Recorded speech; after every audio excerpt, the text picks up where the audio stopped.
In a world veiled in mystery and hidden realms, where celestial beings walk among mortals, one ancient text stands as a gateway to secrets untold. Brace yourself for an extraordinary journey into the supernatural. Open your mind to the enigmatic wonders of the Book of Enoch. From the depths of time, the Book of Enoch emerges, a testament of visions and revelations that will challenge everything you thought you knew.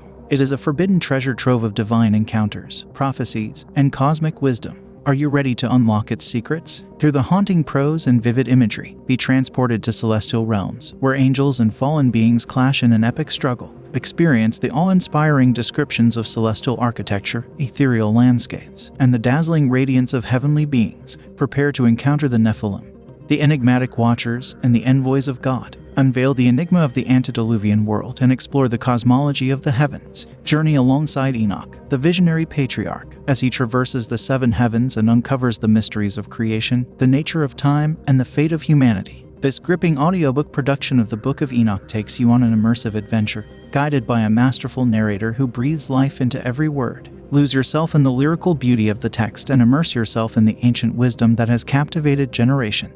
Prepare to be enthralled. The Book of Enoch audiobook, an unforgettable experience that will awaken your imagination, challenge your beliefs, and leave you yearning for more. Are you ready to step into a world where the extraordinary becomes reality? The Book of Enoch, available now in audiobook format. Open your ears and embark on a journey that transcends time itself. To listen to this book ad-free, go to solgood.org, and while you're there, check out our entire collection of ad-free podcasts, audiobooks, and sounds for sleep, study, and meditation at solgood.org. solgood.org.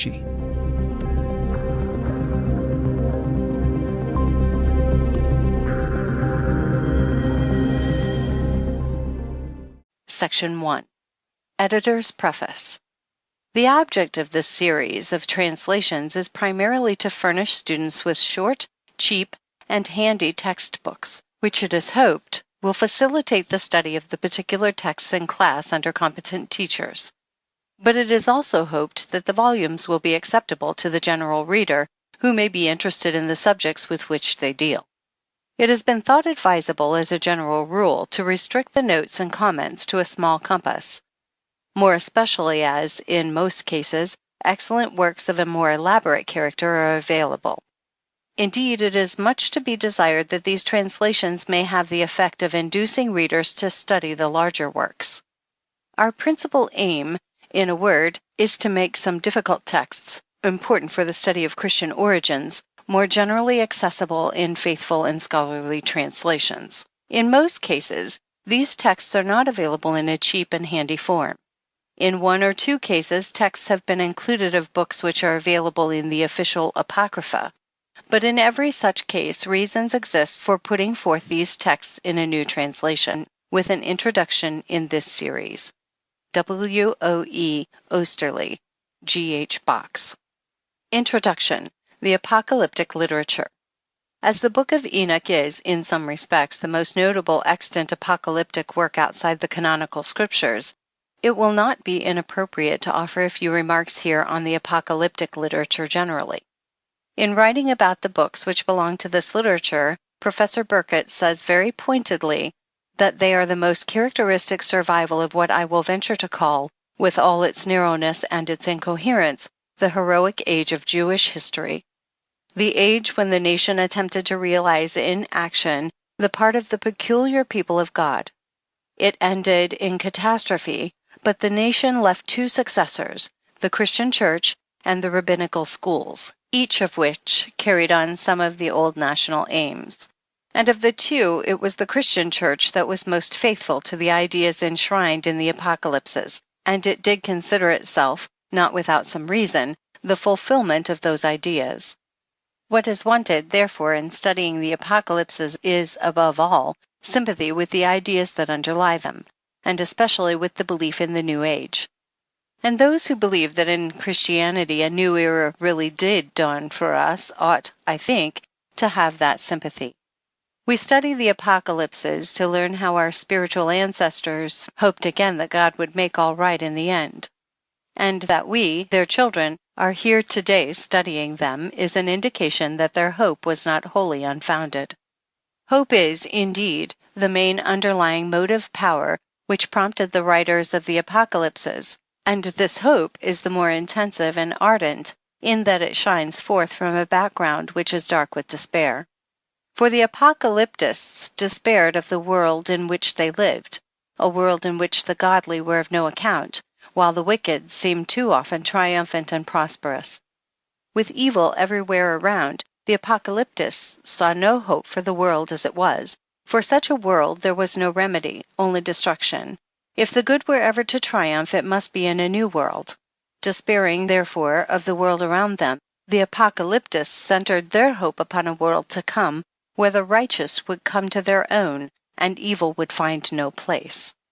It is this thought which underlies the opening words of the Book of Enoch.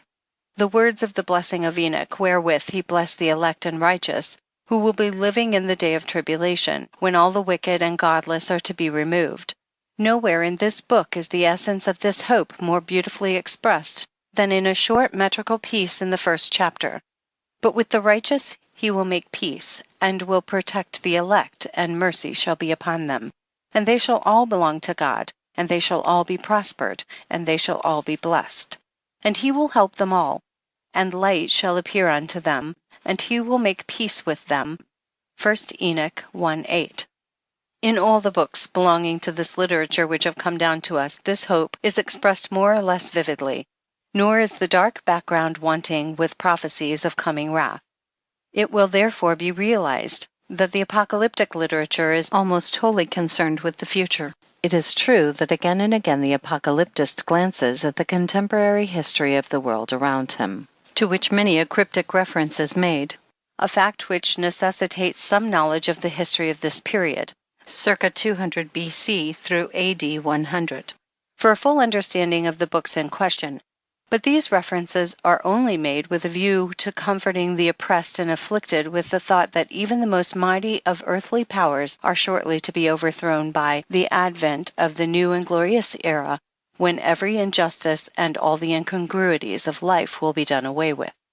So that every reference to the present is merely a position taken up from which to point to the future.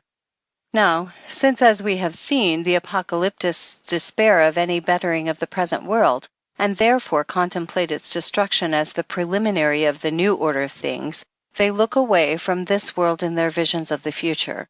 They conceive of other worldly forces coming into play in the reconstitution of things, and of society generally. And since these are other worldly forces, the supernatural plays a great part in the apocalyptic literature. This supernatural coloring will often strike the reader of this literature as fantastic, and at times bizarre. But this should not be permitted to obscure the reality which often lies behind these weird shadows. Mental visions are not always easily expressed in words. The seer who in a vision has received a message in some fantastic guise necessarily has the impress upon his mind of what he has seen when giving his message.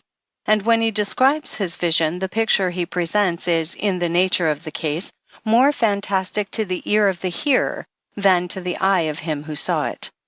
Allowance should be made for this, especially by us Westerns, who are so lacking in the rich imaginativeness of the Oriental. Our love of literalness hinders the play of the imagination because we are so apt to materialize a mental picture presented by another. The apocalypses were written by and for Orientals, and we cannot do justice to them unless we remember this. But it would be best if we could get into the Oriental mind and look at things from that point of view. Another thing which the reader of the apocalyptic literature must be prepared for is the frequent inconsistency of thought to be found there, together with variableness of teaching often involving contradiction. The reason of this is not to be sought simply in the fact that in the apocalypses the hand of more than one author is frequently to be discerned, a fact which would easily account for divergence of views in one and the same book. No, the chief reason is that, on the one hand, the minds of the apocalyptists were saturated with the traditional thoughts and ideas of the Old Testament, and, on the other, they were eagerly absorbing the newer conceptions which the spirit of the age had brought into being. This occasioned a continual conflict of thought in their minds.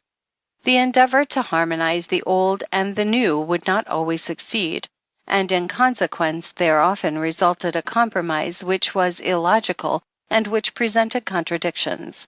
Inconsistency of teaching on certain points is therefore not surprising under the circumstances.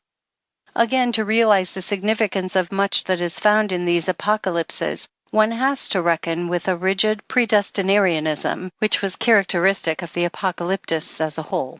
They started with the absolute conviction that the whole course of the world, from beginning to end, both as regards to its physical changes and also in all that concerns the history of nations, their growth and decline, and of every single individual, was in every respect predetermined by God Almighty before all time. This belief of the apocalyptists is well illustrated in one of the later apocalypses by these words: "For he hath weighed the age in the balance, and by number hath he numbered the seasons. Neither will he move nor stir things, till the measure appointed be fulfilled." 2 Esdras 4:36 and 37. Thus, the times and periods of the course of the world's history have been predetermined by God. The numbers of the years have been exactly fixed. This was a fundamental postulate of the apocalyptists, who devoted much of their energy to calculations, based upon a close study of prophecy, as to the exact period when history should reach its consummation. The underlying idea is predestinarian. But all these things, according to the apocalyptists, were divine secrets hidden from the beginning of the world, but revealed to God-fearing men, to whom was accorded the faculty of peering into the hidden things of God and of understanding them. Upon these men was laid the privilege and duty of revealing the divine secrets to others, hence their name of apocalyptists or revealers. It was because the apocalyptists believed so firmly in this power which they possessed of looking into the deep things of God, that they claimed to be able to measure the significance of what had happened in the past and of what was happening in the present. And upon the basis of this knowledge they believed that they also had the power, given them by God, of foreseeing the march of future events, above all, of knowing when the end of the world would come, a consummation towards which the whole history of the world had been tending from the beginning. In spite of all the mysticism, sometimes of a rather fantastic kind, and of frequently supramundane vision with which the apocalyptic literature abounds, the apocalyptists fully realized the need of practical religion. They were upholders of the law, the loyal observance of which they regard as a necessity for all God-fearing men. In this, the apocalyptists were at one in principle with Pharisaism. But their conception of what constituted loyal observance of the law differed from that of the Pharisees, for unlike these, the apocalyptists laid all stress on the spirit of its observance rather than upon the letter. Characteristic of their attitude here are the words in 1 Enoch chapter 5, verse 4. "But ye have not been steadfast nor done the commandments of the Lord, but ye have turned away and have spoken proud and hard words with your impure mouths against his greatness. O ye hard-hearted, ye shall find no peace." And again in 99:2, "Woe to them that pervert the words of uprightness, and transgress the eternal law." We do not find in this literature that insistence on the literal carrying out of the minutest precepts of the law which was characteristic of Pharisaism. Veneration for the law is wholehearted. It is the real guide of life. Punishment awaits those who ignore its guidance. But the Pharisaic interpretation of the law and its requirements is alien to the spirit of the apocalyptists. As a whole, the apocalyptic literature presents an universalistic attitude very different from the nationalistic narrowness of the Pharisees. It is true, the apocalyptists are not always consistent in this, but normally they embrace the Gentiles equally with the men of their own nation in the divine scheme of salvation. And in the same way, the wicked who are excluded are not restricted to the Gentiles, but the Jews equally with them shall suffer torment hereafter according to their deserts. The apocalyptic literature, as distinct from the apocalyptic movement owing to which it took its rise, began to come into existence about the period of 200 to 150 BC.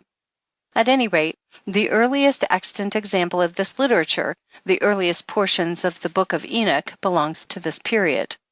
Works of an apocalyptic character continued to be written for about 3 centuries. The second, fourth book of Esdras, one of the most remarkable apocalypses, belongs to the end of the first Christian century, approximately. There are apocalypses of later date. Some of subordinate interests are of much later date. But the real period of the apocalyptic literature is from about 200 BC to about AD 100.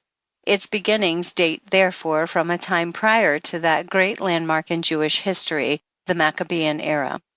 The Book of Enoch, its component parts, and their dates. The Book of Enoch is now usually designated First Enoch to distinguish it from the later apocalypse, The Secrets of Enoch, known as Second Enoch.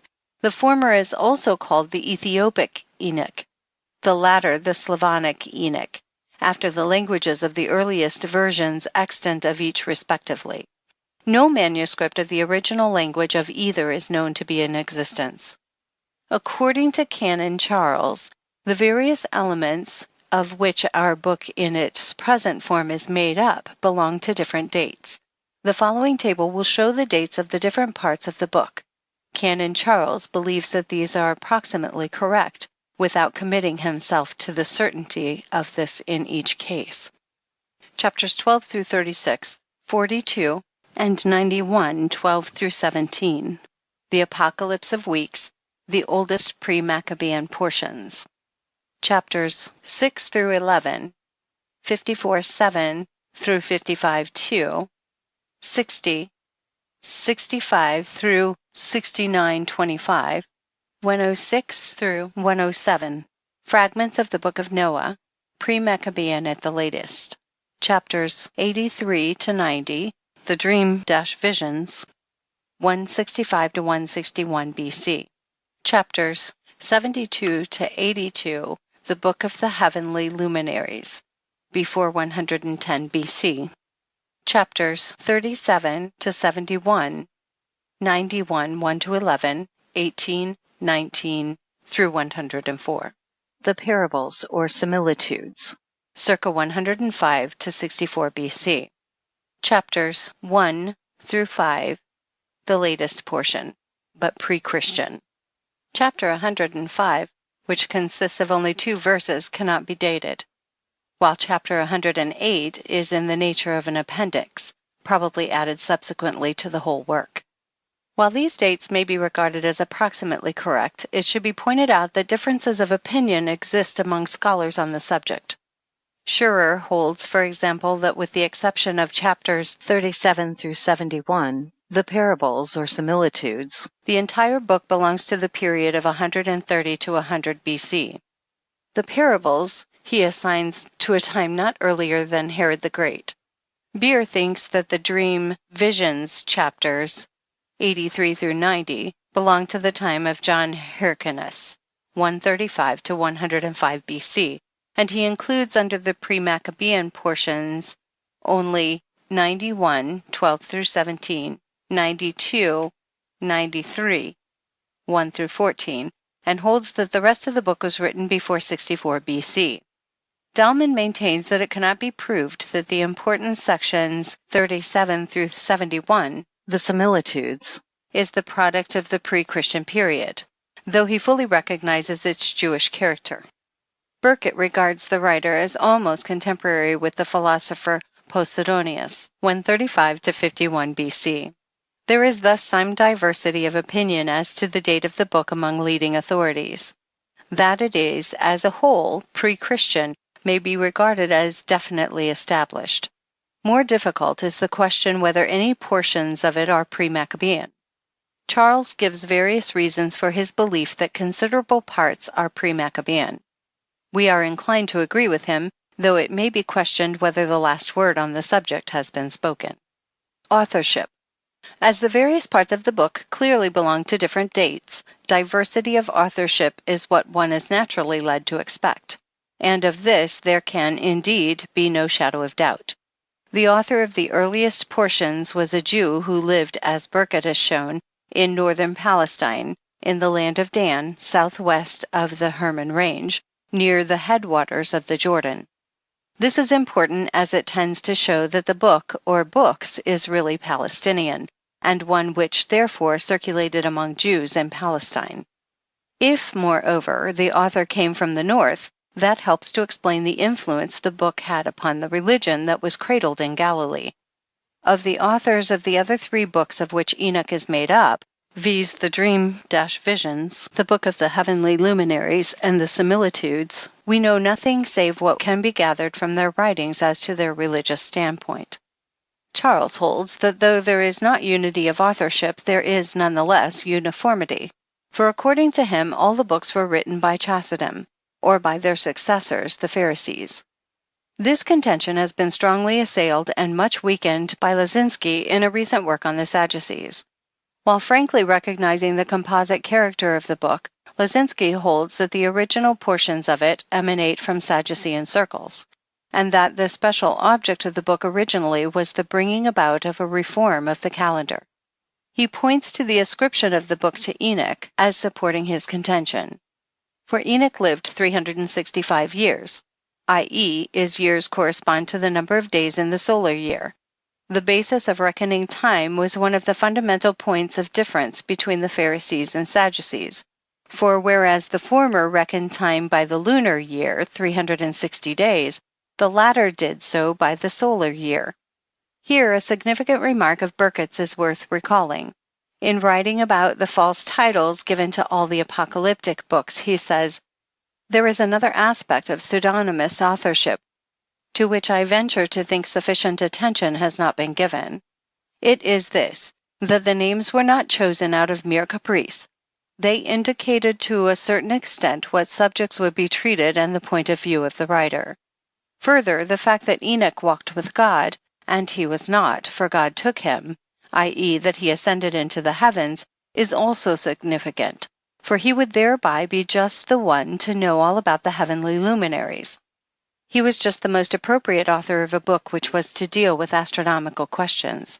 The Sadducean character of the original work," says Lazinski, "is seen most clearly in the discussion regarding the calendar. Chapters 72 through 82 are rightly called the Book of Astronomy, the book of the courses of the luminaries of the heaven, the relations of each according to their classes, their dominion, and their seasons, according to their names and places of origin, and according to their months, with regard to all the years of the world and unto eternity, till the new creation is accomplished, which endureth till all eternity." 72:1. That sounds almost as though the author of the Book of Jubilees had written it. That it is not a merely scientific interest which impels the writer to give expression to his astronomical theories may be seen from the words at the conclusion of the section.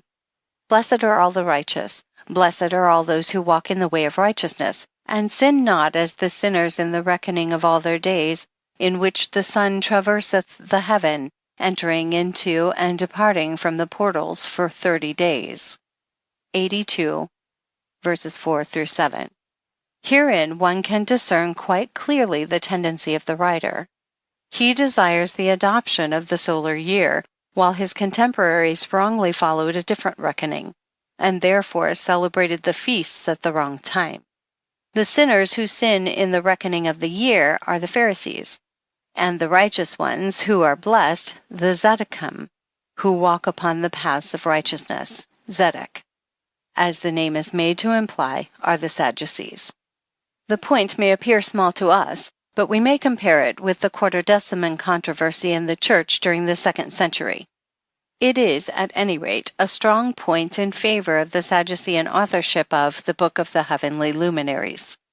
The pre-Maccabean portions, assuming that some portions of it are pre-Maccabean, of the Book of Enoch must certainly be ascribed to the Chalcedon, but it is not on that account necessary to ascribe all the later portions to the Pharisees. 3 points especially militate against this. Some of the teaching concerning the Messiah, the generally speaking universalistic spirit, which is quite un-Pharisaic, and the attitude towards the law, which is not that of the Pharisees. It is not to be denied that some portions, e.g. 102, 6 and following, are from the hands of the Pharisees, nor can it be doubted that the whole collection in its present form has been worked over by a Pharisee, or Pharisees. but that all the post-Maccabean portions in their original form emanated from Pharisaic circles does not appear to have been proved.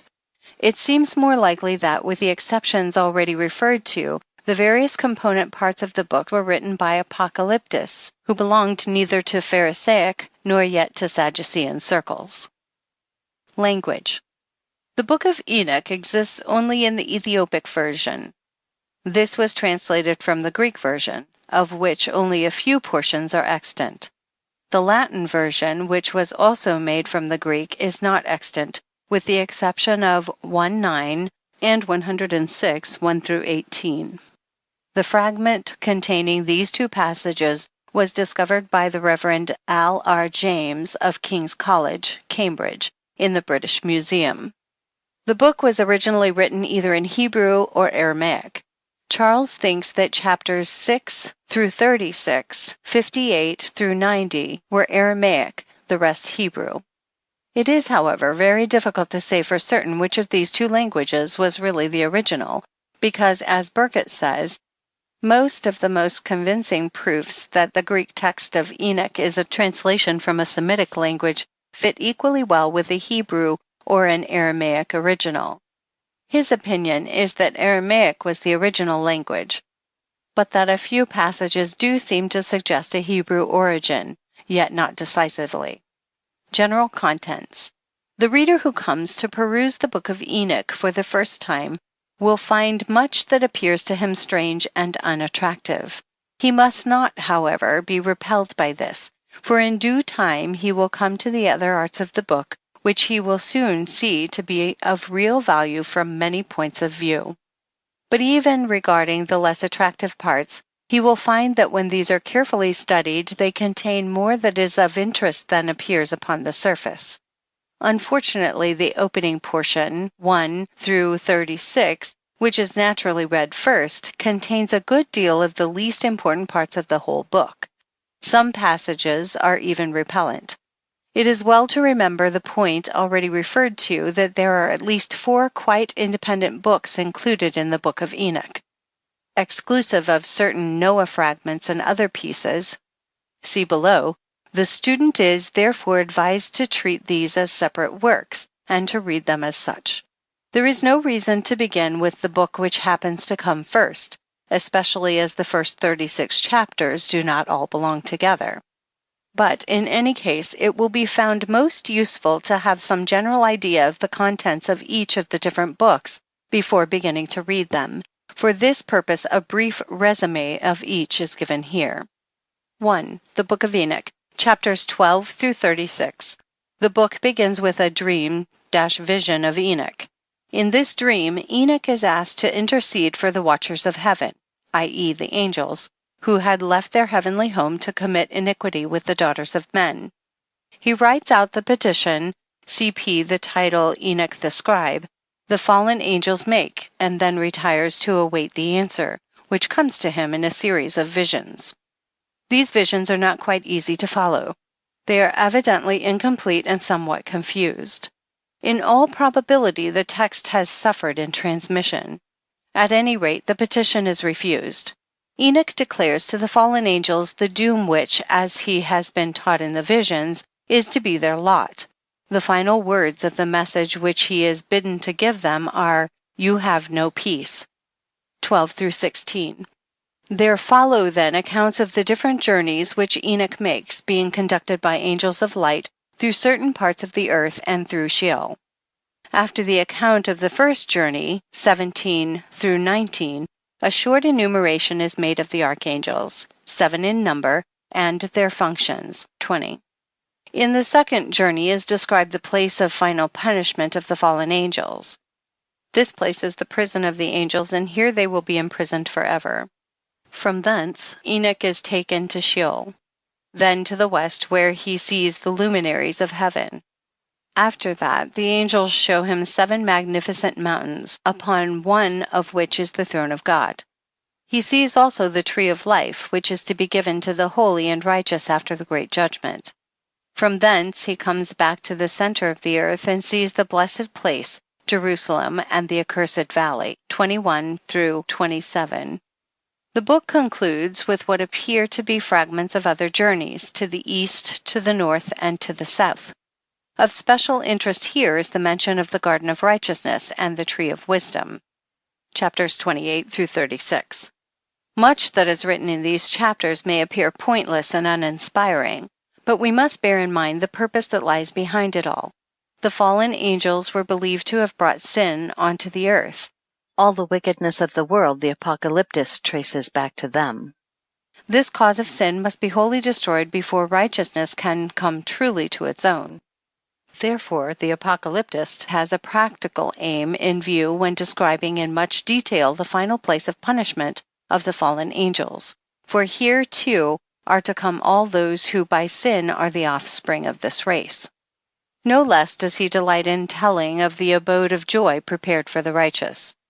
That all these descriptions were constructed out of the imagination of the apocalyptist, based largely no doubt upon popular tradition, did not detract from their practical value for the people of his day. He was a preacher of righteousness who looked forward in absolute conviction to the final overthrow of sin, and all his visions have as their motive power the yearning for and belief in the triumph of righteousness over sin. One of a like mind wrote later on, in a kind of preface to his book, these significant words, which sum up the essence of the teaching of this book. And destroy all the spirits of the reprobate, and the children of the watchers, because they have wronged mankind. Destroy all wrong from the face of the earth, and let every evil work come to an end. And let the plant of righteousness and truth appear, and it shall prove a blessing. The works of righteousness and truth shall be planted in truth and joy forevermore. 2. The parables. Chapters 37 through 71. There are 3 parables or similitudes, and they all have as their underlying thought the destruction of evil and the triumph of righteousness, as in the preceding book. But here some new and important elements are introduced which give special value to this book. The first parable, 38 through 94, is a prophecy of coming judgment upon the wicked, and especially the kings and mighty ones on the earth. On the other hand, the apocalyptist sees in his vision the abode and resting places of the righteous who are continually praising the Lord of spirits. This is the usual title given to God in this book. Here occurs the first mention of the elect one, Luke 23, verse 35. In the presence of the Lord of spirits there are also the 4 archangels, and innumerable companies of other angels. Here he learns many secrets of the heavens. A fragment on wisdom, 42, which recalls some passages in Eclus 24, comes in the middle of the secrets and is clearly out of place. The second parable, 45 through 57, continues the same theme and further develops it. Of special importance is the sitting of the elect one on the throne of glory as judge, chapter 45, verse 3, and the mention of his title, Son of Man, chapter 46, verse 2. The thought of the vindication of the righteous is marred by their joy at vengeance upon the wicked. A particularly striking passage is chapter 48, 1 through 7, which speaks of the inexhaustible fountain of righteousness reserved for the holy and elect in the presence of the Son of Man and of the Lord of spirits. The apocalyptist prophesies further of the repentance of the Gentiles, chapter 1, an universalistic note of significance, and speaks of the resurrection of the dead in a notable passage. And in those days shall the earth also give back that which has been entrusted to it, and Sheol shall also give back that which it has received, and hell shall give back that which it owes. The parable ends with an account of the judgment, followed by 2 short passages on the last struggle of the heathen powers against Israel, 56, 5 through 8, and the return from the dispersion, 57, which do not appear to be in their original place. The third parable, 58 through 71, has clearly suffered largely from the intrusion of alien matter, and is probably incomplete. Its main theme is the final judgment upon all flesh, and especially upon the great ones of the earth. The judge is the Son of Man. Some of the passages which speak of the future reward of the righteous are full of beauty. The following is well worth quoting. And the righteous and elect shall have risen from the earth, and ceased to be of downcast countenance, and they shall have been clothed with garments of glory, and they shall be garments of life from the Lord of spirits, and your garments shall not grow old, nor your glory pass away before the Lord of spirits. A large Noah fragment comes in the middle of the parable. See page 26 below. The close of this parable is contained in 69, 26 through 29, the account of Enoch's final translation, 70, and 2 of Enoch's visions, 71, are out of place. 3. The Book of the Courses of the Heavenly Luminaries, chapters 72 through 82. In 74:12, it says, "And the sun and the stars bring in all the years exactly, so that they do not advance or delay their position by a single day unto eternity, but complete the years with perfect justice in 364 days. This gives the keynote of this book, viz. that time is to be reckoned by the sun, not by the moon. See further on this section on authorship above. Until we come to chapter 80, this book is uninteresting in the extreme. It purports to tell in detail of the laws by which the sun, moon, stars, and the winds are governed. They are described by Uriel, the holy angel, to the apocalyptist. The 4 quarters of the world, the 7 mountains, and the 7 rivers are also dealt with. The author has no other interest save a scientific one colored by Jewish conceptions and beliefs. It is, however, different when we come to chapter 80, verse 2 through 8. The whole tone alters in these verses, in which it is said that owing to the sin of men, the moon and the sun will mislead them. An ethical thought is thus brought in, which is wholly lacking in the previous chapters of this book. This is also true of chapter 81. It is probable that neither of these chapters stood here originally. Regarding the point of 364 days to the year, which the writer of this book makes, Charles says that he did this only through sheer incapacity for appreciating and think better, for he must have been acquainted with the solar year of 365 1/4 days. His acquaintance with the Greek cycles shows this. The author's reckoning of the year at 364 days may be partly due to his opposition to heathen systems, and partly to the fact that 364 is divisible by 7 and amounts to 52 weeks exactly. In any case, he is opposed to the lunar year, the Pharisaic way of reckoning time, and this is an important point in favor of Sadducean authorship. It will be noted that this book was written in post-Maccabean times. It was after the Maccabean struggle that the Sadducees and Pharisees appeared as parties definitely opposed to one another. 4. The Dream/Vision. Chapters 83 through 90. This book consists of 2 dreams/visions. The first deals with the judgment brought upon the world by the deluge on account of sin. The origin of sin is again traced to the angels who fell. It concludes with a hymn of praise to God in which a prayer is offered that all flesh may not be destroyed. 83 through 84. The second dream/vision is much longer. It gives in brief outline the history of the world to the founding of the Messianic kingdom. First, the patriarchs symbolized by bulls, etc. 85. Then the fallen angels, also described in symbolic language, and their punishment, 86 through 88. The history then proceeds to deal more specifically with Israel from the time of Noah to the Maccabean revolt. 89 through 90, verse 19. Throughout the dream-vision, symbolic language is used. The faithful in Israel are spoken of as sheep, while the Gentiles are symbolized by wild beasts and birds of prey.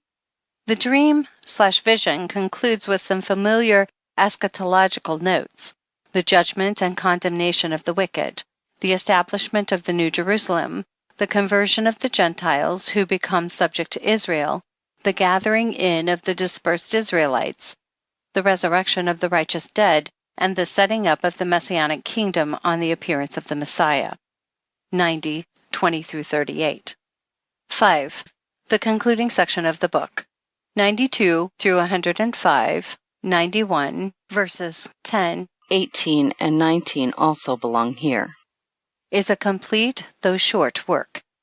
but there are some obvious interpolations, and it is quite possible that some parts of the text are dislocated. This makes the understanding of the book difficult, but if we follow Charles's guidance here, the difficulties will disappear. He says that this concluding piece has in some degree suffered at the hands of the final editor of the book, both in the way of direct interpolation and of severe dislocations of the text. The interpolations are 91, verse 11, 93, verses 11 to 14, 94, 7d, 96, verse 2. The dislocations of the text are a more important feature of the book. They are confined, with the exception of 93, verses 13 to 14, and of 106, verse 17a, which should be read immediately after 106, verse 14, to 91 through 93. All critics are agreed as to the chief of these. 91, 12 through 17 should undoubtedly be read directly after 93. Taken together, 93, verse 1 through 10, 91, 12 through 17 form an independent whole, the Apocalypse of Weeks, which has been incorporated in 91 through 104. The remaining dislocations need only to be pointed out in order to be acknowledged. On other grounds, we find that 91 through 104 is a book of different authorship from that of the rest of the sections. Now, this being so, this section obviously begins with 92, written by Enoch the scribe, etc. On 92 follows 91, 1 through 10, 18, and 19, as a natural sequel where Enoch summons his children to receive his parting words. Then comes the Apocalypse of Weeks, 93, 1 through 10, 91, 12 through 17. The original order of the text, therefore, was 92, 91, 1 through 10, 18, 19, 93, 1 through 10, 91, 12 through 17, 94. These dislocations were the work of the editor who put the different books of Enoch together and added 80 and 81. The book is concerned with the questions of the final reward of the righteous and the final punishment of the wicked. But a new teaching of great importance is put forth here. Hitherto it had been taught that although much incongruity and apparent injustice were to be found on this earth, owing to the suffering of the righteous and the prosperity of the wicked, nevertheless all things would be righted in the world to come, where the wicked would receive their deserts and the righteous would come to their own. In this book it is taught that retribution will overtake the wicked, and the righteous will have peace and prosperity, even on this earth, with the setting up of the Messianic kingdom, and that at least there will come with the final judgment the destruction of the former heaven and earth, and the creation of a new heaven. Then will follow the resurrection of the spirits of the righteous dead who will live forever in peace and joy, while the wicked will perish everlastingly. The important point, which is a development, is the idea of the punishment of the wicked taking place on this earth, the very scene of their unrighteous triumphs. 6. The Noah Fragments. 6 through 11, 57, 7 through 55, 2, 9, 65 through 69, verse 25, 106 through 107. These fragments are not of much importance. The main topics touched upon are the fall of the angels and sin among men in consequence, judgments on mankind, i.e. the deluge, and the preservation of Noah. The first 5 chapters are generally felt to be as late as any part of the whole collection. They deal with the punishment hereafter of the wicked and the blessedness of the righteous. Chapter 108, which reads like a final word to the whole collection, touches upon the same theme. The importance of the book for the study of Christian origins. This is a subject which cannot be thoroughly appreciated without studying the book in detail, especially from its doctrinal standpoint, and seeing in how many aspects it represents the doctrine and the popular conceptions of the Jews during the 2 last pre-Christian centuries. To do this here would involve a far too extended investigation. It must suffice to indicate a few of the many points which should be studied. From these, it will be seen how important the book is for study of Christian origins. Charles says that the influence of 1 Enoch on the New Testament has been greater than that of all the other apocryphal and pseudepigraphical books put together. And he gives a formidable list of passages in the New Testament which, either in phraseology or idea, directly depend on or are illustrative of passages in 1 Enoch, as well as a further list showing that various doctrines in 1 Enoch had an undoubted share in molding the corresponding New Testament doctrines. These passages should be studied, and they will be found to be a most interesting study in Charles's work already referred to several times, pages 95 to 103, and with these should be read the section on the theology of the Book of Enoch, pages 103 to 110. Another book of great value and interest, already quoted, is Burkett's Jewish and Christian Apocalypses. In dealing with the subject of 1 Enoch and the Gospels, this writer points out that the former contains a serious attempt to account for the presence of evil in human history, and this attempt claims our attention, because it is in essentials the view presupposed in the Gospels, especially in the Synoptic Gospels.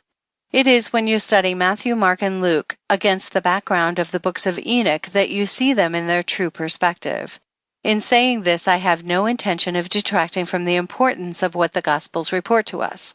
On the contrary, it puts familiar words into their proper setting.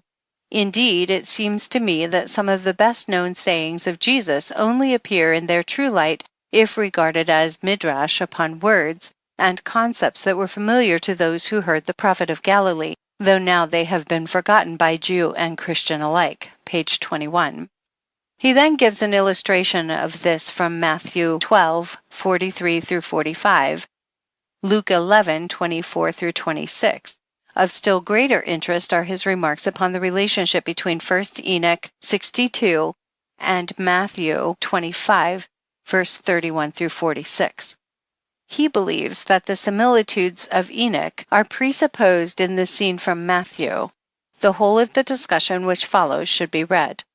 The special points of interest that should be studied in seeking to realize the importance of these books of Enoch for the study of Christian origins are the problems of evil, including, of course, the subjects of demonology and future judgment, the Messiah and the Messianic kingdom.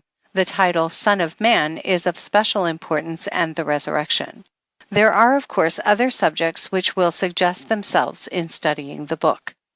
End of Section 1. Chapters 1 through 5, Parable of Enoch on the future lot of the wicked and the righteous. Chapter 1. The words of the blessing of Enoch, wherewith he blessed the elect and righteous, who will be living in the day of tribulation, when all the wicked and godless are to be removed. And he took up his parable and said, Enoch, a righteous man, whose eyes were opened by God, saw the vision of the Holy One in the heavens, which the angels showed me. And from them I heard everything, and from them I understood as I saw, but not for this generation, but for a remote one which is for to come. Concerning the elect I said, and took up my parable concerning them, the Holy Great One will come forth from his dwelling, and the eternal God will tread upon the earth, even on Mount Sinai, and appear from his camp, and appear in the strength of his might from the heaven of heavens. And all shall be smitten with fear, and the watchers shall quake, and great fear and trembling shall seize them unto the ends of the earth. And the high mountains shall be shaken, and the high hills shall be made low, and shall melt like wax before the flame. And the earth shall be wholly rent in sunder, and all that is upon the earth shall perish, and there shall be a judgment upon all men. But with the righteous he will make peace, and will protect the elect, and mercy shall be upon them. And they shall all belong to God, and they shall be prospered, and they shall all be blessed. And he will help them all, and light shall appear unto them, and he will make peace with them. And behold, he cometh with 10,000 of his holy ones, to execute judgment upon all, and to destroy all the ungodly, and to convict all flesh of all the works of their ungodliness which they have ungodly committed, and of all the hard things which ungodly sinners have spoken against him. Chapter 2. Observe ye everything that takes place in the heaven, how they do not change their orbits, and the luminaries which are in the heaven, how they all rise, and set in order each in its season, and transgress not against their appointed order. Behold ye the earth, and give heed to the things which take place upon it, from first to last, how steadfast they are, how none of the things upon the earth change, but all the works of God appear to you. Behold the summer and the winter, how the whole earth is filled with water, and clouds and dew and rain lie upon it. Chapter 3. Observe and see how in the winter all the trees seem as though they had withered and shed all their leaves, except 14 trees, which do not lose their foliage, but retain the old foliage from 2 to 3 years till the new comes. Chapter 4. And again observe ye the days of summer, how the sun is above the earth over against it, and you seek shade and shelter by reason of the heat of the sun, and the earth also burns with growing heat, and so you cannot tread on the earth or on a rock by reason of its heat. Chapter 5. Observe ye how the trees cover themselves with green leaves and bear fruit. Wherefore give ye heed, and know with regard to all his works, and recognize how he that liveth forever hath made them so. And all his works go on thus from year to year forever, and all the tasks which they accomplish for him, and their tasks change not, but according as God hath ordained, so is it done. And behold how the sea and the rivers in like manner accomplish and change not their tasks from his commandments. But ye have not been steadfast, nor done the commandments of the Lord, but ye have turned away and spoken proud and hard words with your impure mouths against his greatness. O ye hard-hearted, ye shall find no peace. Therefore shall ye execrate your days, and the years of your life shall perish, and the years of your destruction shall be multiplied in eternal execration, and ye shall find no mercy. In those days ye shall make your names an eternal execration unto all the righteous, and by you shall all who curse, curse, and all the sinners and godless shall imprecate by you. And for you the godless there shall be a curse, and all the shall rejoice, and there shall be forgiveness of sins, and every mercy and peace and forbearance. There shall be salvation unto them, a godly light. And for all of you sinners there shall be no salvation, but on you all shall abide a curse. But for the elect there shall be light and joy and peace, and they shall inherit the earth. And then there shall be bestowed upon the elect wisdom, and they shall all live and never again sin, either through ungodliness or through pride. But they who are wise shall be humble, and they shall not again transgress, nor shall they sin all the days of their life, nor shall they die of the divine anger or wrath, but they shall complete the number of the days of their life. And their lives shall be increased in peace, and the years of their joy shall be multiplied, in eternal gladness and peace all the days of their life. Chapter 6. Chapters 6 through 11, the fall of the angels, the demoralization of mankind, the intercession of the angels on behalf of mankind, the dooms pronounced by God on the angels, the Messianic kingdom, a Noah fragment. Chapter 6. And it came to pass when the children of men had multiplied, that in those days were born unto them beautiful and comely daughters. And the angels, the children of the heaven, saw and lusted after them, and said to one another, Come, let us choose us wives from among the children of men, and beget us children. And Samjaza, who was their leader, said unto them, I fear you will not indeed agree to do this deed, and I alone shall have to pay the penalty of a great sin. And they all answered him and said, Let us all swear an oath, and all bind ourselves by mutual imprecations, not to abandon this plan, but to do this thing. Then sware they all together, and bound themselves by mutual imprecations upon it. And they were in all 200, who descended in the days of Jared on the summit of Mount Hermon, and they called it Mount Hermon, because they had sworn and bound themselves by mutual imprecations upon it. And these are the names of their leaders: Samizaz, their leader, Arakiba, Ramiel, Kokabiel, Tamiel, Ramiel, Denal, Ezekiel, Barachel, Asael, Amaras, Batarel, Onanel, Zokiel, Samsapil, Satarel, Thurel, Homhal, Sariel. These are their chiefs of tens. Chapter 7.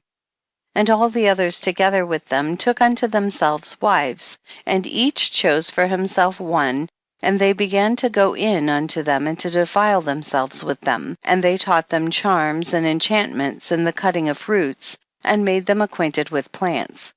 And they became pregnant, and they bare great giants, whose height was 3,000 ells, who consumed all the acquisitions of men, and when men could no longer sustain them, the giants turned against them and devoured mankind. And they began to sin against birds and beasts and reptiles and fish, and to devour one another's flesh, and drink the blood. Then the earth laid accusation against the lawless ones. Chapter 8. And Azazel taught men to make swords and knives and shields and breastplates, and made known to them the metals of the earth, and the art of working them, and bracelets and ornaments, and the use of antimony, and the beautifying of the eyelids, and all kinds of costly stones, and all coloring tinctures. And there arose much godlessness, and they committed fornication, and they were led astray, and became corrupt in all their ways. Samjaza taught enchantments and root cuttings, Amaras the resolving of enchantments, Barakwehal taught astrology, Kokabel the constellations, Ezekiel the knowledge of the clouds, Araquel the signs of the earth, Shamsiel the signs of the sun, and Sariel the course of the moon. And as men perished they cried, and their cry went up to heaven. Chapter 9. And then Michael, Uriel, Raphael, and Gabriel looked down from heaven and saw much blood being shed upon the earth, and all the lawlessness being wrought upon the earth. And they said one to another, the earth made without inhabitant cries the voice of their crying up to the gates of heaven. And now to you, the holy ones of heaven, the souls of men make their suit, saying, bring our cause before the Most High. And they said to the Lord of the ages, Lord of lords, God of gods, King of kings, and God of the ages, the throne of thy glory standeth unto all the generations of the ages, and thy name holy and glorious and blessed unto all the ages. Thou hast made all things, and power over all things hast thou. And all things are naked and open in thy sight, and thou seest all things, and nothing can hide itself from thee. Thou seest what Azazel hath done, who hath taught all unrighteousness on earth, and revealed the eternal secrets which were preserved in heaven, which men were striving to learn. And Samjaza, to whom thou hast given authority to bear rule over his associates. And they have gone to the daughters of men upon the earth, and have slept with the women, and have defiled themselves, and revealed to them all kinds of sins. And the women have borne giants, and the whole earth has thereby been filled with blood and unrighteousness. And now behold, the souls of those who have died are crying and making their suit to the gates of heaven, and their lamentations have ascended, and cannot cease because of the lawless deeds which are wrought on the earth. And thou knowest all things before they come to pass, and thou seest these things, and thou dost suffer them. And thou dost not say to us what we are to do to them in regard to these. Chapter 10.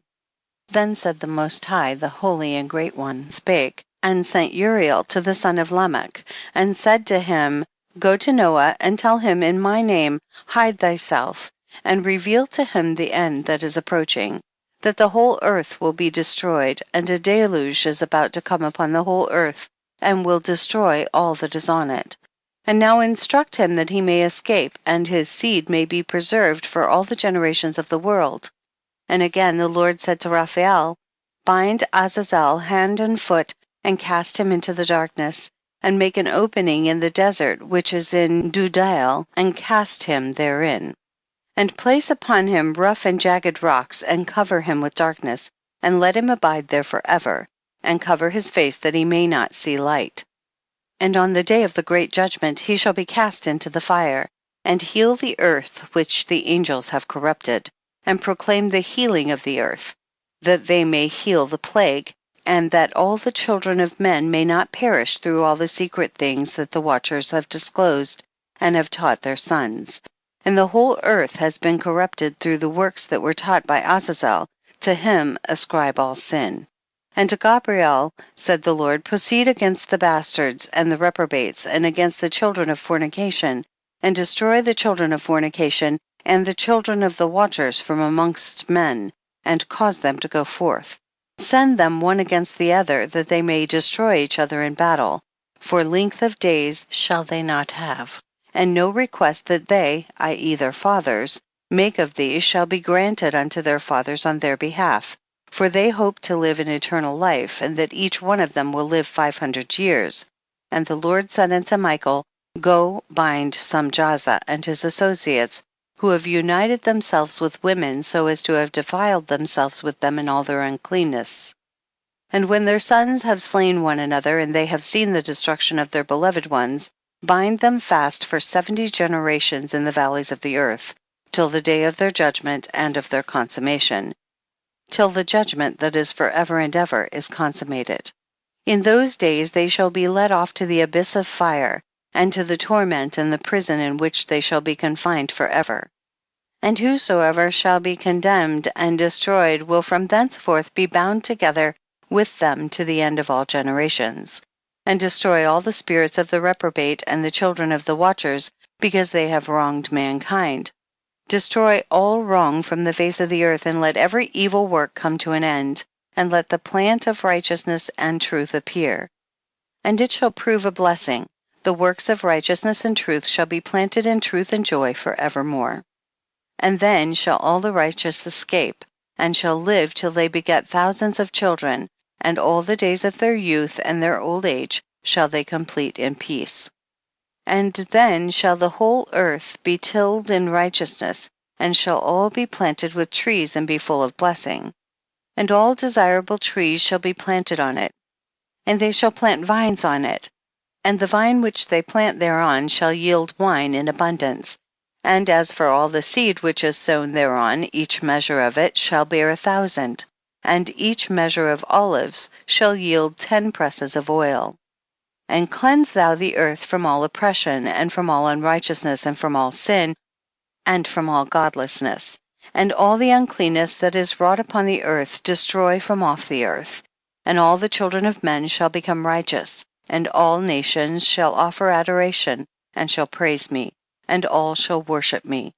And the earth shall be cleansed from all defilement, and from all sin, and from all punishment, and from all torment, and I will never again send them upon it from generation to generation and forever. Chapter 11. And in those days I will open the store chambers of blessing which are in the heaven, so as to send them down upon the earth over the work and labor of the children of men. And truth and peace shall be associated together throughout all the days of the world, and throughout all the generations of men. End of section 2. Chapters 12 through 19. Chapters 12 through 16.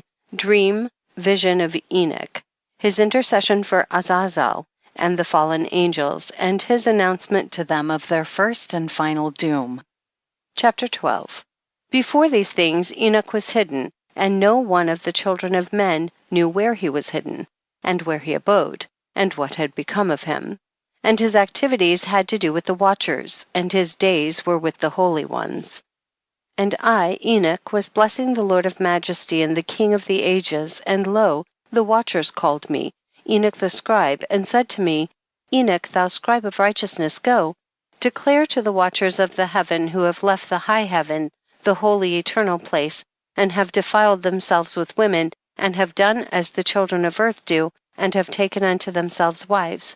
Ye have wrought great destruction on the earth, and ye shall have no peace nor forgiveness of sin, and inasmuch as they delight themselves in their children, the murder of their beloved ones shall they see, and over the destruction of their children shall they lament, and shall make supplication unto eternity, but mercy and peace shall ye not attain.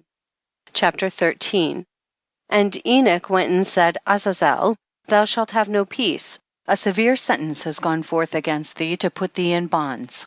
And thou shalt not have toleration nor request granted to thee, because of the unrighteousness which thou hast taught, and because of all the works of godlessness and unrighteousness and sin which thou hast shown to men. Then I went and spoke to them all together, and they were all afraid, and fear and trembling seized them. And they besought me to draw up a petition for them that they might find forgiveness, and to read their petition in the presence of the Lord of heaven.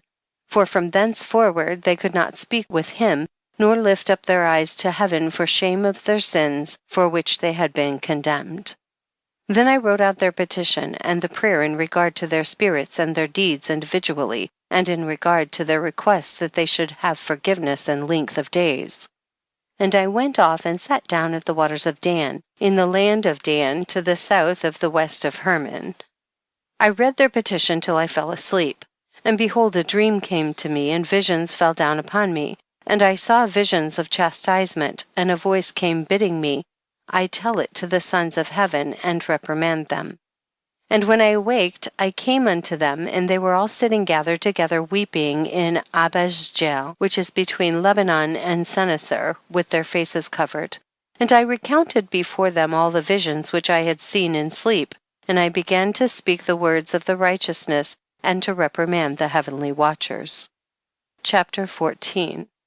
The book of the words of righteousness and of the reprimand of the eternal watchers, in accordance with the command of the Holy Great One in that vision. I saw in my sleep what I will now say with a tongue of flesh and with the breath of my mouth, which the Great One has given to men to converse therewith and understand with the heart. As he has created and given to man the power of understanding the word of wisdom, so hath he created me also and given me the power of reprimanding the watchers, the children of heaven. I wrote out your petition, and in my vision it appeared thus, that your petition will not be granted unto you throughout all the days of eternity, and that judgment has been finally passed upon you. Yea, your petition will not be granted unto you. And from henceforth you shall not ascend into heaven into all eternity, and in bonds of the earth the decree has gone forth to bind you for all the days of the world. And that previously you shall have seen the destruction of your beloved sons, and you shall have no pleasure in them, but they shall fall before you by the sword. And your petition on their behalf shall not be granted, nor yet on your own, even though you weep and pray and speak all the words contained in the writing which I have written. And the vision was shown to me thus.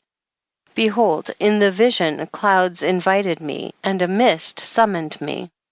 And the course of the stars and the lightning sped and hastened me, and the winds in the vision caused me to fly and lifted me upward and bore me into heaven. And I went in till I drew nigh to a wall which is built of crystals and surrounded by tongues of fire, and it began to affright me. And I went into the tongues of fire and drew nigh to a large house which was built of crystals, and the walls of the house were like a tessellated floor made of crystals, and its groundwork was of crystal. Its ceiling was like the path of the stars and the lightnings, and between them were fiery cherubim, and their heaven was clear as water.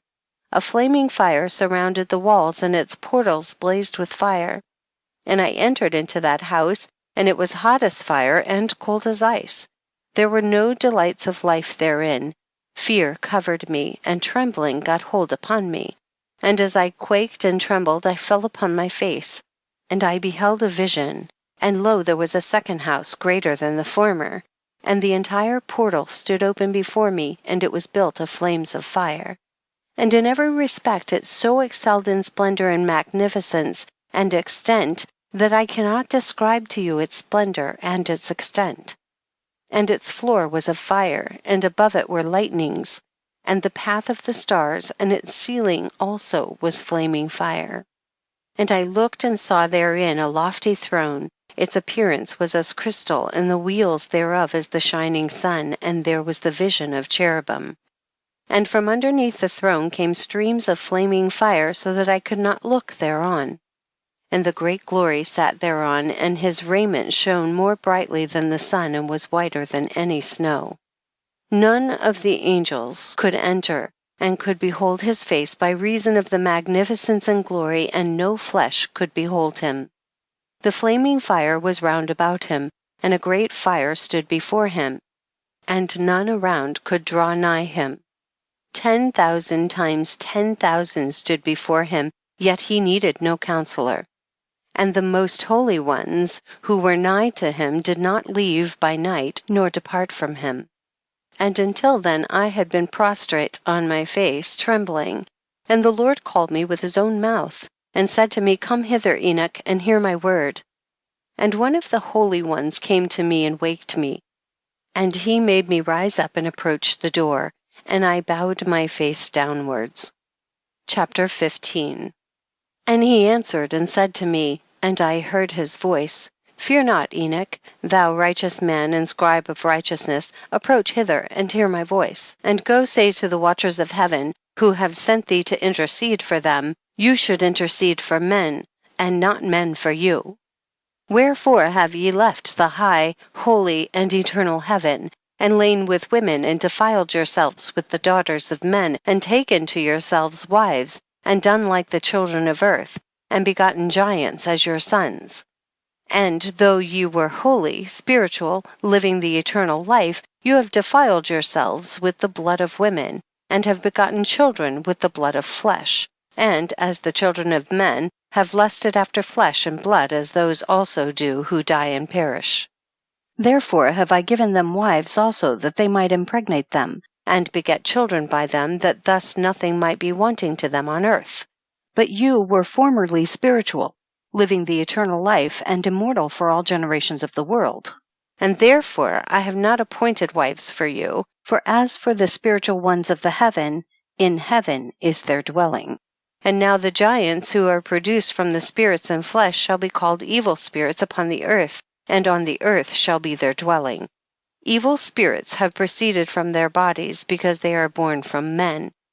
And from the holy watchers is their beginning and primal origin. They shall be evil spirits on earth, and evil spirits shall they be called. As for the spirits of heaven, in heaven shall be their dwelling. But as for the spirits of the earth which were born upon the earth, on the earth shall be their dwelling. And the spirits of the giants afflict, oppress, destroy, attack, do battle, and work destruction on the earth, and cause trouble. They take no food, but nevertheless hunger, and thirst, and cause offenses. And these spirits shall rise up against the children of men and against the women, because they have proceeded from them. Chapter 16. From the days of the slaughter and destruction and death of the giants, from the souls of whose flesh the spirits, having gone forth, shall destroy without incurring judgment, thus shall they destroy until the day of the consummation, the great judgment, in which the age shall be consummated, over the watchers and the godless, yea, shall be wholly consummated. And now as to the watchers who have sent thee to intercede for them, who had been aforetime in heaven, say to them, you have been in heaven, but all the mysteries had not yet been revealed to you, and you knew worthless ones. And these in the hardness of your hearts you have made known to the women, and through these mysteries women and men work much evil on earth. Say to them therefore, you have no peace. Chapters 17 through 37. Enoch's journey through the earth and Sheol. Chapters 17 through 19. The first journey. Chapter 17. And they took and brought me to a place in which those who were there were like flaming fire. And when they wished, they appeared as men. And they brought me to the place of darkness, and to a mountain, the point of whose summit reached to heaven.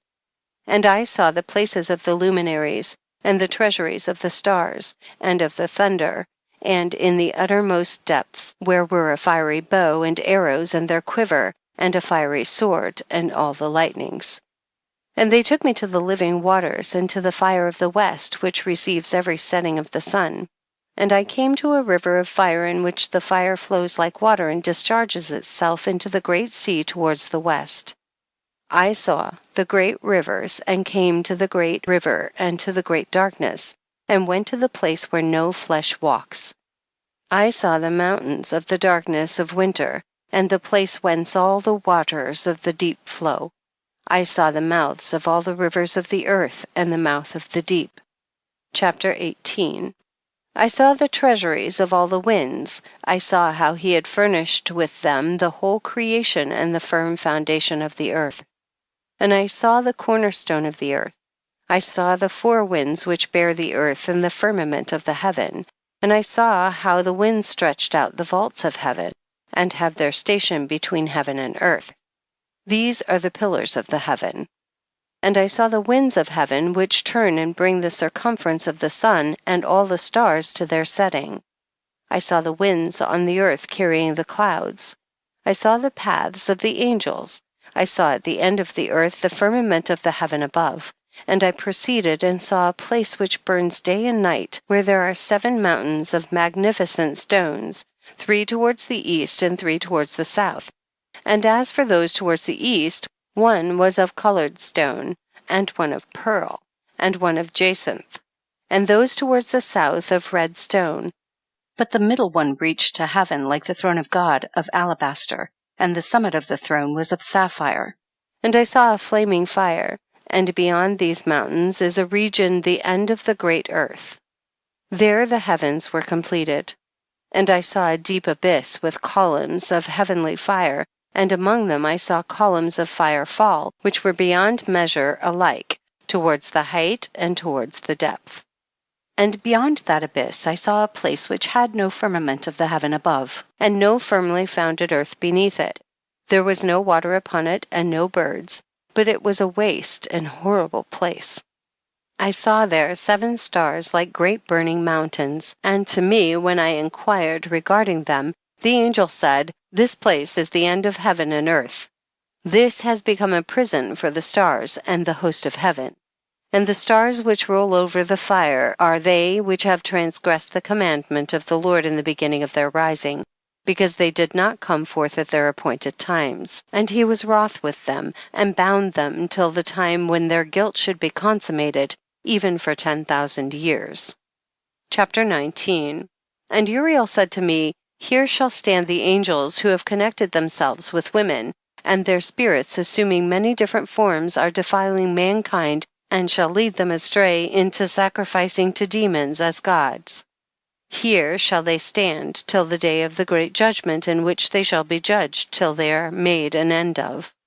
And the women also of the angels who went astray shall become sirens. And I, Enoch, alone saw the vision, the ends of all things, and no man shall see as I have seen. End of section 3. Chapters 20 through 25. Chapter 20. Name and function of the 7 archangels. And these are the names of the holy angels who watch.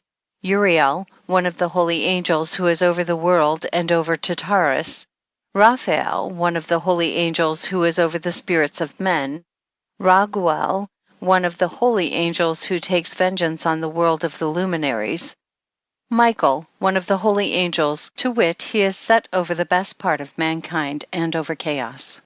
Sarakrel, one of the holy angels who is set over the spirits who sin in the spirit. Gabriel, one of the holy angels who is over paradise and the serpents and the cherubim. Remiel, one of the holy angels whom God set over those who rise. Chapter 21. Preliminary and final place of punishment of the fallen angels, stars. And I proceeded to where things were chaotic, and I saw there something horrible. I saw neither a heaven above nor firmly founded earth, but a place chaotic and horrible.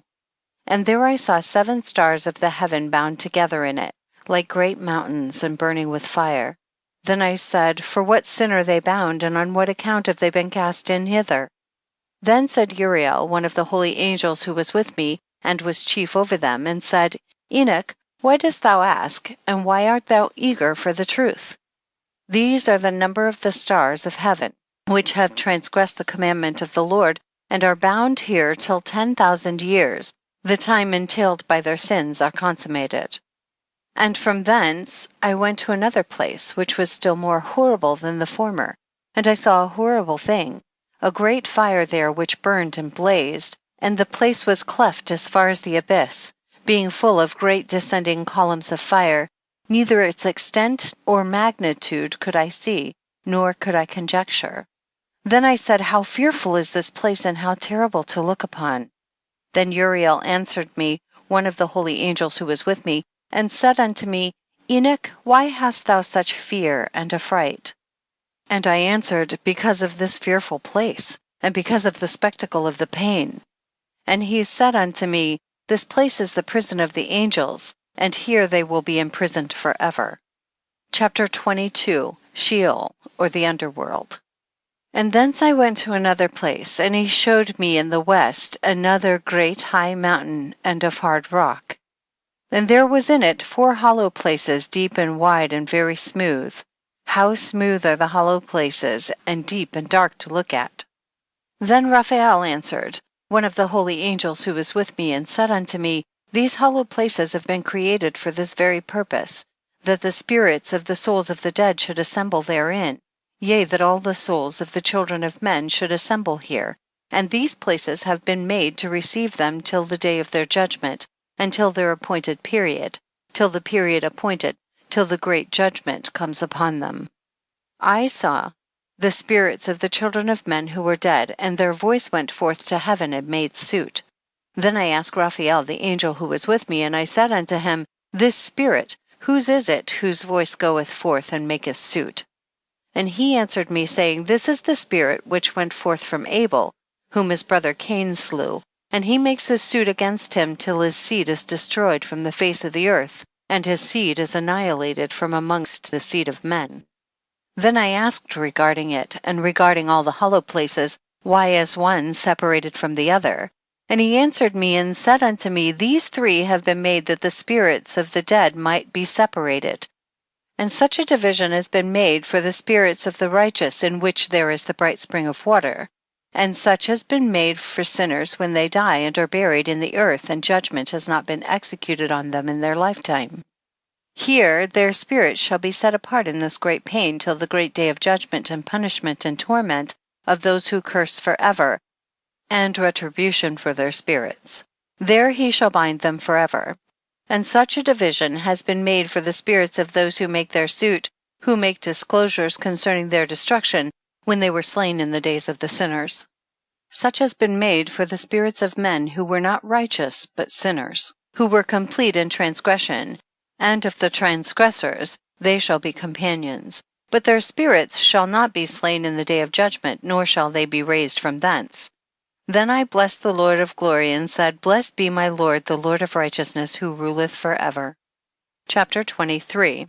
The fire that deals with the luminaries of heaven. From thence I went to another place to the west of the ends of the earth, and I saw a burning fire which ran without resting, and paused not from its course day or night, but ran regularly. And I asked, saying, what is this which rests not? Then Raguel, one of the holy angels who was with me, answered me and said unto me, this course of fire which thou hast seen is the fire in the west, which persecutes all the luminaries of heaven. Chapter 24 and 25. The 7 mountains in the northwest and the tree of life. Chapter 24. And from thence I went to another place of the earth, and he showed me a mountain range of fire which burnt day and night.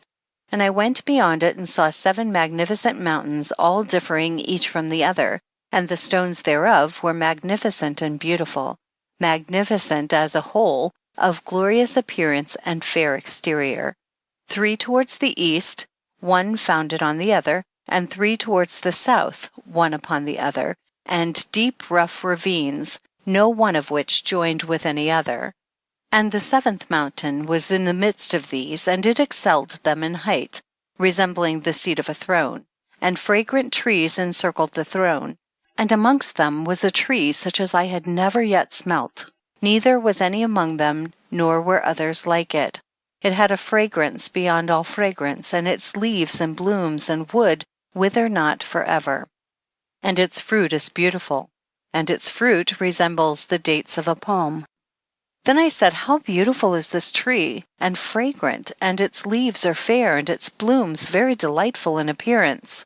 Then answered Michael, one of the holy and honored angels who was with me, and was their leader. Chapter 25. And he said unto me, Enoch, why dost thou ask me regarding the fragrance of the tree? And why dost thou wish to learn the truth? Then I answered him, saying, I wish to know about everything, but especially about this tree. And he answered, saying, This high mountain which thou hast seen, whose summit is like the throne of God, is his throne, where the Holy Great One, the Lord of Glory, the Eternal King, will sit, when he shall come down to visit the earth with goodness. And as for this fragrant tree, no mortal is permitted to touch it till the great judgment, when he shall take vengeance on all and bring everything to its consummation forever. It shall then be given to the righteous and holy. Its fruit shall be for food to the elect. It shall be transplanted to the holy place, to the temple of the Lord, the Eternal King. Then shall they rejoice with joy and be glad, and into the holy place shall they enter, and its fragrance shall be in their bones, and they shall live a long life on earth, such as thy fathers lived, and in their days shall no sorrow or plague or torment or calamity touch them.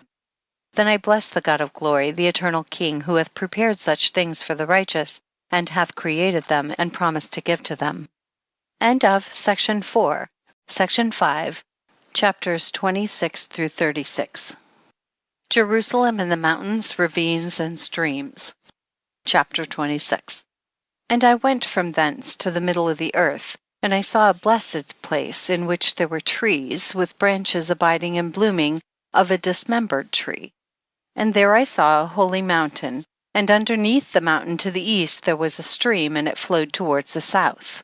And I saw towards the east another mountain higher than this, and between them a deep and narrow ravine.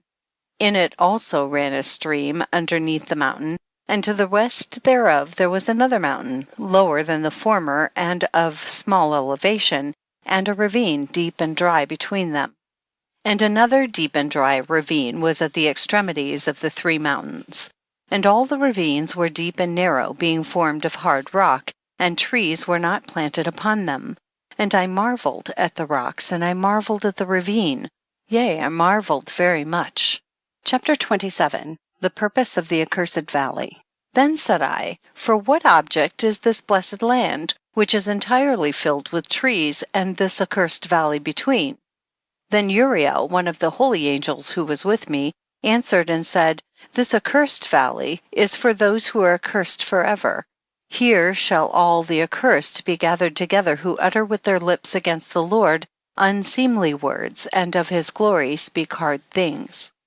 Here shall they be gathered together, and here shall be their place of judgment. In the last days there shall be upon them the spectacle of righteous judgment in the presence of the righteous forever. Here shall the merciful bless the Lord of glory, the Eternal King. In the days of judgment over the former they shall bless him for the mercy in accordance with which he has assigned them their lot. Then I blessed the Lord of glory, and set forth his glory, and lauded him gloriously. Chapter 28 through 33. Further journey to the east. Chapter 28. And thence I went toward the east, into the midst of the mountain range of the desert, and I saw a wilderness, and it was solitary, full of trees and plants. And water gushed forth from above, rushing like a copious watercourse which flowed towards the northwest. It caused clouds and dew to ascend on every side. Chapter 29. And thence I went to another place in the desert, and approached to the east of this mountain range. And there I saw aromatic trees exhaling the fragrance of frankincense and myrrh, and the trees also were similar to the almond tree. Chapter 30.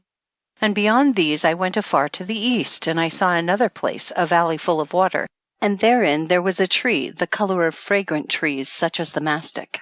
And on the sides of those valleys I saw fragrant cinnamon, and beyond these I proceeded to the east. Chapter 31. And I saw other mountains, and amongst them were groves of trees, and there flowed forth from them nectar, which is named Sarara and Galbanum. And beyond these mountains I saw another mountain to the east of the ends of the earth, whereon were aloe trees, and all the trees were full of stacte, being like almond trees. And when one burnt it, it smelt sweeter than any fragrant odor. Chapter 32. And after these fragrant odors, as I looked toward the north over the mountains, I saw 7 mountains full of choice nard and fragrant trees, and cinnamon and pepper. And thence I went over the summits of all these mountains, far towards the east of the earth, and passed above the Erythraean sea, and went far from it, and passed over the angel Zaltiel. And I came to the garden of righteousness, and saw beyond those trees many large trees growing there, and of goodly fragrance. Large, very beautiful and glorious, and the tree of wisdom, whereof they eat, and know great wisdom. That tree is in height like the fir, and its leaves are like those of the carob tree, and its fruit is like the clusters of the vine, very beautiful, and the fragrance of the tree penetrates afar. Then I said, how beautiful is the tree, and how attractive is its look. Then Raphael, the holy angel who was with me, answered me and said, this is the tree of wisdom, of which thy father old in years, and thy aged mother, who were before thee, have eaten. And they learned wisdom, and their eyes were opened, and they knew that they were naked, and they were driven out of the garden. Chapter 33. And from thence I went to the ends of the earth, and saw there great beasts, and each differed from the other. And I saw birds also differing in appearance and beauty and voice, the one differing from the other. And to the east of those beasts I saw the ends of the earth whereon the heaven rests, and the portals of the heavens open. And I saw how the stars of heaven come forth, and I counted the portals out of which they proceed, and wrote down all their outlets, of each individual star by itself, according to their number and their names, their courses and their positions, and their times and their months, as Uriel the holy angel who was with me showed me. He showed all things to me, and wrote them down for me. Also their names he wrote for me, and their laws and their companies. Chapter 34 to 35. Enoch's journey to the north. Chapter 34. And from thence I went towards the north to the ends of the earth, and there I saw a great and glorious device at the ends of the whole earth. And here I saw 3 portals of heaven open in the heaven. Through each of them proceed north winds. When they blow there is cold, hail, frost, snow, dew, and rain. And out of the one portal they blow for good, but when they blow through the other 2 portals, it is with violence and affliction on the earth, and they blow with violence. Chapter 35. And from thence I went towards the west to the ends of the earth, and I saw there 3 portals of the heaven open, such as I had seen in the east, the same number of portals and the same number of outlets. Chapter 36. Journey to the south. And from thence I went to the south to the ends of the earth, and I saw there 3 open portals of the heaven. And thence there came dew, rain, and wind. And from thence I went to the east to the ends of the heaven, and saw here the 3 eastern portals of heaven open, and small portals above them. Through each of these small portals pass the stars of heaven, and run their course to the west on the path which is shown to them. And as often as I saw, I blessed always the Lord of glory, and I continued to bless the Lord of glory, who has wrought great and glorious wonders, to show the greatness of his work to the angels, and to spirits, and to men, that they might praise his work, and all his creation, that they might see the work of his might, and praise the great work of his hands, and bless him forever. End of Section 5. Chapters 37 to 44. The Parables, 37 to 71. Chapter 37. The second vision which he saw, the vision of wisdom, which Enoch the son of Jared, the son of Mahalalel, the son of Canaan, the son of Enos, the son of Seth, the son of Adam, saw. And this is the beginning of the words of wisdom which I lifted up my voice to speak, and say to those which dwell on earth. Hear ye, men of old time, and see, ye that come after, the words of the Holy One which I will speak before the Lord of spirits. It were better to declare them only to the men of old time, but even from those that come after we will not withhold the beginning of wisdom. Till the present day such wisdom has never been given by the Lord of spirits as I have received according to my insight, according to the good pleasure of the Lord of spirits, by whom the lot of eternal life has been given to me. Now 3 parables were imparted to me, and I lifted up my voice and recounted them to those that dwell on the earth. 37 to 44. The first parable. 38. The coming judgment of the wicked. The first parable. When the congregation of the righteous shall appear, and sinners shall be judged for their sins, and shall be driven from the face of the earth. And when the righteous one shall appear before the eyes of the righteous, whose elect works hang upon the Lord of spirits. And light shall appear to the righteous and the elect who dwell on the earth. Where then will be the dwelling of the sinners? And where the resting place of those who have denied the Lord of spirits? It had been good for them if they had not been born.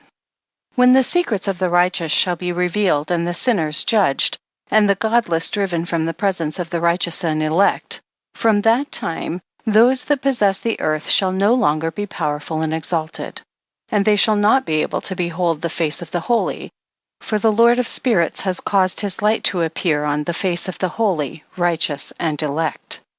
Then shall the kings and the mighty perish, and be given into the hands of the righteous and holy, and thenceforward none shall seek for themselves mercy from the Lord of spirits, for their life is at an end. 39. The abode of the righteous and of the elect one. The praises of the blessed. And it shall come to pass in those days that elect and holy children will descend from the high heaven, and their seed will become one with the children of men. And in those days Enoch received books of zeal and wrath, and books of disquiet and expulsion. And mercy shall not be accorded to them, saith the Lord of spirits. And in those days a whirlwind carried me off from the earth, and set me down at the end of the heavens. And there I saw another vision, the dwelling places of the holy, and the resting places of the righteous. Here mine eyes saw their dwellings with his righteous angels, and their resting places with the holy. And they petitioned and interceded and prayed for the children of men, and righteousness flowed before them as water, and mercy like dew upon the earth. Thus it is among them forever and ever. And in that place mine eyes saw the elect one of righteousness and of faith, and I saw his dwelling place under the wings of the Lord of spirits.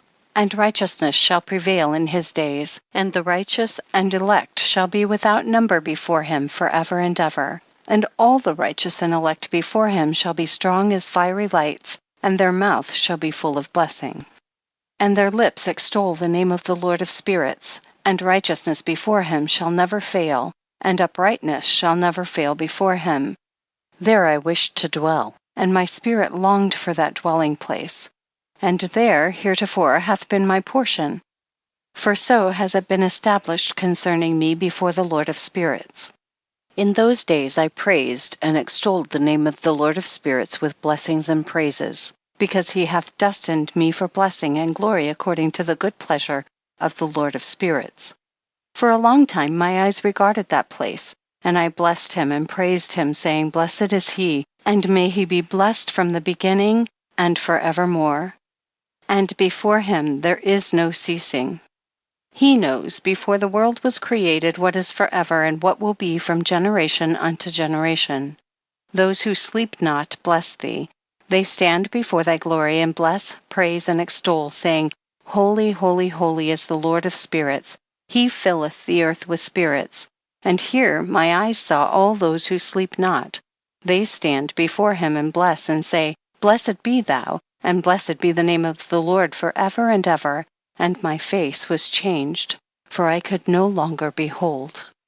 Chapter 40 to 41:2. The four archangels. Chapter 40.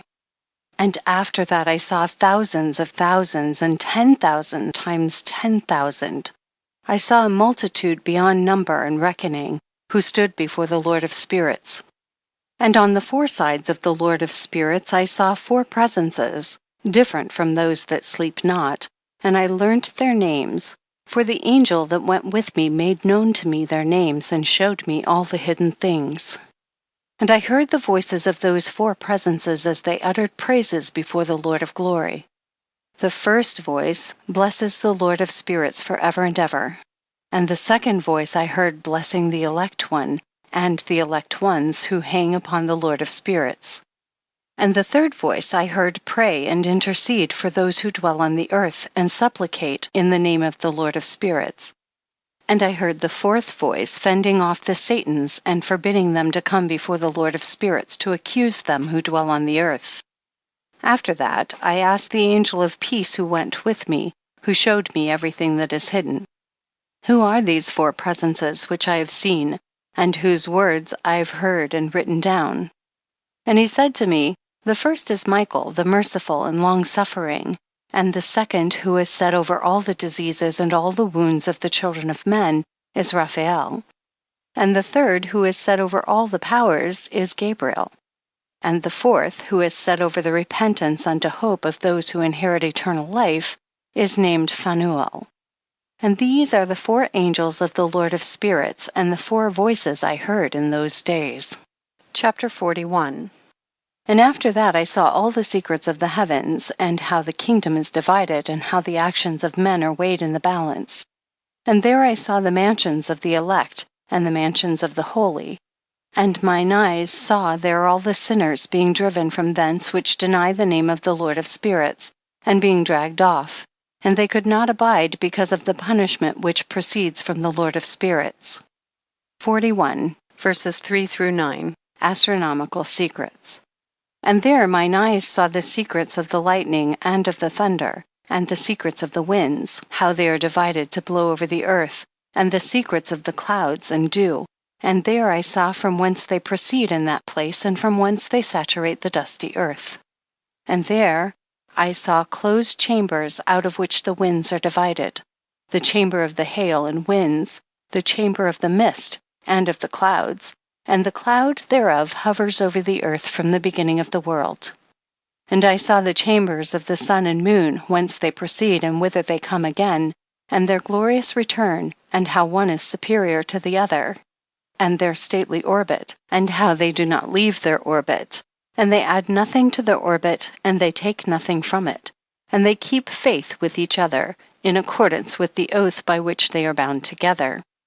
And first the sun goes forth, and traverses his path according to the commandment of the Lord of Spirits, and mighty is his name forever and ever.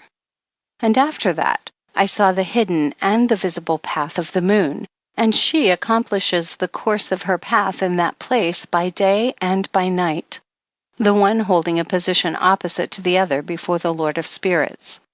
And they give thanks and praise and rest not, for unto them is their thanksgiving rest. For the sun changes oft for a blessing or a curse, and the course of the path of the moon is light to the righteous, and darkness to the sinners in the name of the Lord, who made a separation between the light and the darkness, and divided the spirits of men, and strengthened the spirits of the righteous in the name of his righteousness. For no angel hinders, and no power is able to hinder, for he appoints a judge for them all, and he judges them all before him. 42. The dwelling places of wisdom and of unrighteousness. Wisdom found no place where she might dwell. Then a dwelling place was assigned her in the heavens. Wisdom went forth to make her dwelling among the children of men, and found no dwelling place. Wisdom returned to her place, and took her seat among the angels. And unrighteousness went forth from her chambers, whom she sought not she found, and dwelt with them, as rain in a desert, and dew on a thirsty land. 43-44. Astronomical Secrets. And I saw other lightnings and the stars of heaven, and I saw how he called them all by their names, and they hearkened unto him. And I saw how they are weighed in a righteous balance according to their proportions of light.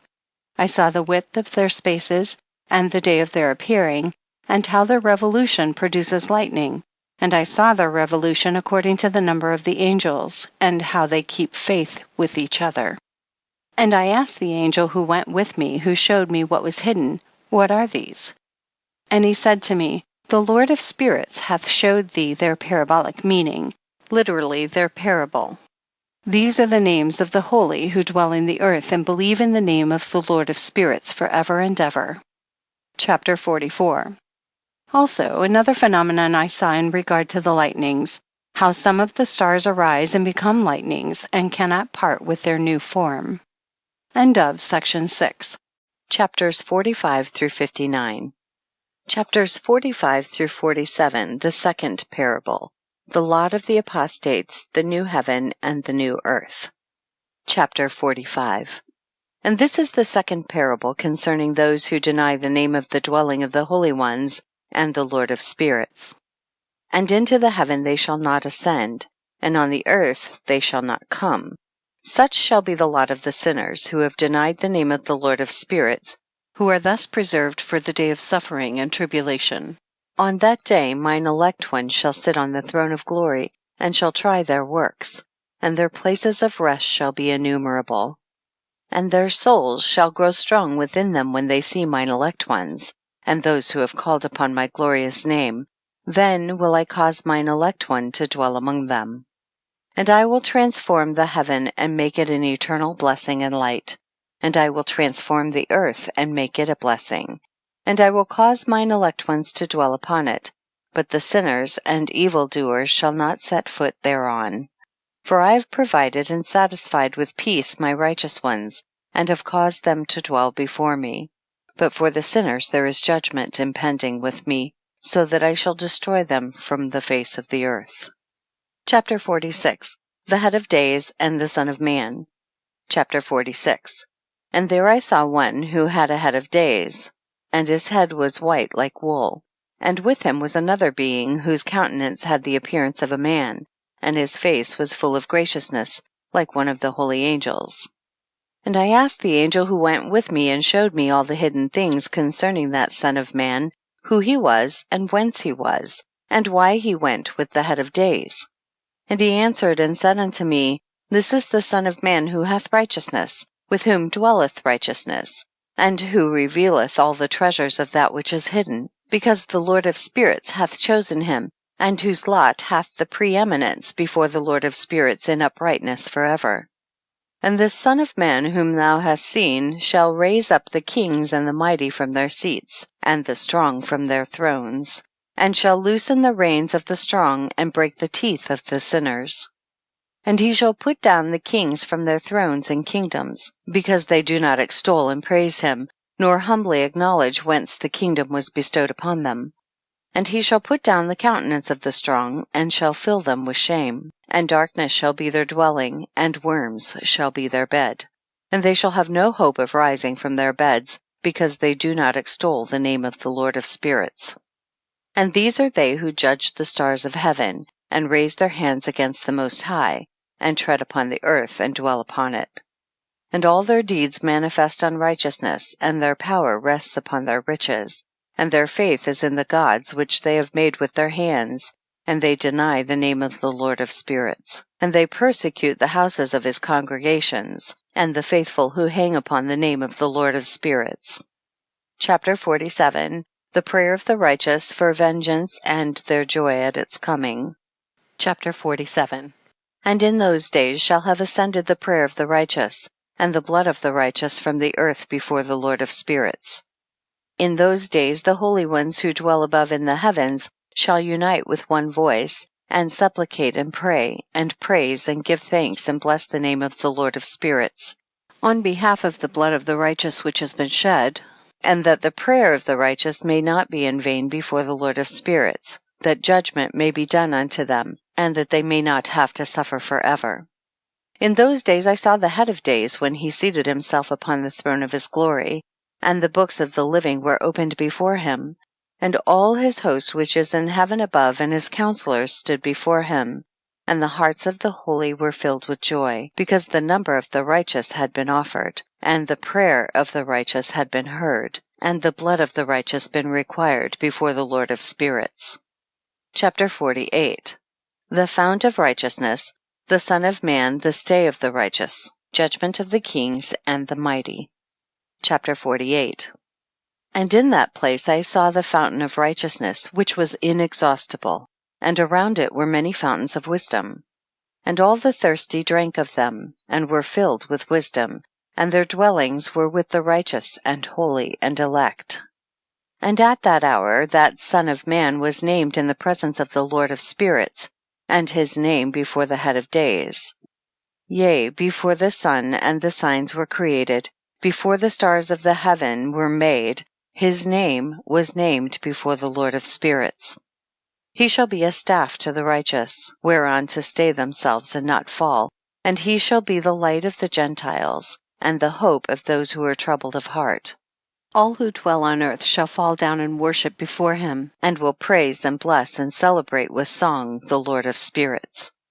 And for this reason hath he been chosen and hidden before him, before the creation of the world, and forevermore.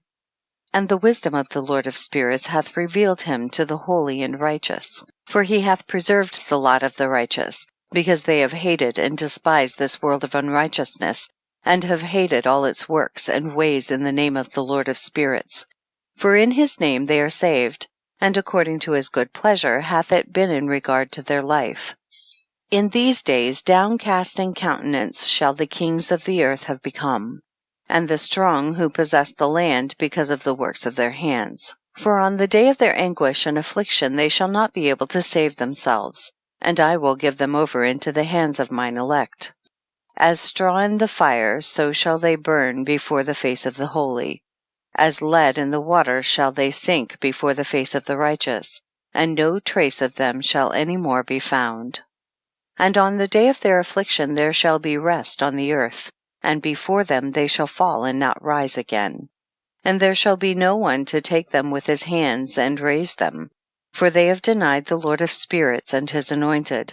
The name of the Lord of spirits be blessed. Chapter 49. The power and wisdom of the elect one. Chapter 49. For wisdom is poured out like water, and glory faileth not before him for evermore. For he is mighty in all the secrets of righteousness, and unrighteousness shall disappear as a shadow, and have no continuance, because the elect one standeth before the Lord of spirits, and his glory is for ever and ever, and his might unto all generations. And in him dwells the spirit of wisdom, and the spirit which gives insight, and the spirit of understanding and of might, and the spirit of those who have fallen asleep in righteousness. And he shall judge the secret things, and none shall be able to utter a lying word before him. For he is the elect one before the Lord of spirits according to his good pleasure. Chapter 50. The glorification and victory of the righteous, the repentance of the Gentiles. Chapter 50. And in those days a change shall take place for the holy and elect, and the light of days shall abide upon them, and glory and honor shall turn to the holy, on the day of affliction on which evil shall have been treasured up against the sinners. And the righteous shall be victorious in the name of the Lord of spirits, and he will cause the others to witness this, that they may repent and forego the works of their hands. They shall have no honor through the name of the Lord of spirits, yet through his name shall they be saved, and the Lord of spirits will have compassion on them, for his compassion is great. And he is righteous also in his judgment, and in the presence of his glory, unrighteousness also shall not maintain itself. At his judgment the unrepentant shall perish before him. And from henceforth I will have no mercy on them, saith the Lord of spirits. Chapter 51. The resurrection of the dead, and the separation by the judge of the righteous and the wicked. Chapter 51. And in those days shall the earth also give back that which has been entrusted to it, and Sheol also shall give back that which it has received, and hell shall give back that which it owes. For in those days the elect one shall arise, and he shall choose the righteous and holy from among them. For the day has drawn nigh that they should be saved. And the elect one shall in those days sit on my throne, and his mouth shall pour forth all the secrets of wisdom and counsel. For the Lord of spirits hath given them to him, and hath glorified him. And in those days shall the mountains leap like rams, and the hills also shall skip like lambs satisfied with milk. And the faces of all the angels in heaven shall be lighted up with joy, and the earth shall rejoice, and the righteous shall dwell upon it, and the elect shall walk thereon. Chapter 52. The 7 metal mountains and the elect one. Chapter 52. And after those days, in that place where I had seen all the visions of that which is hidden, for I had been carried off in a whirlwind, and they had borne me towards the west. There mine eyes saw all the secret things of heaven that shall be, a mountain of iron, and a mountain of copper, and a mountain of silver, and a mountain of gold, and a mountain of soft metal, and a mountain of lead. And I asked the angel who went with me, saying, What things are these which I have seen in secret? And he said unto me, all these things which thou hast seen shall serve the dominion of his anointed, that he may be potent and mighty on the earth. And that angel of peace answered, saying unto me, Wait a little, and there shall be revealed unto thee all the secret things which surround the Lord of spirits. And these mountains which thine eyes have seen, the mountain of iron, and the mountain of copper, and the mountain of silver, and the mountain of gold, and the mountain of soft metal, and the mountain of lead, all these shall be in the presence of the elect one as wax before the fire, and like the water which streams down from above upon those mountains, and they shall become powerless before his feet. And it shall come to pass in those days that none shall be saved, either by gold or by silver, and none be able to escape. And there shall be no iron for war, nor shall one clothe oneself with a breastplate. Bronze shall be of no service, and tin shall be of no service, and shall not be esteemed, and lead shall not be desired. And all these things shall be denied and destroyed from the surface of the earth, when the elect one shall appear before the face of the Lord of spirits. Chapter 53 and 54. The valley of judgment, the angels of punishment, the communities of the elect one.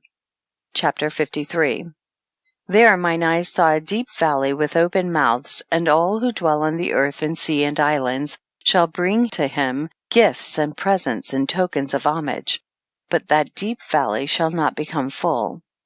And their hands commit lawless deeds, and the sinners devour all whom they lawlessly oppress. Yet the sinners shall be destroyed before the face of the Lord of spirits, and they shall be banished from off the face of his earth, and they shall perish for ever and ever. For I saw all the angels of punishment abiding there, and preparing all the instruments of Satan.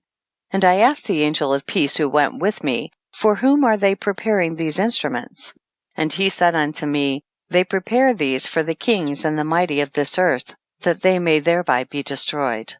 And after this the righteous and elect one shall cause the house of his congregation to appear.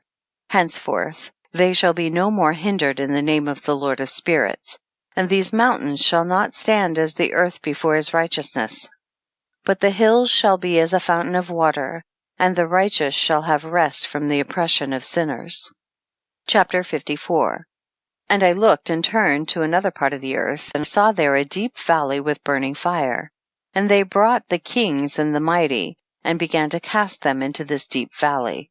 And there mine eyes saw how they made these their instruments, iron chains of immeasurable weight. And I asked the angel of peace who went with me, saying, For whom are these chains being prepared?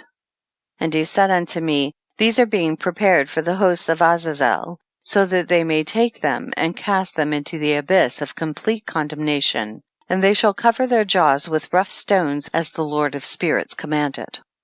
And Michael and Gabriel and Raphael and Phanuel shall take hold of them on that great day, and cast them on that day into the burning furnace, that the Lord of spirits may take vengeance on them for their unrighteousness in becoming subject to Satan and leading astray those who dwell on earth. Chapter 54, verse 7 through 55, verse 2. Noachic fragment on the first world judgment. And in those days shall punishment come from the Lord of spirits, and he will open all the chambers of waters which are above the heavens, and of the fountains which are beneath the earth. And all the waters shall be joined with the waters. That which is above the heavens is the masculine, and the water which is beneath the earth is the feminine. And they shall destroy all who dwell on the earth, and those who dwell under the ends of the heaven. And when they have recognized their unrighteousness which they have wrought on the earth, then by these shall they perish. Chapter 55. And after that the head of days repented, and said, In vain have I destroyed all who dwell on the earth. And he sware by his great name, Henceforth I will not do so to all who dwell on the earth, and I will set a sign in the heaven, and this shall be a pledge of good faith between me and them forever, so long as heaven is above the earth, and this is in accordance with my command. Chapter 55, verse 3 through 56, verse 4. Final judgment of Azazel, the watchers and their children.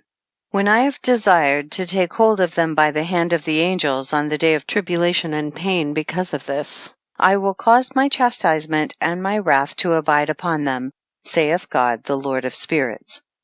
Ye mighty kings who dwell on the earth, you shall have to behold mine elect one, how he sits on the throne of glory and judges Azazel and all his associates, and all his hosts in the name of the Lord of spirits. Chapter 56. And I saw there the hosts of the angels going, and they held scourges and chains of iron and bronze. And I asked the angel of peace who went with me, saying, To whom are these who hold the scourges going? And he said unto me, To their elect and beloved ones, that they may be cast into the chasm of the abyss of the valley.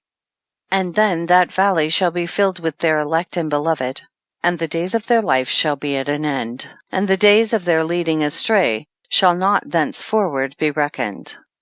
Chapter 56, verses 5-8. Last struggle of heathen powers against Israel. And in those days the angels shall return and hurl themselves to the east upon the Parthians and Medes. They shall stir up the kings, so that a spirit of unrest shall come upon them, and they shall rouse them from their thrones, that they may break forth as lions from their lairs, and as hungry wolves among their flocks. And they shall go up and tread under foot the land of his elect ones. And the land of his elect ones shall be before them a threshing floor and a highway. But the city of my righteous shall be a hindrance to their horses, and they shall begin to fight among themselves. And their right hand shall be strong against themselves, and a man shall not know his brother, nor a son his father or his mother, till there be no number of the corpses through their slaughter, and their punishment be not in vain. In those days Sheol shall open its jaws, and they shall be swallowed up therein, and their destruction shall be at an end. Sheol shall devour the sinners in the presence of the elect. Chapter 57. The return from the dispersion. Chapter 57. And it came to pass after this that I saw another host of wagons and men riding thereon, and coming on the winds from the east and from the west to the south. And the noise of their wagons was heard, and when this turmoil took place the holy ones from heaven remarked it, and the pillars of the earth were moved from their place, and the sound thereof was heard from the one end of heaven to the other in one day. And they shall all fall down and worship the Lord of spirits, and this is the end of the second parable.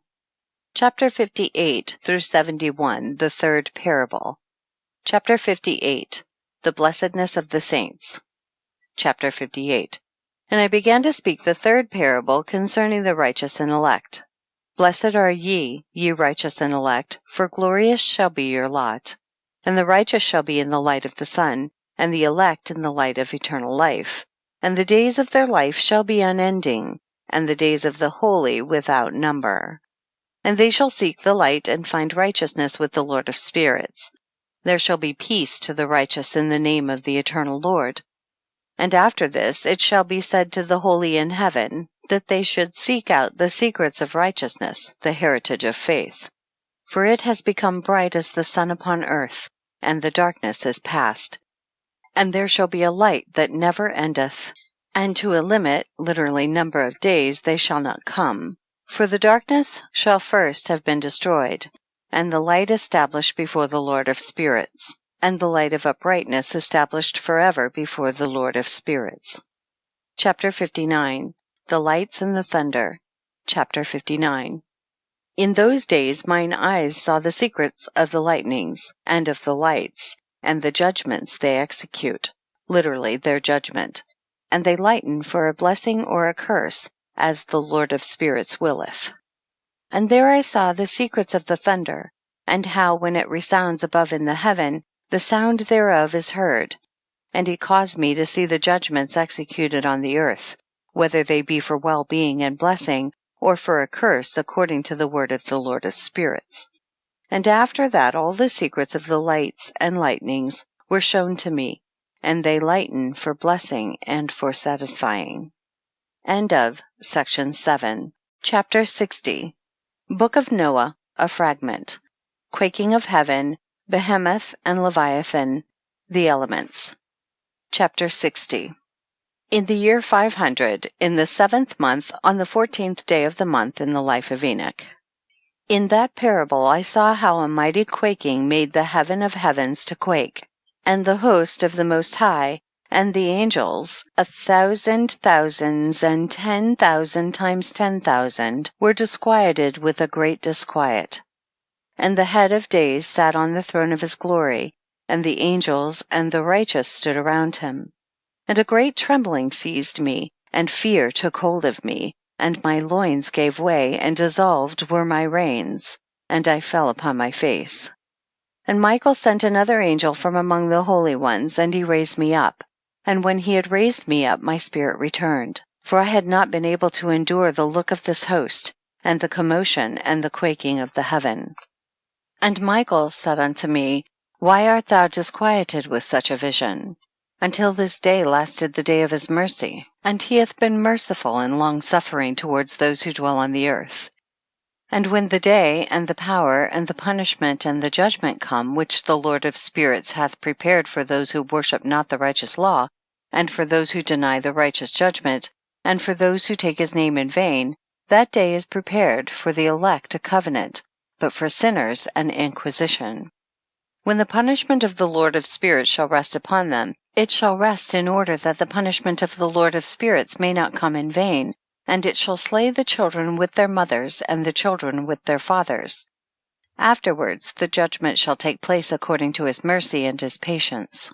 And on that day were two monsters parted, a female monster named Leviathan, to dwell in the abysses of the ocean over the fountains of the waters, but the male is named Behemoth, who occupied with his breast a waste wilderness named Duodain on the east of the garden where the elect and righteous dwell, where my grandfather was taken up, the seventh from Adam, the first man whom the Lord of spirits created.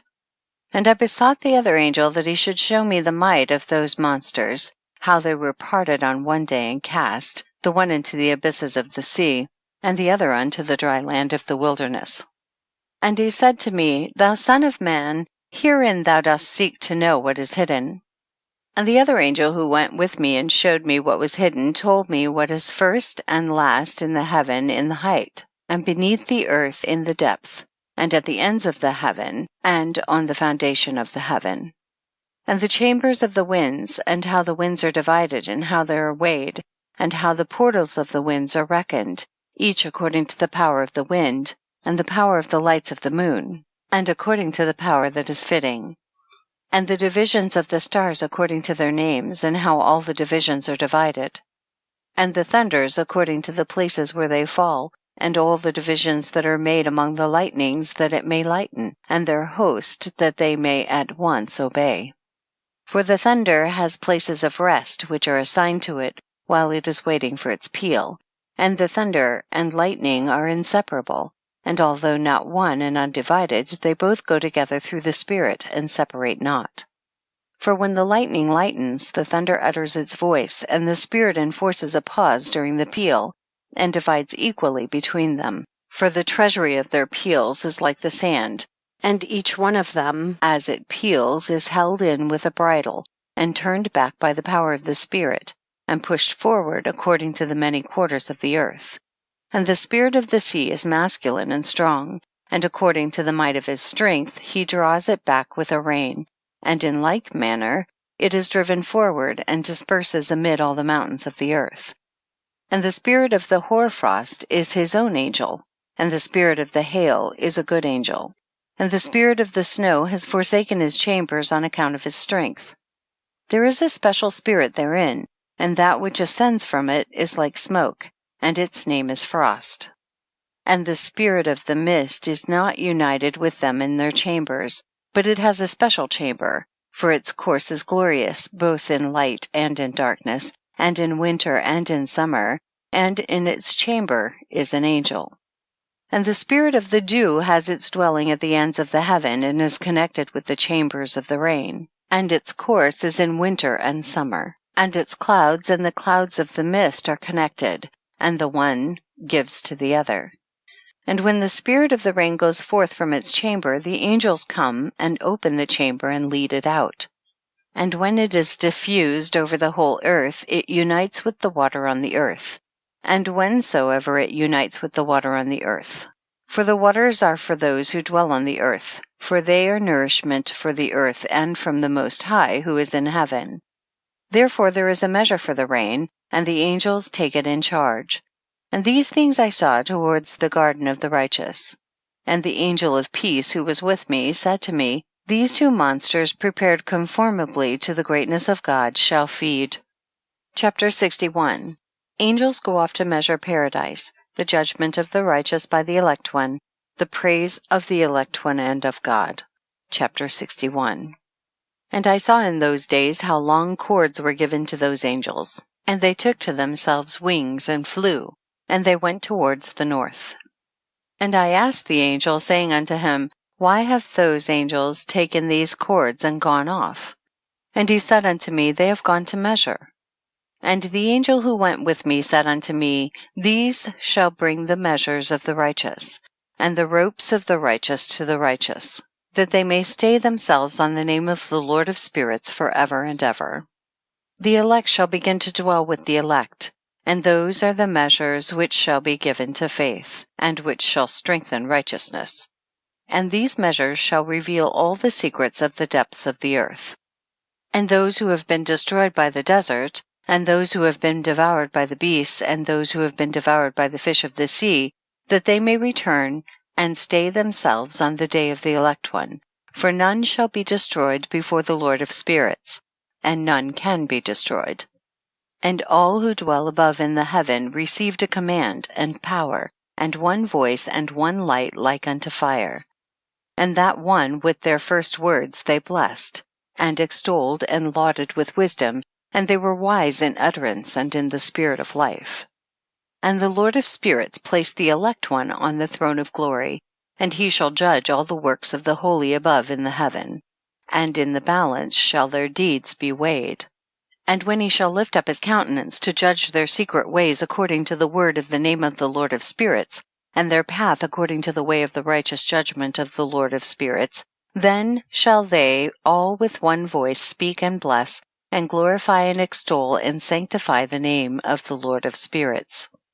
And he will summon all the host of the heavens, and all the holy ones above, and the host of God, the cherubic, seraphim, and ophanim, and all the angels of power, and all the angels of principalities, and the elect one, and the other powers on the earth and over the water. On that day shall raise one voice, and bless and glorify, and exalt in the spirit of faith, and in the spirit of wisdom, and in the spirit of patience, and in the spirit of mercy, and in the spirit of judgment and of peace, and in the spirit of goodness, and shall all say with one voice, Blessed is he, and may the name of the Lord of spirits be blessed forever and ever. All who sleep not above in heaven shall bless him, and all the holy ones who are in heaven shall bless him, and all the elect who dwell in the garden of life. And every spirit of light who is able to bless and glorify and extol and hallow thy blessed name, and all flesh shall beyond measure glorify and bless thy name forever and ever. For great is the mercy of the Lord of spirits, and he is long-suffering, and all his works and all that he has created he has revealed to the righteous and elect, in the name of the Lord of spirits. Chapter 62. Judgment of the kings and the mighty, blessedness of the righteous. Chapter 62. And thus the Lord commanded the kings and the mighty and the exalted, and those who dwell on the earth, and said, Open your eyes and lift up your horns if you are able to recognize the elect one. And the Lord of spirits seated him on the throne of his glory, and the spirit of righteousness was poured out upon him, and the word of his mouth slays all the sinners, and all the unrighteous are destroyed from before his face. And there shall stand up in that day all the kings and the mighty, and the exalted, and those who hold the earth. And they shall see and recognize how he sits on the throne of his glory, and righteousness is judged before him, and no lying word is spoken before him. Then shall pain come upon them, as on a woman in travail, and she has pain in bringing forth, when her child enters the mouth of the womb, and she has pain in bringing forth. And one portion of them shall look on the other, and they shall be terrified, and they shall be downcast of countenance, and pain shall seize them, when they see that Son of Man sitting on the throne of his glory. And the kings and the mighty and all who possess the earth shall bless and glorify and extol him who rules over all, who was hidden. For from the beginning the Son of Man was hidden, and the Most High preserved him in the presence of his might, and revealed him to the elect. And the congregation of the elect and holy shall be sown, and all the elect shall stand before him on that day. And all the kings and the mighty and the exalted and those who rule the earth shall fall down before him on their faces, and worship and set their hope upon that Son of Man, and petition him, and supplicate for mercy at his hands. Nevertheless, that Lord of spirits will so press them, that they shall hastily go forth from his presence, and their faces shall be filled with shame, and the darkness grow deeper on their faces. And he will deliver them to the angels for punishment, to execute vengeance on them, because they have oppressed his children and his elect. And they shall be a spectacle for the righteous and for his elect. They shall rejoice over them, because the wrath of the Lord of spirits resteth upon them, and his sword is drunk with their blood. And the righteous and elect shall be saved on that day, and they shall never thenceforward see the face of the sinners and unrighteous. And the Lord of spirits will abide over them, and with that Son of Man they shall eat and lie down and rise up for ever and ever. And the righteous and elect shall have risen from the earth, and ceased to be of downcast countenance. And they shall have been clothed with garments of glory, and these shall be the garments of life from the Lord of spirits. And your garment shall not grow old, nor your glory pass away before the Lord of spirits. Chapter 63. The unveiling repentance of the kings and the mighty. Chapter 63.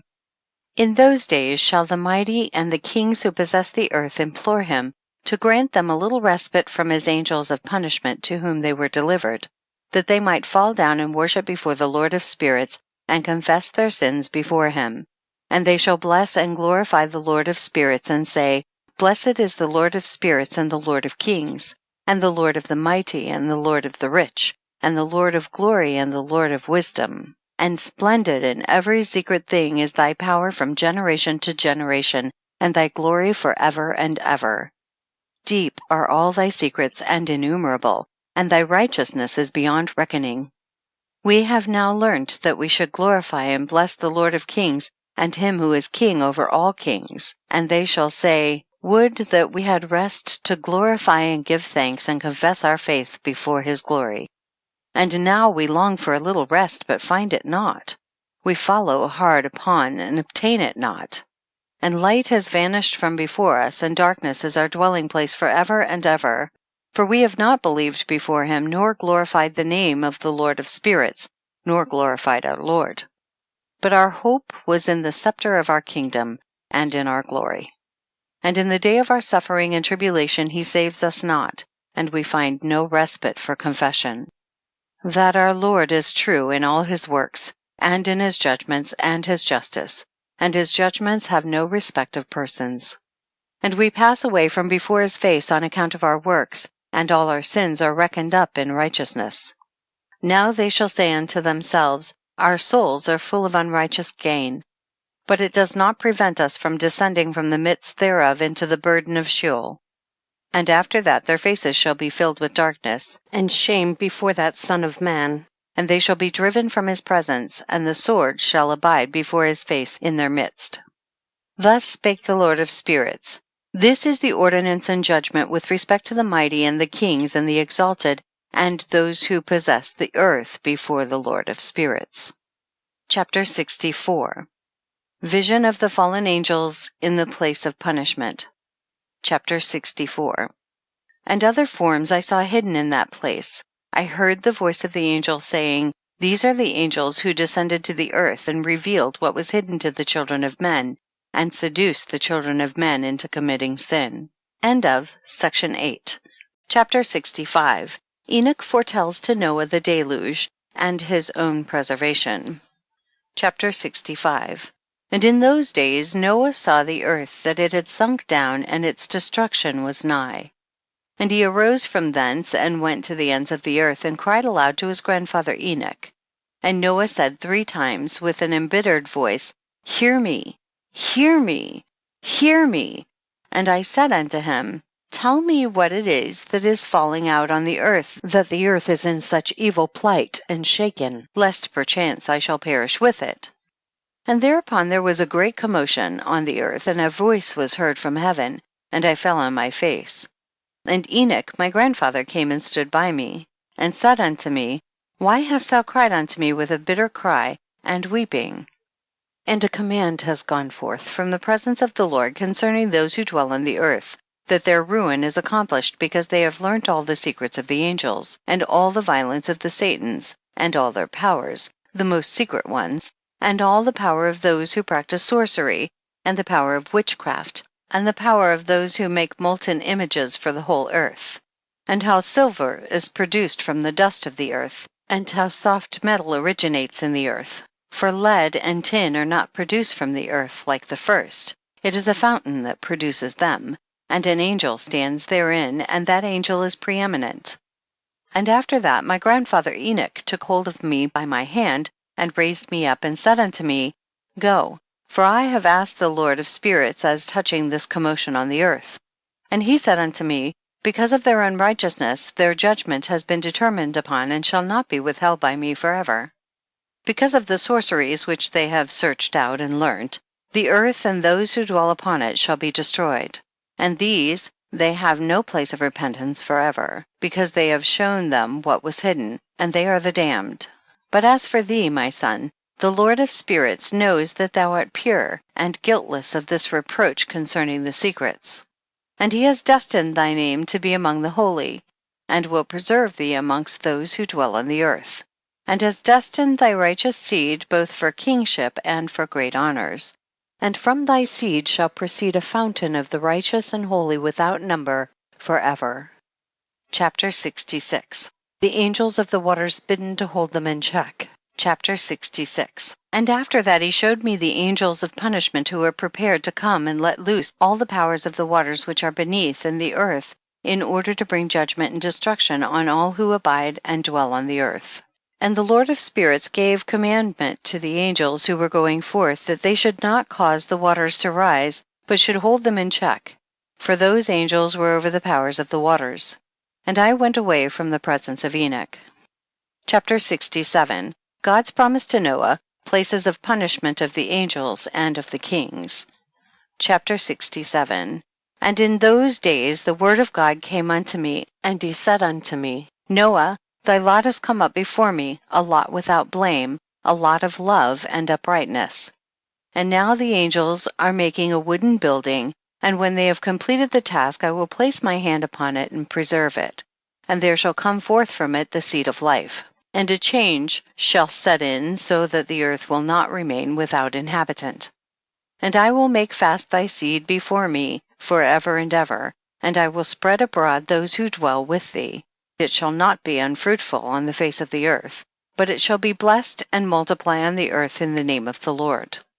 And he will imprison those angels who have shown unrighteousness in that burning valley which my grandfather Enoch had formerly shown to me in the west among the mountains of gold and silver and iron and soft metal and tin. And I saw that valley in which there was a great convulsion, and a convulsion of the waters.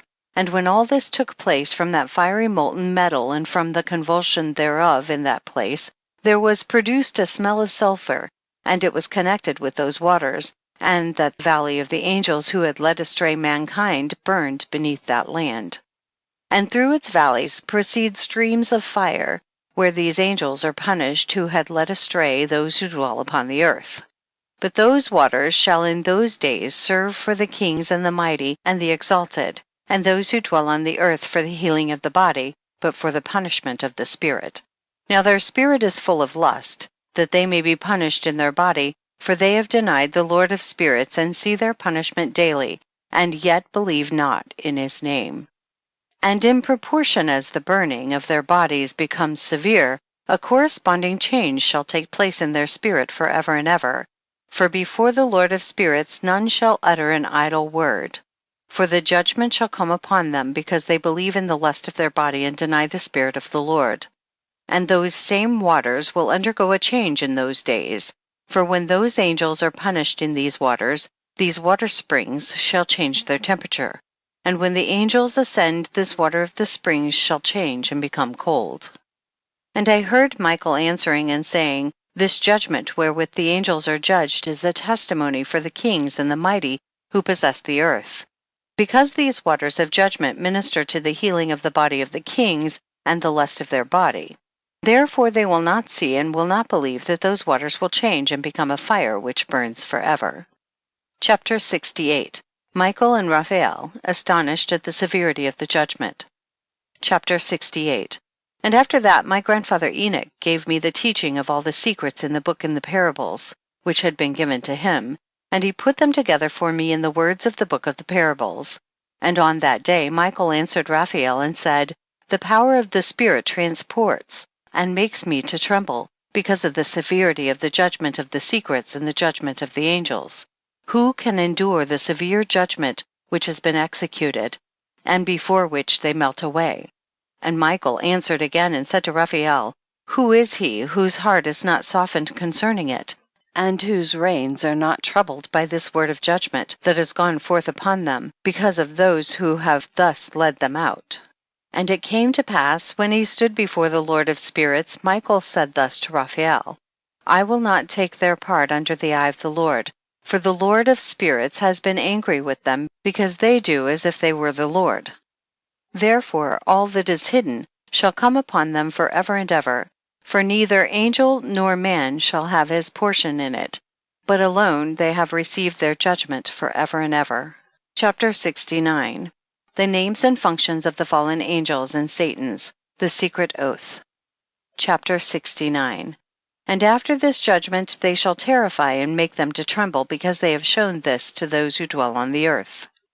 And behold, the names of those angels, and these are their names, the first of them is Samjaza, the second Artaquapha, and the third Armen, the fourth Kokabel, the fifth Turiel, the sixth Rumjal, the seventh Danjal, the eighth Niquel, the ninth Baraquel, the 10th Azazel, the 11th Armaros, the 12th Batarjal, the 13th Besasajal, the 14th Hananel, the 15th Turel, and the 16th Samapasiel, the 17th Jetrel, the 18th Tamael, the 19th Turel, the 20th Rumael, the 21st Azazel.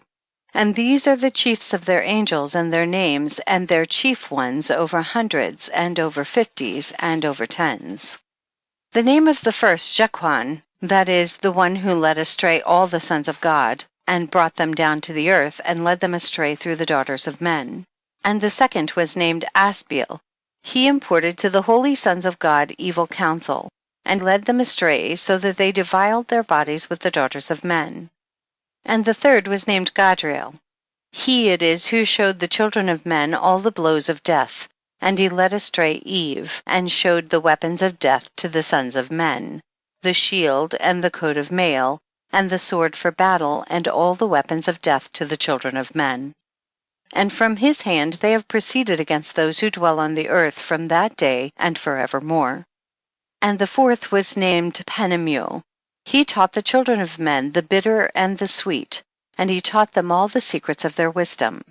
And he instructed mankind in writing with ink and paper, and thereby many sinned from eternity to eternity and until this day. For men were not created for such a purpose, to give confirmation to their good faith with pen and ink. For men were created exactly like the angels, to the intent that they should continue pure and righteous, and death, which destroys everything, could not have taken hold of them. But through this their knowledge they are perishing, and through this power it is consuming me. And the fifth was named Kasdeja. This is he who showed the children of men all the wicked smitings of spirits and demons, and the smitings of the embryo in the womb, that it may pass away, and the smitings of the soul, the bites of the serpent, and the smitings which befall through the noontide heat. The son of the serpent named Tabaet.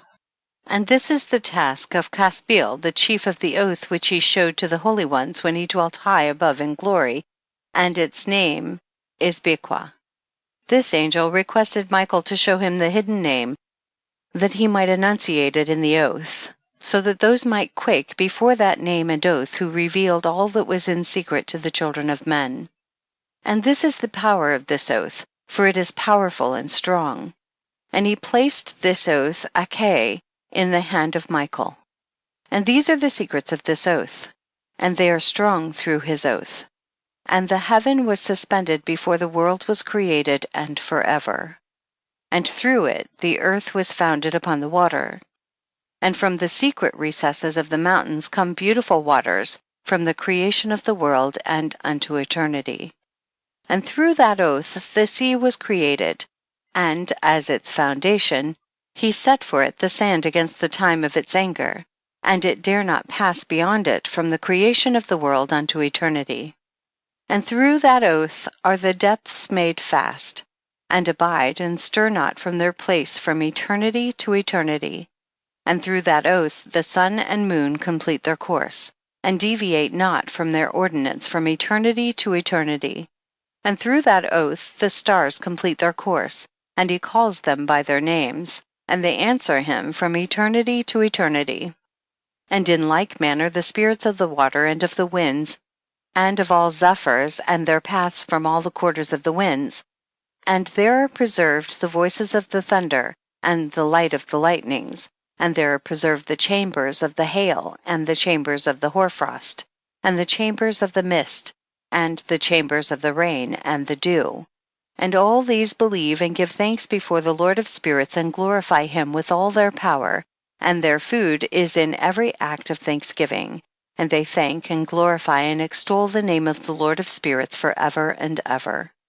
And this oath is mighty over them, and through it they are preserved, and their paths are preserved, and their course is not destroyed.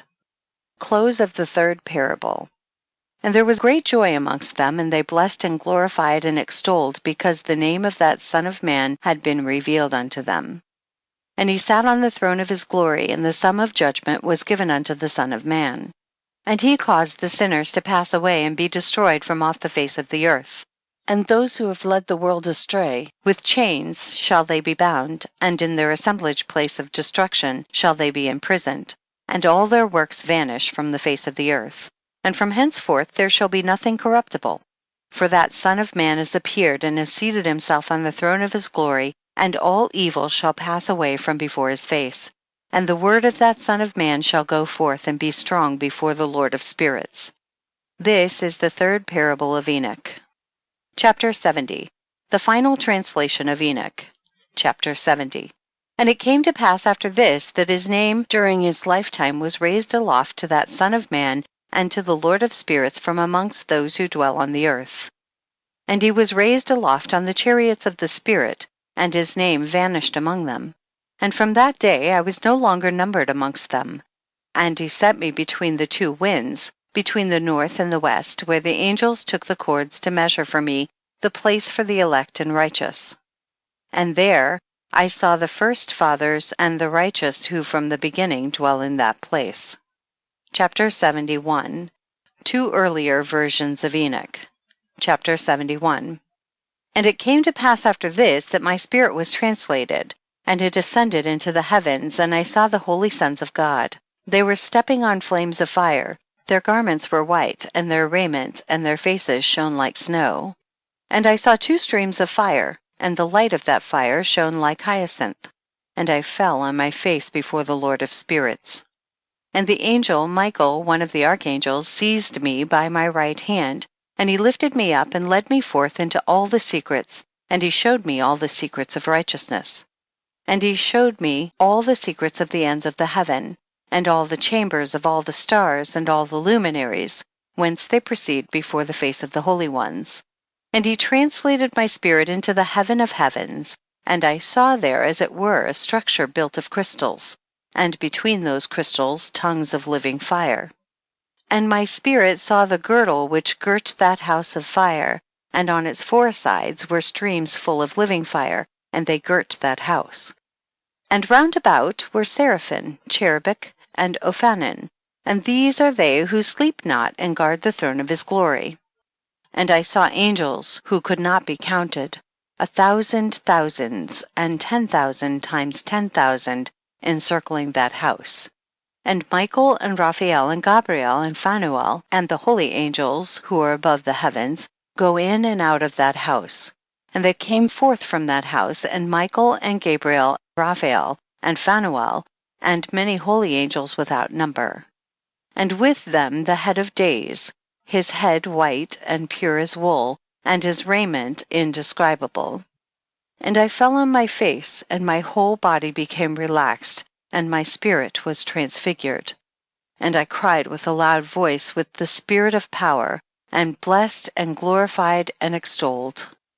And these blessings which went forth out of my mouth were well pleasing before that head of days. And that head of days came with Michael and Gabriel, Raphael and Phanuel, thousands and 10,000s of angels without number. Lost passage wherein the Son of Man was described as accompanying the head of days, and Enoch asked one of the angels, as in 46:3, concerning the Son of Man as to who he was.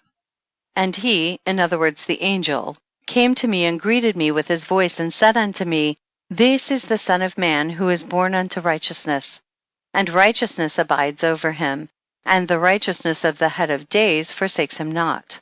And he said unto me, He proclaims unto thee peace in the name of the world to come. For from hence has proceeded peace since the creation of the world, and so shall it be unto thee forever and forever and ever. And all shall walk in his ways, since righteousness never forsaketh him. With him will be their dwelling places, and with him their heritage. And they shall not be separated from him forever and ever and ever. And so there shall be length of days with that Son of Man, and the righteous shall have peace and an upright way in the name of the Lord of spirits forever and ever. End of section 9. The Book of the Courses of the Heavenly Luminaries. Chapter 72 through chapter 82. Chapter 72. The Sun. Chapter 72. The Book of the Courses of the Luminaries of the Heaven, the relations of each, according to their classes, their dominion, and their seasons, according to their names and places of origin, and according to their months, which Uriel, the holy angel who was with me, who is their guide, showed me. And he showed me all their laws exactly as they are, and how it is with regard to all the years of the world, and unto eternity, till the new creation is accomplished, which dureth till eternity. And this is the first law of the luminaries. The luminary, the sun, has its rising in the eastern portals of the heaven, and its setting in the western portals of the heaven. And I saw 6 portals in which the sun rises, and 6 portals in which the sun sets, and the moon rises and sets in these portals. And the leaders of the stars and those whom they lead, 6 in the east and 6 in the west, and all following each other in accurately corresponding order. Also many windows to the right and left of these portals.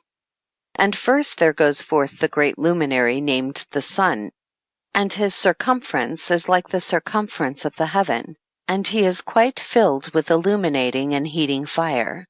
The chariot on which he ascends, the wind drives, and the sun goes down from the heaven and returns through the north in order to reach the east, and is so guided that he comes to the appropriate, literally, that portal, and shines in the face of the heaven.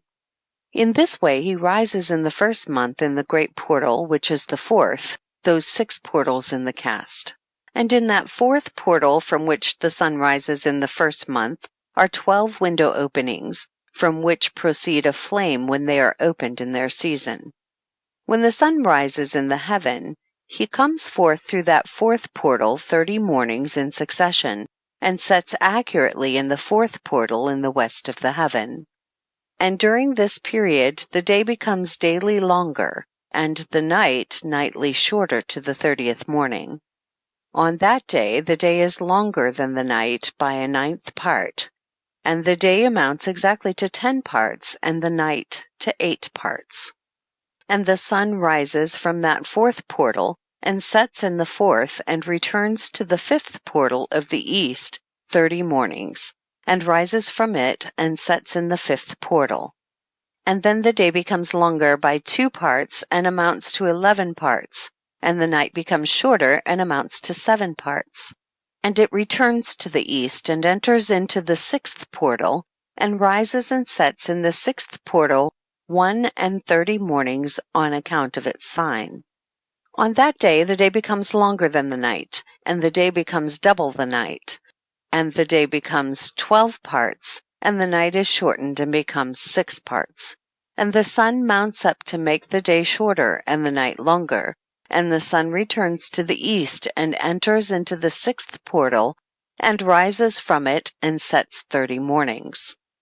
And when 30 mornings are accomplished, the day decreases by exactly 1 part, and becomes 11 parts, and the night 7.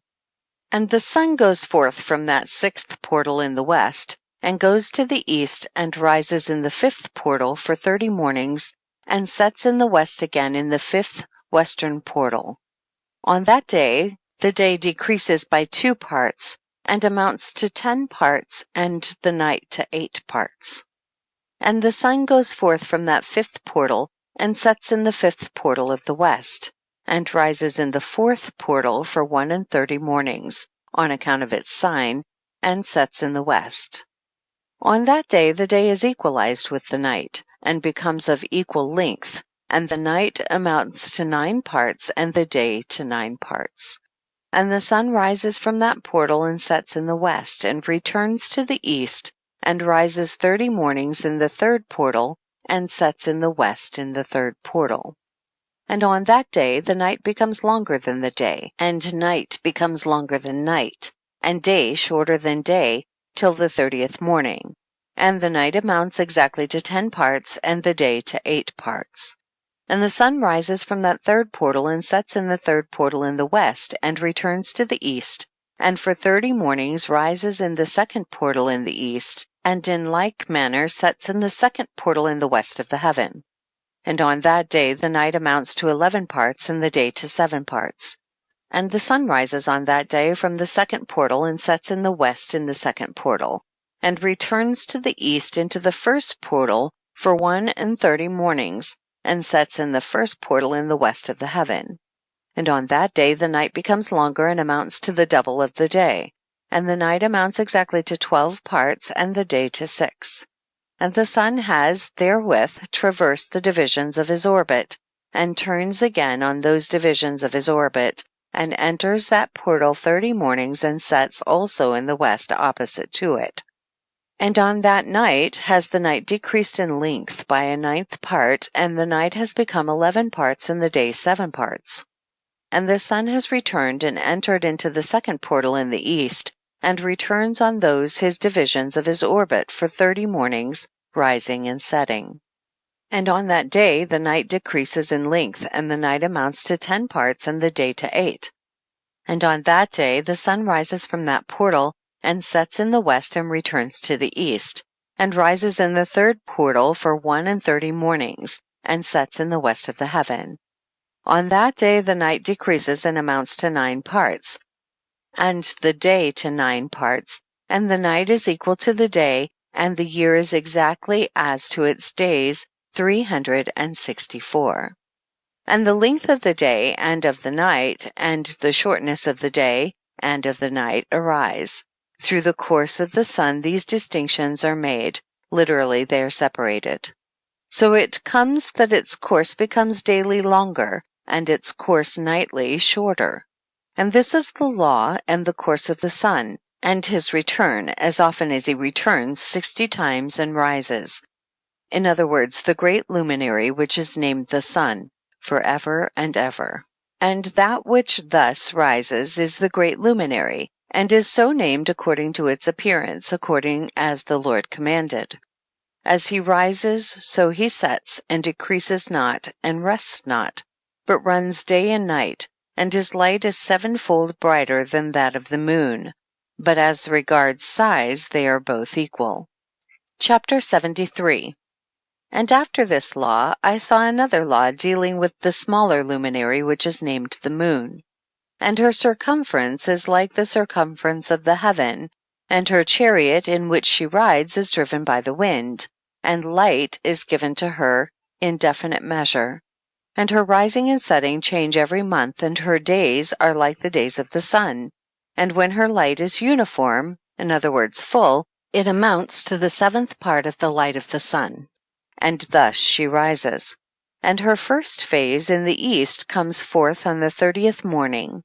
And on that day she becomes visible, and constitutes for you the first phase of the moon on the 30th day together with the sun in the portal where the sun rises.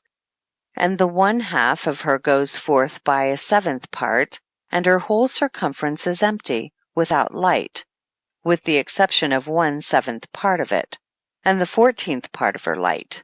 And when she receives 1/7 part of the half of her light amounts to 1/7 part and the half thereof.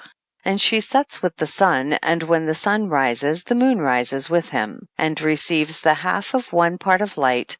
And in that night, in the beginning of her morning, in the commencement of the lunar day, the moon sets with the sun, and is invisible that night with the 14 parts and the half of 1 of them.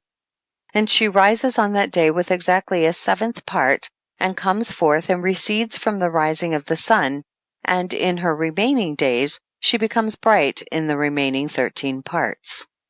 Chapter 74.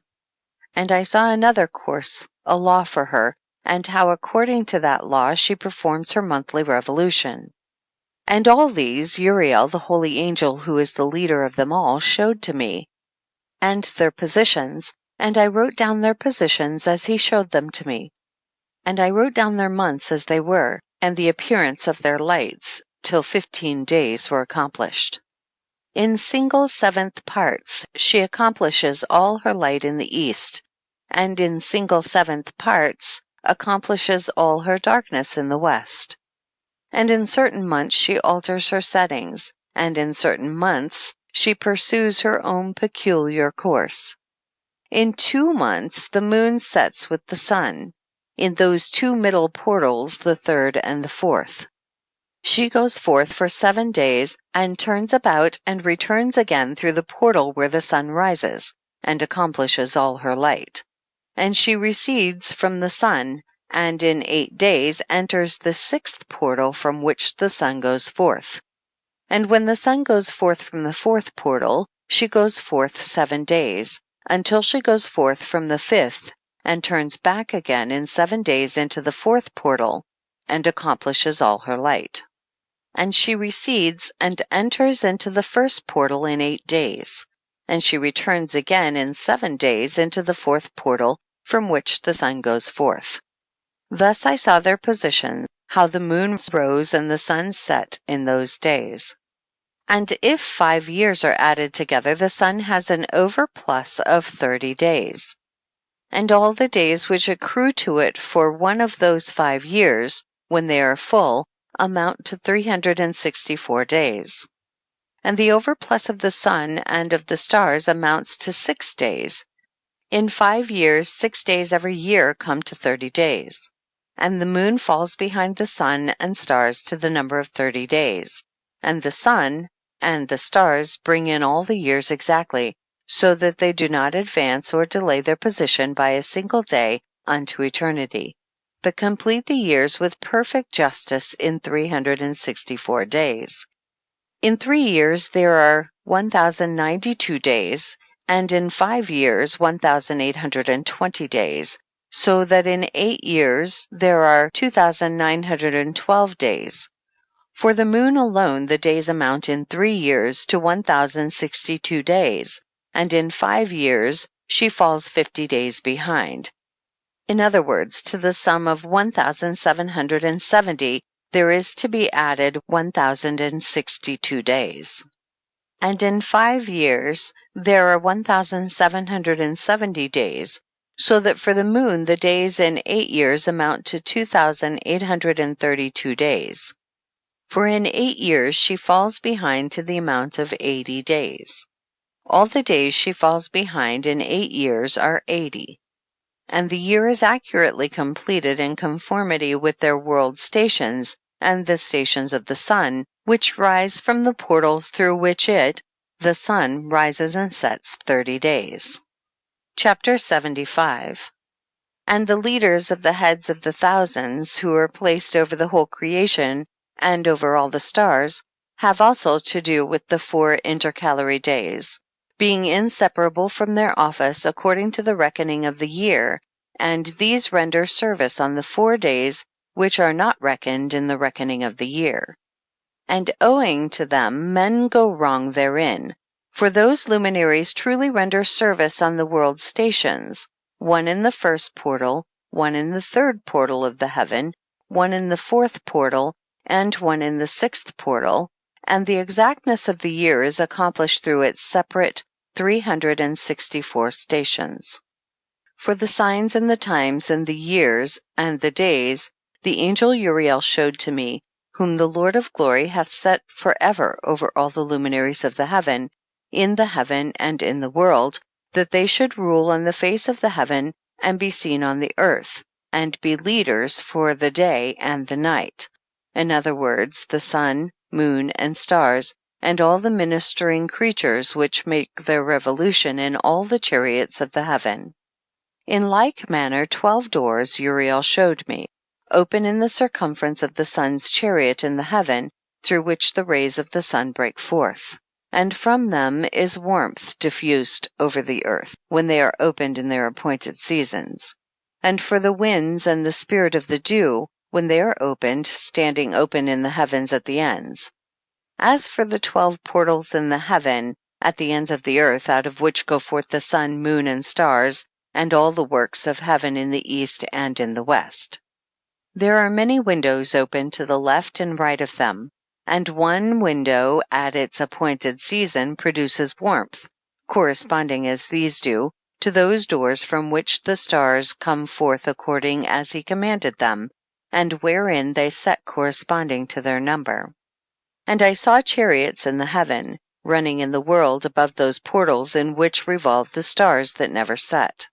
And one is larger than all the rest, and it is that makes its course through the entire world. End of section 10. Chapter 76. The 12 windows and their portals.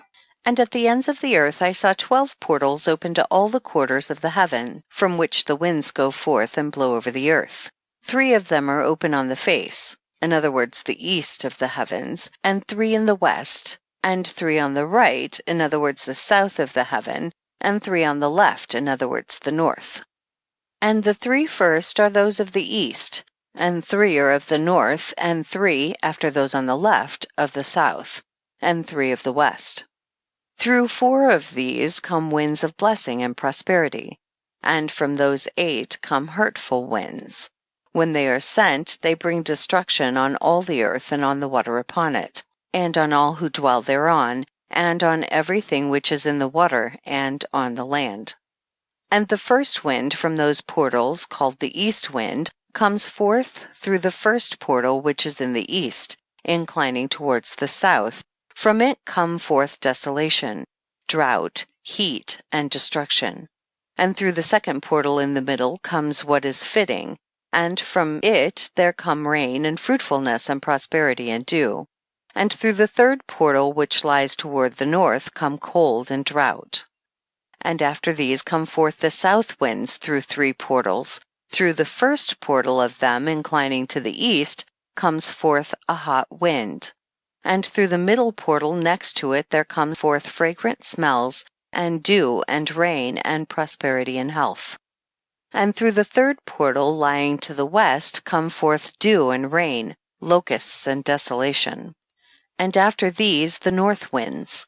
From the 7th portal in the east come dew and rain, locusts and desolation. And from the middle portal come in a direct direction health, and rain, and dew, and prosperity.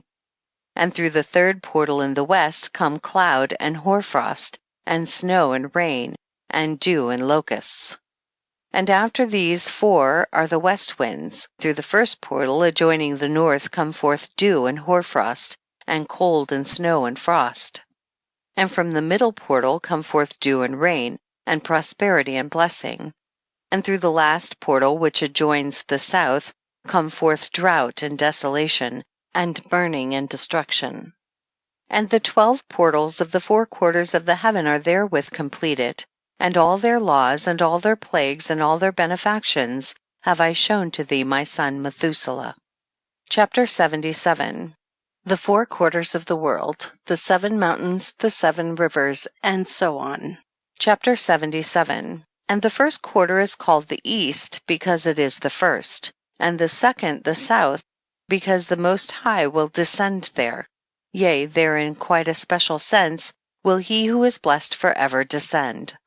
And the west quarter is named the diminished, because there all the luminaries of the heaven wane and go down.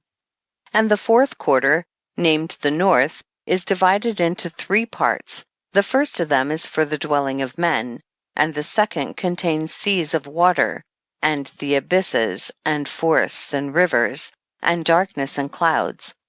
And the 3rd part contains the garden of righteousness. I saw 7 high mountains, higher than all the mountains which are on the earth, and thence comes forth hoarfrost, and days, seasons, and years pass away. I saw 7 rivers on the earth, larger than all the rivers. One of them, coming from the west, pours its waters into the great sea. And these 2 come from the north to the sea, and pour their waters into the Erythraean Sea in the east. And the remaining 4 come forth on the side of the north to their own sea, 2 of them to the Erythraean Sea, and 2 into the great sea, and discharge themselves there, and some say into the desert. 7 great islands I saw in the sea, and in the mainland, 2 in the mainland, and 5 in the great sea. Chapter 77. The sun and moon, the waxing and waning of the moon. Chapter 77. And the names of the sun are the following: the first, Orjares, and the second, Thomas. And the moon has 4 names. The first name is Esonja, the second Ibla, the third Benose, and the 4th Irae. These are the 2 great luminaries. Their circumference is like the circumference of the heaven, and the size of the circumference of both is alike. In the circumference of the sun there are 7 portions of light which are added to it more than to the moon, and in definite measures it is transferred till the 7th portion of the sun is exhausted. And they set and enter the portals of the west, and make their revolution by the north, and come forth through the eastern portals on the face of the heaven. And when the moon rises, 1/14th part appears in the heaven. The light becomes full in her. On the 14th day she accomplishes her light. And 15 parts of light are transferred to her till the 15th day, when her light is accomplished, according to the sign of the year, and she becomes 15 parts, and the moon grows by the addition of 14th parts. And in her waning the moon decreases on the 1st day to 14 parts of her light, on the 2nd to 13 parts of light, on the 3rd to 12, on the 4th to 11, on the 5th to 10, on the 6th to 9, on the 7th to 8, on the 8th to 7, on the 9th to 6, on the 10th to 5, on the 11th to 4, on the 12th to 3, on the 13th to 2, on the 14th to the half of a 7th, and all her remaining light disappears wholly on the 15th. And in certain months the month has 29 days, and once 28. And Uriel showed me another law, when the light is transferred to the moon, and on which side it is transferred to her by the sun. During all the period during which the moon is growing in her light, she is transferring it to herself, when the opposite to the sun during the 14 days, her light is accomplished in the heaven, and when she is illumined throughout, her light is accomplished full in the heaven. And on the 1st day she is called the new moon, for on that day the light rises upon her. She becomes full moon exactly on the day when the sun sets in the west, and from the east she rises at night, and the moon shines the whole night through till the sun rises over against her, and the moon is seen over against the sun. On the side whence the light of the moon comes forth, there again she wanes till all the light vanishes, and all the days of the month are at an end, and her circumference is empty, void of light. And 3 months she makes of 30 days, and at her time she makes 3 months of 29 days each, in which she accomplishes her waning in the first period of time. and in the first portal for 177 days. And in the time of her going out she appears for 3 months of 30 days each, and for 3 months she appears of 29 each. At night she appears like a man for 20 days each time, and by day she appears like the heaven, and there is nothing else in her save her light. Chapter 79 to 80. Recapitulation of several of the laws. Chapter 79. And now, my son, I have shown thee everything, and the law of all the stars of the heaven is completed. And he showed me all the laws of these for every day and for every season of bearing rule, and for every year and for its going forth, and for the order prescribed to it every month and every week. And the waning of the moon, which takes place in the 6th portal, for in this 6th portal her light is accomplished, and after that there is the beginning of the waning. And the waning, which takes place in the 1st portal in its season, till 177 days are accomplished, reckoned according to weeks, 25 weeks and 2 days. She falls behind the sun and the order of the stars exactly 5 days in the course of one period, and when this place which thou seest has been traversed. Such is the picture and sketch of every luminary, which Uriel the archangel, who is their leader, showed unto me. Chapter 80. And in those days the angel Uriel answered and said to me, Behold, I have shown thee everything, Enoch, and I have revealed everything to thee, that thou shouldst see this sun and this moon, and the leaders of the stars of the heaven, and all those who turn them, their tasks and times and departures. Chapter 80, verses 2 through 8. Perversion of nature, and the heavenly bodies owning to the sin of men. And in the days of the sinners the years shall be shortened, and their seed shall be tardy on their lands and fields, and all things on the earth shall alter, and shall not appear in their time, and the rain shall be kept back, and the heaven shall withhold it. And in those times the fruits of the earth shall be backward, and shall not grow in their time, and the fruits of the trees shall be withheld in their time. And the moon shall alter her order and not appear at her time. And in those days the sun shall be seen, and he shall journey in the evening, on the extremity of the great chariot in the west, and shall shine more brightly than accords with the order of light.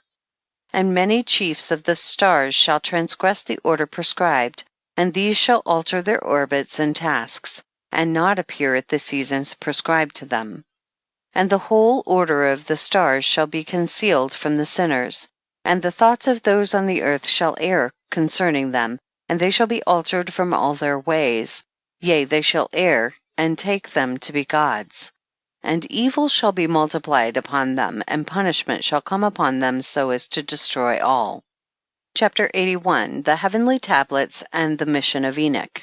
Chapter 81. And he said unto me, Observe, Enoch, these heavenly tablets, and read what is written thereon, and mark every individual fact. And I observed the heavenly tablets, and read everything which was written thereon, and understood everything, and read the book of all the deeds of mankind, and of all the children of flesh that shall be upon the earth to the remotest generations. And forthwith I blessed the great Lord, the King of glory forever, in that he has made all the works of the world. And I extolled the Lord because of his patience, and blessed him because of the children of men. And after that I said, Blessed is the man who dies in righteousness and goodness, concerning whom there is no book of unrighteousness written, and against whom no day of judgment shall be found. And those 7 holy ones brought me and placed me on the earth before the door of my house, and said to me, Declare everything to thy son Methuselah, and show to all thy children that no flesh is righteous in the sight of the Lord, for he is their creator. 1 year we will leave thee with thy son, till thou givest thy last commands, that thou mayest teach thy children and record it for them, and testify to all thy children. And in the 2nd year they shall take thee from their midst. Let thy heart be strong, for the good shall announce righteousness to the good. The righteous with the righteous shall rejoice, and shall offer congratulation to one another.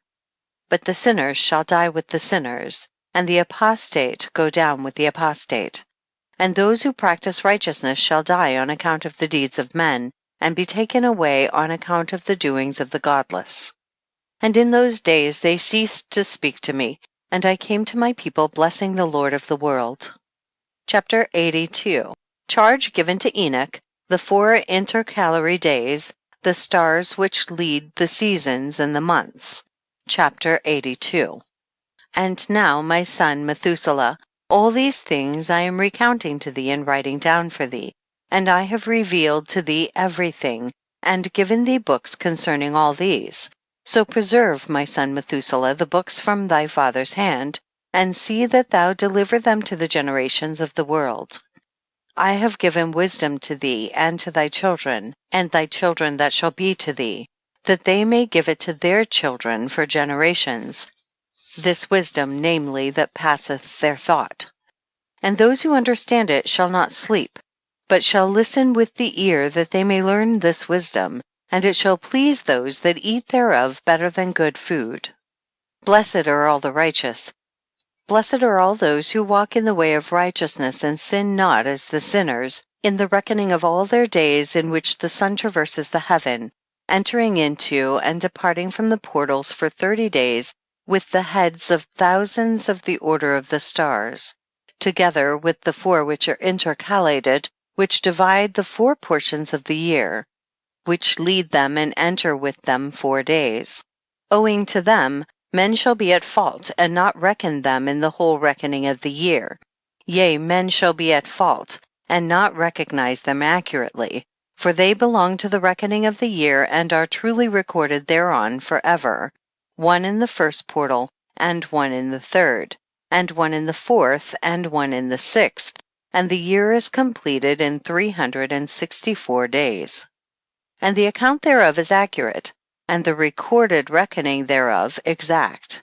For the luminaries and months and festivals and years and days has Uriel shown and revealed to me, to whom the Lord of the whole creation of the world hath subjected the host of heaven. And he has power over night and day in the heaven, to cause the light to give light to men, sun, moon, and stars, and all the powers of the heaven which revolve in their circular chariots. And these are the orders of the stars which set in their places, and in their seasons and festivals and months.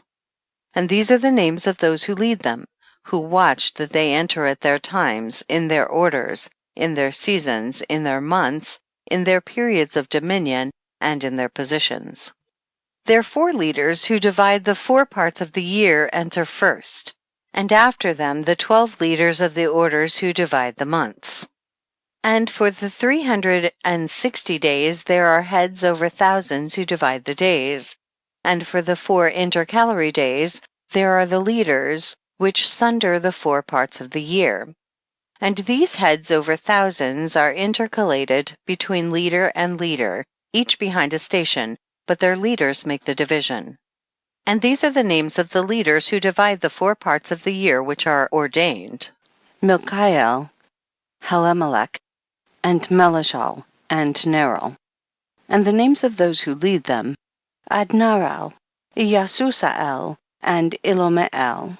These 3 follow the leaders of the orders, and there is one that follows the 3 leaders of the orders, which follow those leaders of stations that divide the 4 parts of the year.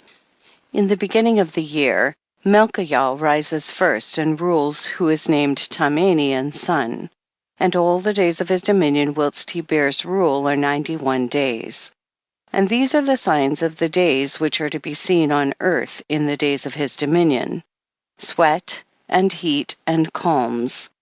And all the trees bear fruit, and leaves are produced on all the trees, and the harvest of wheat, and the rose flowers, and all the flowers which come forth in the field, but the trees of the winter season become withered.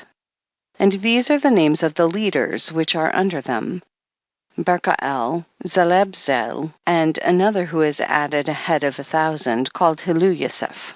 And the days of the dominion of this leader are at an end. The next leader after him is Helemelech, whom one names the shining sun, and all the days of his light are 91 days.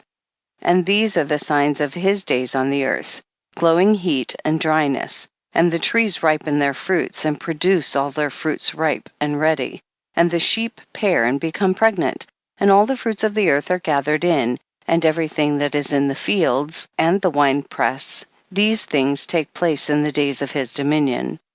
These are the names and the orders and the leaders of those heads of thousands: Giddaiel, Kael, and Hael. And the name of the head of 1,000 which is added to them, Asphael. And the days of his dominion are at an end.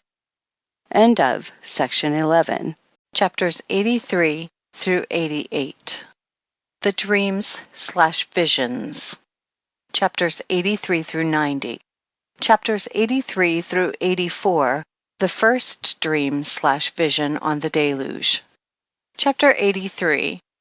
And now, my son Methuselah, I will show thee all my visions which I have seen, recounting them before thee. 2 visions I saw before I took a wife, and the one was quite unlike the other. The first when I was learning to write, the second before I took thy mother, when I saw a terrible vision. And regarding them I prayed to the Lord. I had laid me down in the house of my grandfather Mahalalel, when I saw in a vision how the heaven collapsed and was borne off and fell to the earth. And when it fell to the earth, I saw how the earth was swallowed up in a great abyss, and mountains were suspended on mountains, and hills sank down on hills, and high trees were rent from their stems, and hurled down and sunk in the abyss. And thereupon a word fell into my mouth, and I lifted up my voice to cry aloud, and said, The earth is destroyed. And my grandfather Mahalalel waked me as I lay near him, and said unto me, Why dost thou cry so, my son? And why dost thou make such lamentation? And I recounted to him the whole vision which I had seen, and he said unto me, A terrible thing hast thou seen, my son, and of grave moment is thy dream/vision as to the secrets of all the sin of the earth. It must sink into the abyss and be destroyed with a great destruction. And now, my son, arise and make petition to the Lord of glory, since thou art a believer, that a remnant may remain on the earth, and that he may not destroy the whole earth. My son, from heaven all this will come upon the earth, and upon the earth there will be great destruction. After that I arose and prayed and implored and besought and wrote down my prayer for the generations of the world, and I will show everything to thee, my son Methuselah. And when I had gone forth below, and seen the heaven, and the sun rising in the east, and the moon setting in the west, and a few stars, and the whole earth, and everything as he had known it in the beginning, then I blessed the Lord of judgment, and extolled him, because he had made the sun to go forth from the windows of the east, and he had ascended and rose on the face of the heaven, and set out and kept traversing the path shown unto him. Chapter 84.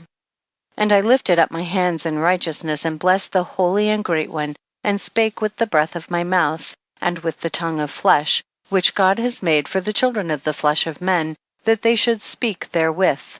And he gave them breath, and a tongue, and a mouth, that they should speak therewith.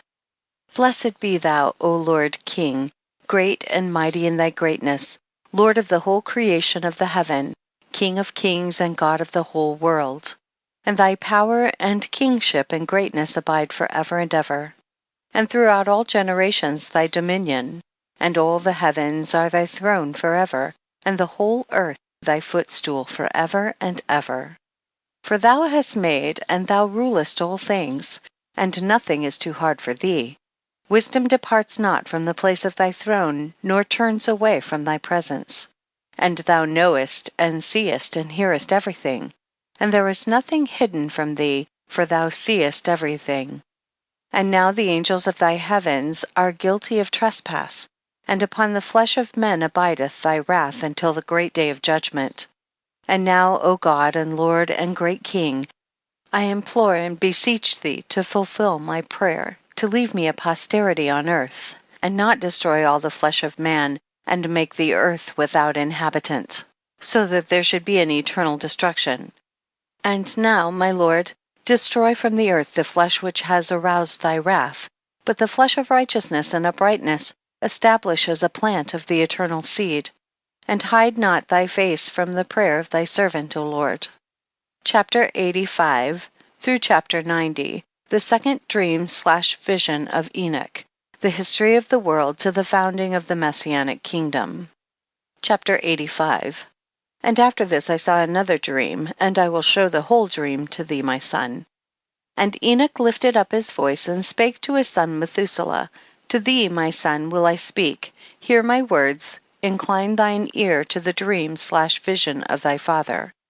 Before I took thy mother Edna, I saw in a vision on my bed, and behold, a bull came forth from the earth, and that bull was white, and after it came forth a heifer, and along with this latter came forth 2 bulls, one of them black, and the other red. And that black bull gored the red one, and pursued him over the earth, and thereupon I could no longer see that red bull. But that black bull grew, and that heifer went with him. And I saw that many oxen proceeded from him, which resembled and followed him. And that cow, that first one, went from the presence of that first bull, in order to seek that red one, but found him not, and lamented with a great lamentation over him, and sought him. And I looked till that first bull came to her and quieted her, and from that time onward she cried no more. And after that she bore another white bull, and after him she bore many bulls and black cows. And I saw in my sleep that white bull likewise grow and become a great white bull. And from him proceeded many white bulls, and they resembled him.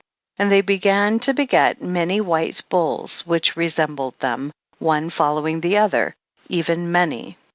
Chapter 86. The fall of the angels and the demoralization of mankind. Chapter 86. And again I saw with mine eyes as I slept, and I saw the heaven above, and behold, a star fell from heaven, and it arose, and ate and pastured amongst those oxen. And after that I saw the large and the black oxen, and behold, they all changed their stalls and pastures and their cattle, and began to live with each other. And again I saw in the vision, and looked towards the heaven, and behold, I saw many stars descend and cast themselves down from heaven to that first star, and they became bulls amongst those cattle, and pastured with them amongst them. And I looked at them, and saw, and behold, they all let out their privy members, like horses, and began to cover the cows of the oxen, and they all became pregnant, and bare elephants, camels, and asses. And all the oxen feared them, and were affrighted at them, and began to bite with their teeth, and to devour, and to gore with their horns. And they began moreover to devour those oxen. And behold, all the children of the earth began to tremble and quake before them, and to flee from them. Chapter 87. The advent of the 7 archangels. Chapter 87. And again I saw how they began to gore each other, and to devour each other, and the earth began to cry aloud. And I raised mine eyes again to heaven, and I saw in the vision, and behold, there came forth from heaven beings who were like white men, and 4 went forth from that place, and 3 with them. And those 3 that had last come forth grasped me by my hand and took me up, away from the generations of the earth, and raised me up to a lofty place, and showed me a tower raised high above the earth, and all the hills were lower. And one said unto me, Remain here till thou seest everything that befalls those elephants, camels, and asses, and the stars and the oxen, and all of them. Chapter 88. The punishment of the fallen angels by the archangels. Chapter 88. And I saw one of those 4 who had come forth first, and he seized that first star which had fallen from the heaven, and bound it hand and foot, and cast it into an abyss. Now that abyss was narrow and deep, and horrible and dark. And one of them drew a sword, and gave it to those elephants and camels and asses.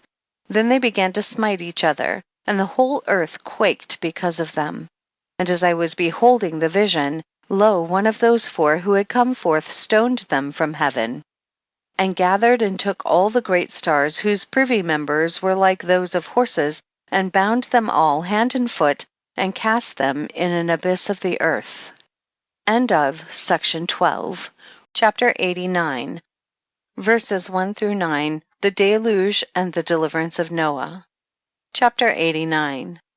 And one of those four went to that white bull and instructed him in a secret, without his being terrified. He was born a bull, and became a man, and built for himself a great vessel and dwelt thereon. And 3 bulls dwelt with him in that vessel, and they were covered in. And again I raised mine eyes towards heaven, and saw a lofty roof, with 7 water torrents thereon, and those torrents flowed with much water into an enclosure. And I saw again, and behold, fountains were opened on the surface of that great enclosure, and that water began to swell and rise upon the surface.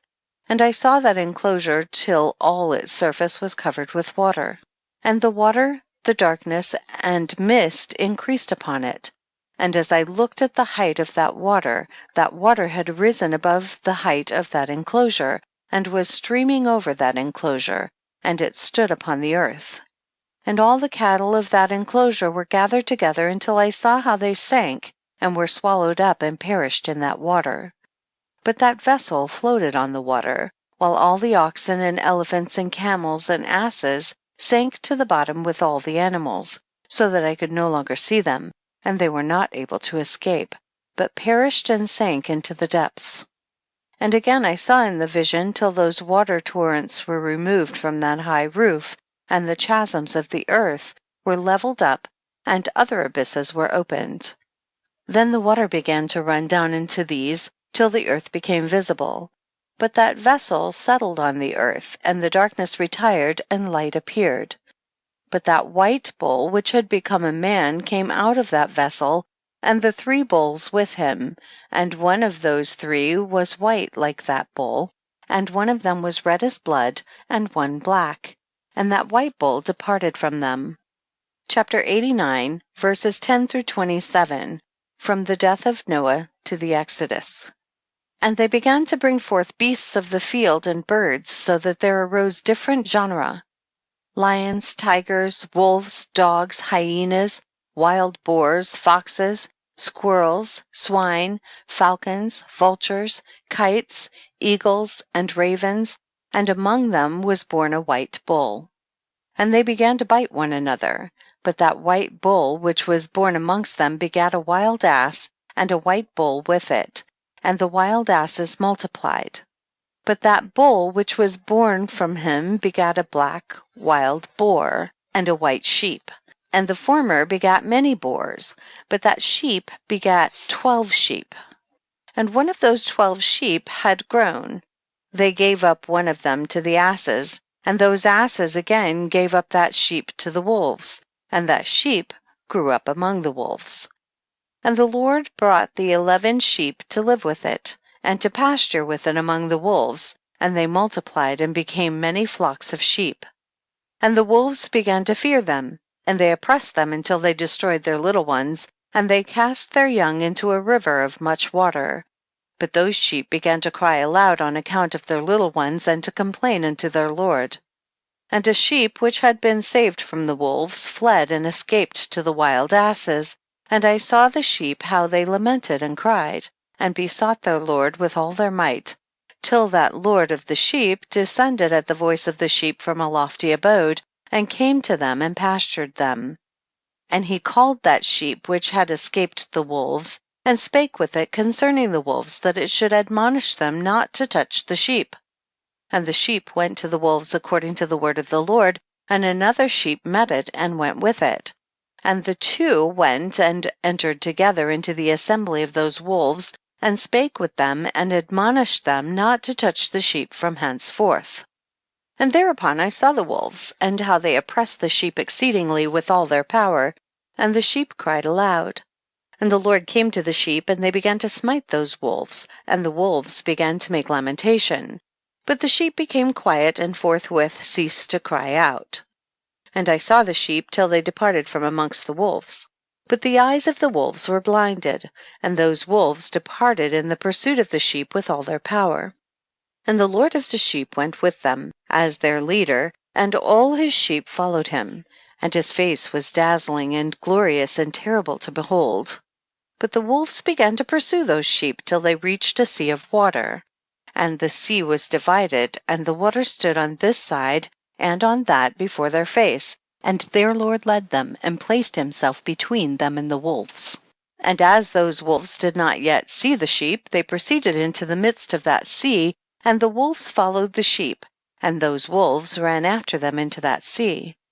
And when they saw the Lord of the sheep, they turned to flee before his face. But that sea gathered itself together, and became as it had been created, and the water swelled and rose till it covered those wolves. And I saw till all the wolves who pursued those sheep perished and were drowned. Chapter 89, verses 28 to 40, Israel in the desert, the giving of the law, the entrance into Palestine. But the sheep escaped from that water, and went forth into a wilderness, where there was no water and no grass. And they began to open their eyes and to see. And I saw the Lord of the sheep pasturing them, and giving them water and grass, and that sheep going and leading them. And that sheep ascended to the summit of that lofty rock, and the Lord of the sheep sent it to them. And after that I saw the Lord of the sheep who stood before them, and his appearance was great and terrible and majestic. And all those sheep saw him and were afraid before his face. And they all feared and trembled because of him, and they cried to that sheep with them, which was amongst them, We are not able to stand before our Lord, or to behold him. And that sheep which led them again ascended to the summit of that rock. But the sheep began to be blinded, and to wander from the way which he had showed them. But that sheep wot not thereof. And the Lord of the sheep was wrathful exceedingly against them, and that sheep discovered it, and went down from the summit of the rock, and came to the sheep, and found the greatest part of them blinded and fallen away. And when they saw it, they feared and trembled at its presence, and desired to return to their folds. And that sheep took other sheep with it, and came to those sheep which had fallen away, and began to slay them. And the sheep feared its presence, and thus that sheep brought back those sheep that had fallen away, and they returned to their folds. And I saw in this vision till that sheep became a man, and built a house for the Lord of the sheep, and placed all the sheep in that house. And I saw till this sheep which had met that sheep which led them fell asleep. And I saw till all the great sheep perished, and little ones arose in their place, and they came to a pasture, and approached a stream of water. Then that sheep, their leader, which had become a man, withdrew from them and fell asleep. And all the sheep sought it, and cried over it with a great crying. And I saw till they left off crying for that sheep, and crossed that stream of water. And there arose the two sheep as leaders in the place of those which had led them and fallen asleep, literally had fallen asleep and led them.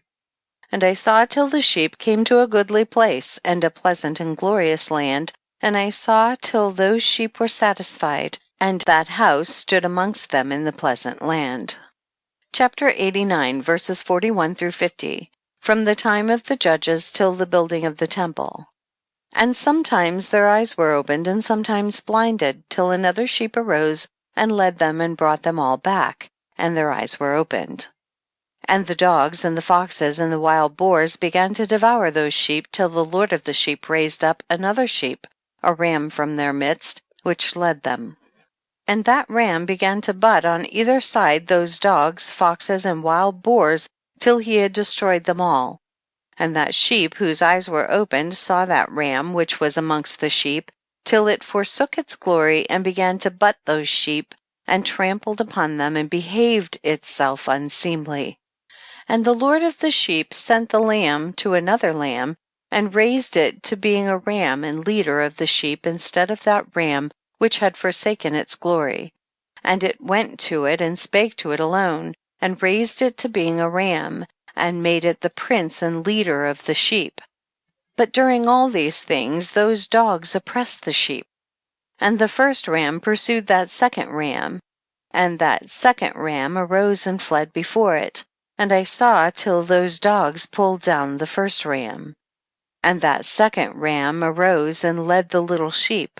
And those sheep grew and multiplied, but all the dogs and foxes and wild boars feared and fled before it. And that ram butted and killed the wild beasts, and those wild beasts had no longer any power among the sheep, and robbed them no more of aught. And that ram begat many sheep, and fell asleep. and a little sheep became ram in its stead, and became prince and leader of those sheep. And that house became great and broad, and it was built for those sheep. And a tower lofty and great was built on the house for the Lord of the sheep, and that house was low, but the tower was elevated and lofty. And the Lord of the sheep stood on that tower, and they offered a full table before him. Chapter 89, verses 51 through 67. The two kingdoms of Israel and Judah, to the destruction of Jerusalem. And again I saw those sheep, that they again erred and went many ways, and forsook that their house. And the Lord of the sheep called some from amongst the sheep, and sent them to the sheep, but the sheep began to slay them. And one of them was saved, and was not slain, and it sped away and cried aloud over the sheep, and they sought to slay it, but the Lord of the sheep saved it from the sheep, and brought it up to me, and caused it to dwell there. And many other sheep he sent to those sheep to testify unto them, and lament over them. And after that I saw that when they forsook the house of the Lord and his tower, they fell away entirely, and their eyes were blinded. And I saw the Lord of the sheep, how he wrought much slaughter amongst them in their herds, until those sheep invited that slaughter and betrayed his place.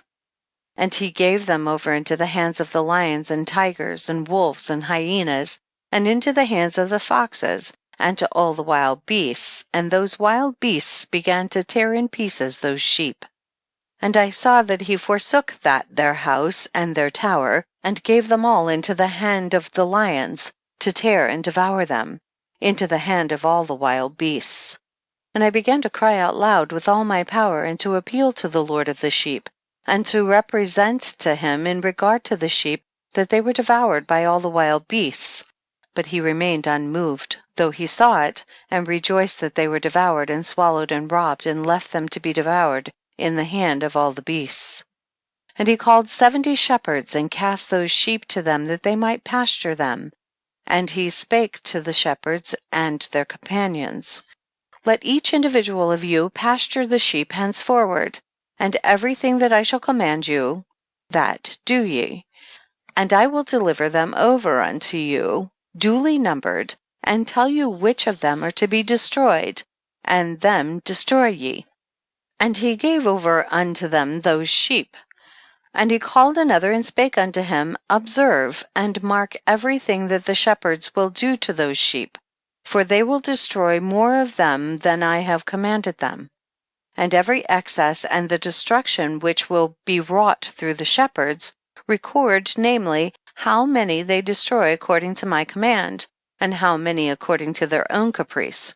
Record against every individual shepherd all the destruction he effects, and read out before me by number how many they destroy, and how many they deliver over for destruction, that I may have this as a testimony against them, and know every deed of the shepherds, that I may comprehend and see what they do, whether or not they abide by my command which I have commanded them. But they shall not know it, and thou shalt not declare it to them, nor admonish them, but only record against each individual all the destruction which the shepherds effect, each in his time, and lay it all before me. And I saw till those shepherds pastured in their season, and they began to slay and to destroy more than they were bidden. And they delivered those sheep into the hand of the lions.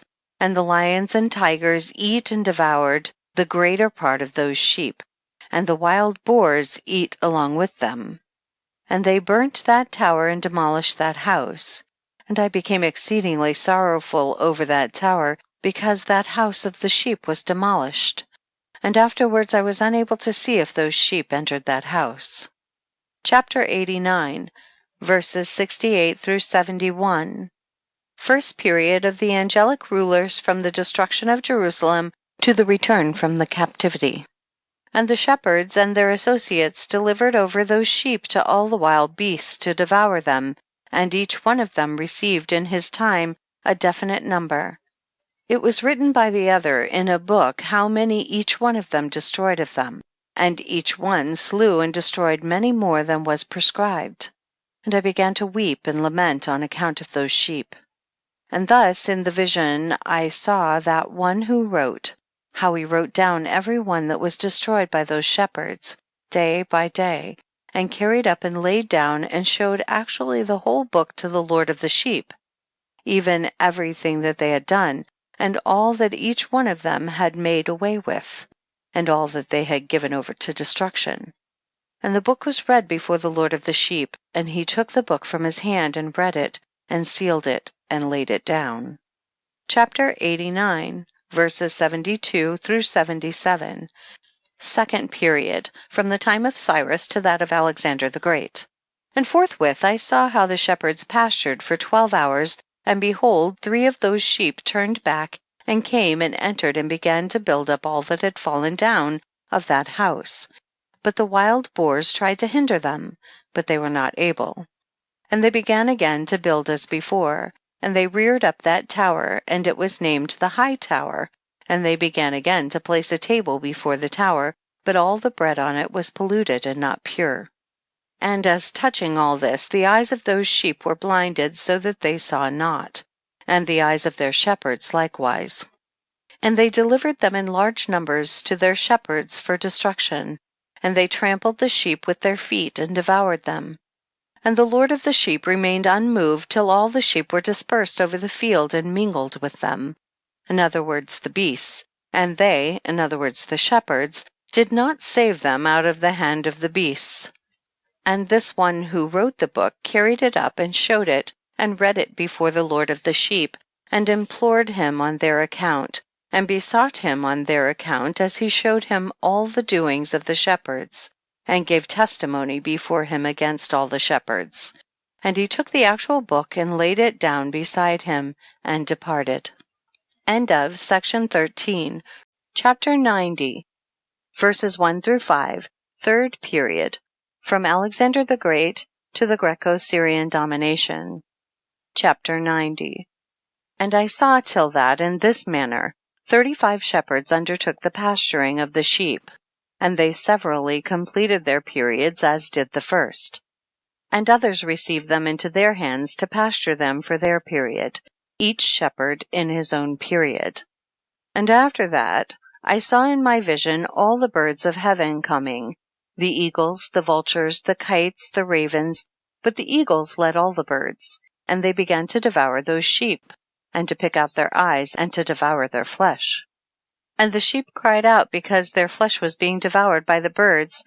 And as for me, I looked and lamented in my sleep over that shepherd who pastured the sheep. And I saw until those sheep were devoured by the dogs, and eagles, and kites, and they left neither flesh, nor skin, nor sinew remaining on them, till only their bones stood there.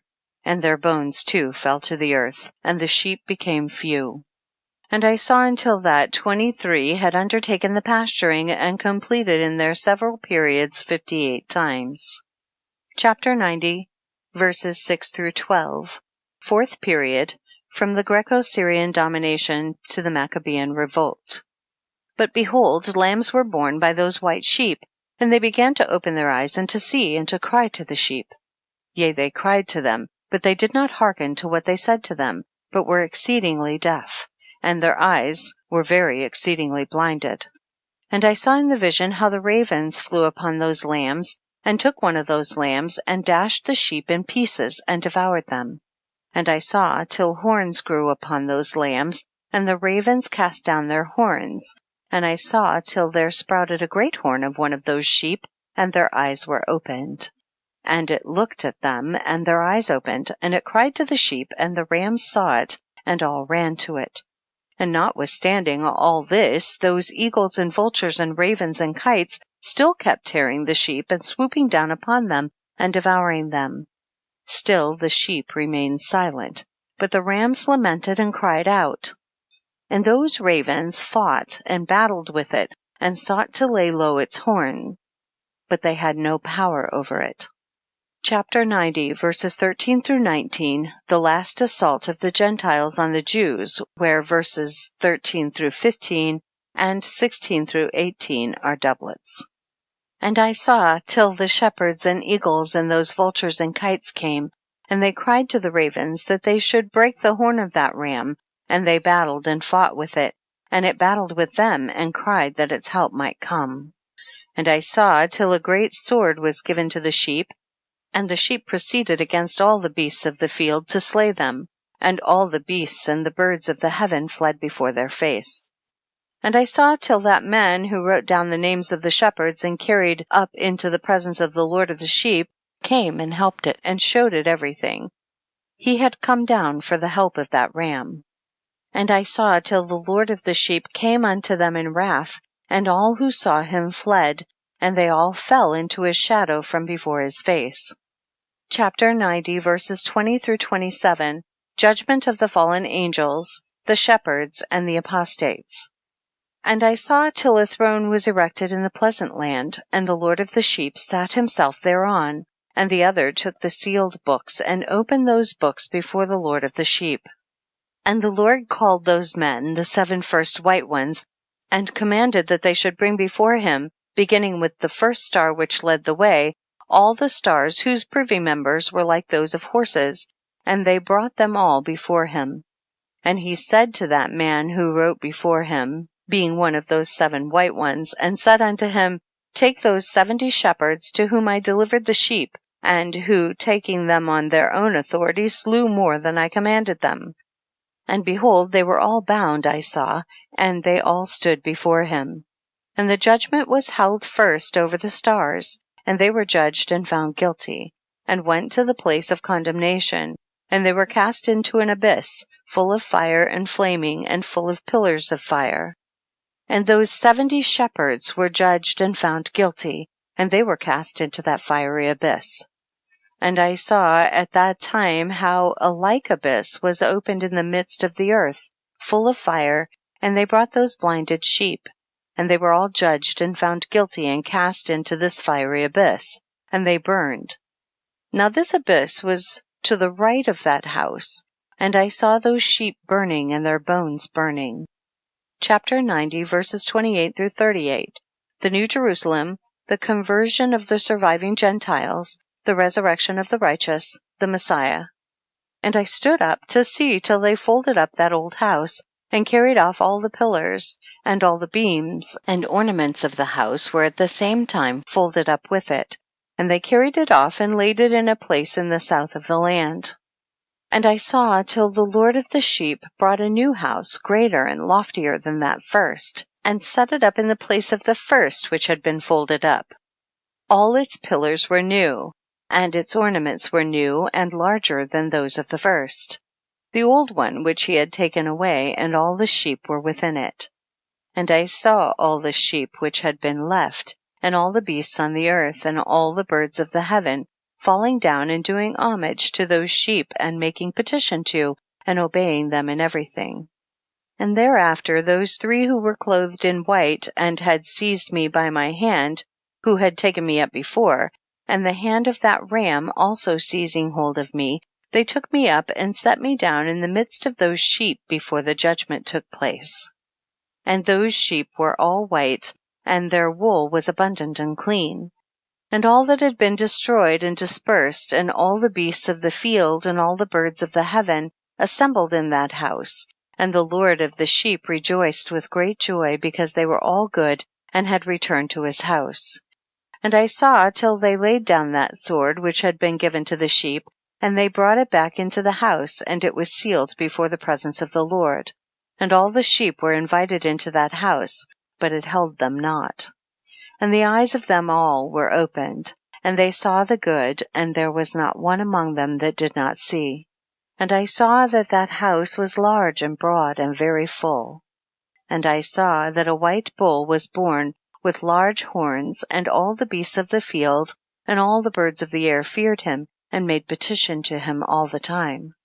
And I saw till all their generations were transformed, and they all became white bulls, and the first among them became a lamb, and that lamb became a great animal, and had great black horns on its head, and the Lord of the sheep rejoiced over it, and over all the oxen. And I slept in their midst, and I awoke and saw everything.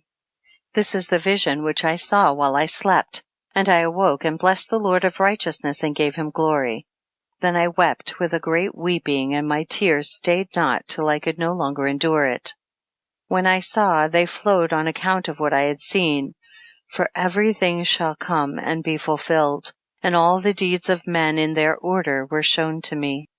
On that night I remembered the first dream, and because of it I wept and was troubled, because I had seen that vision. End of chapter 90.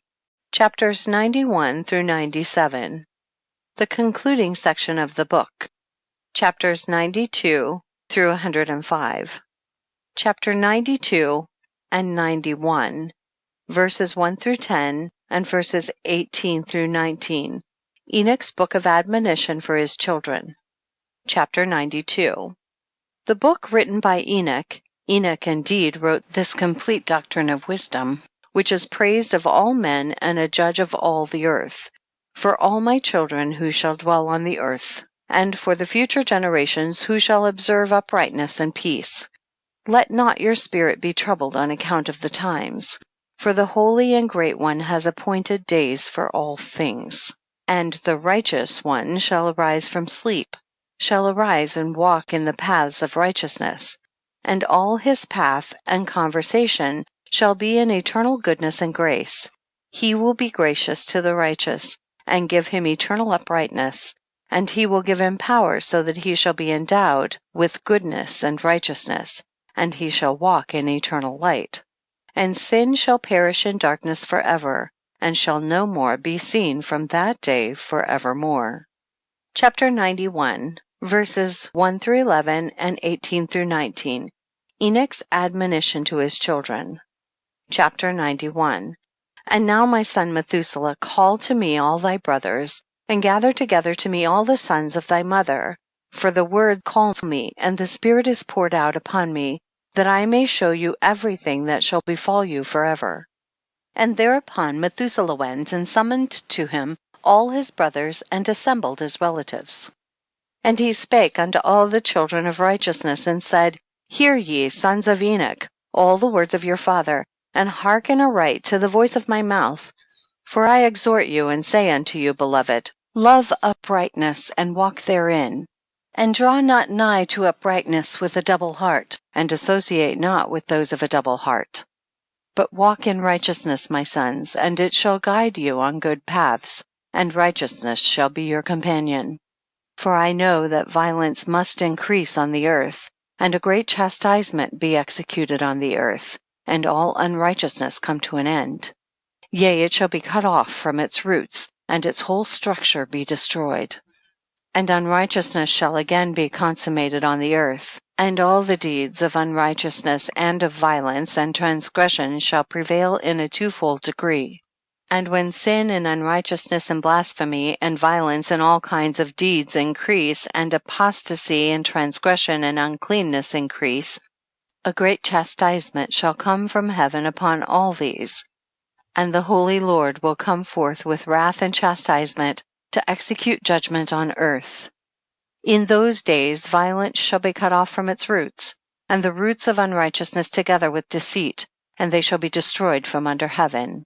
And all the idols of the heathen shall be abandoned, and the temples burned with fire, and they shall remove them from the whole earth. And they, i.e. the heathen, shall be cast into the judgment of fire, and shall perish in wrath and in grievous judgment forever. And the righteous shall arise from their sleep, and wisdom shall arise and be given unto them. And after that the roots of unrighteousness shall be cut off, and the sinners shall be destroyed by the sword, shall be cut off from the blasphemers in every place, and those who plan violence and those who commit blasphemy shall perish by the sword. And now I tell you, my sons, and show you the paths of righteousness and the paths of violence. Yea, I will show them to you again, that you may know what will come to pass. And now hearken unto me, my sons, and walk in the paths of righteousness, and walk not in the paths of violence, for all who walk in the paths of unrighteousness shall perish forever. Chapter 93. Chapter 91, 12 through 17, the Apocalypse of Weeks. Chapter 93. And after that Enoch both gave and began to recount from the books. And Enoch said, concerning the children of righteousness, and concerning the elect of the world, and concerning the plant of uprightness, I will speak these things.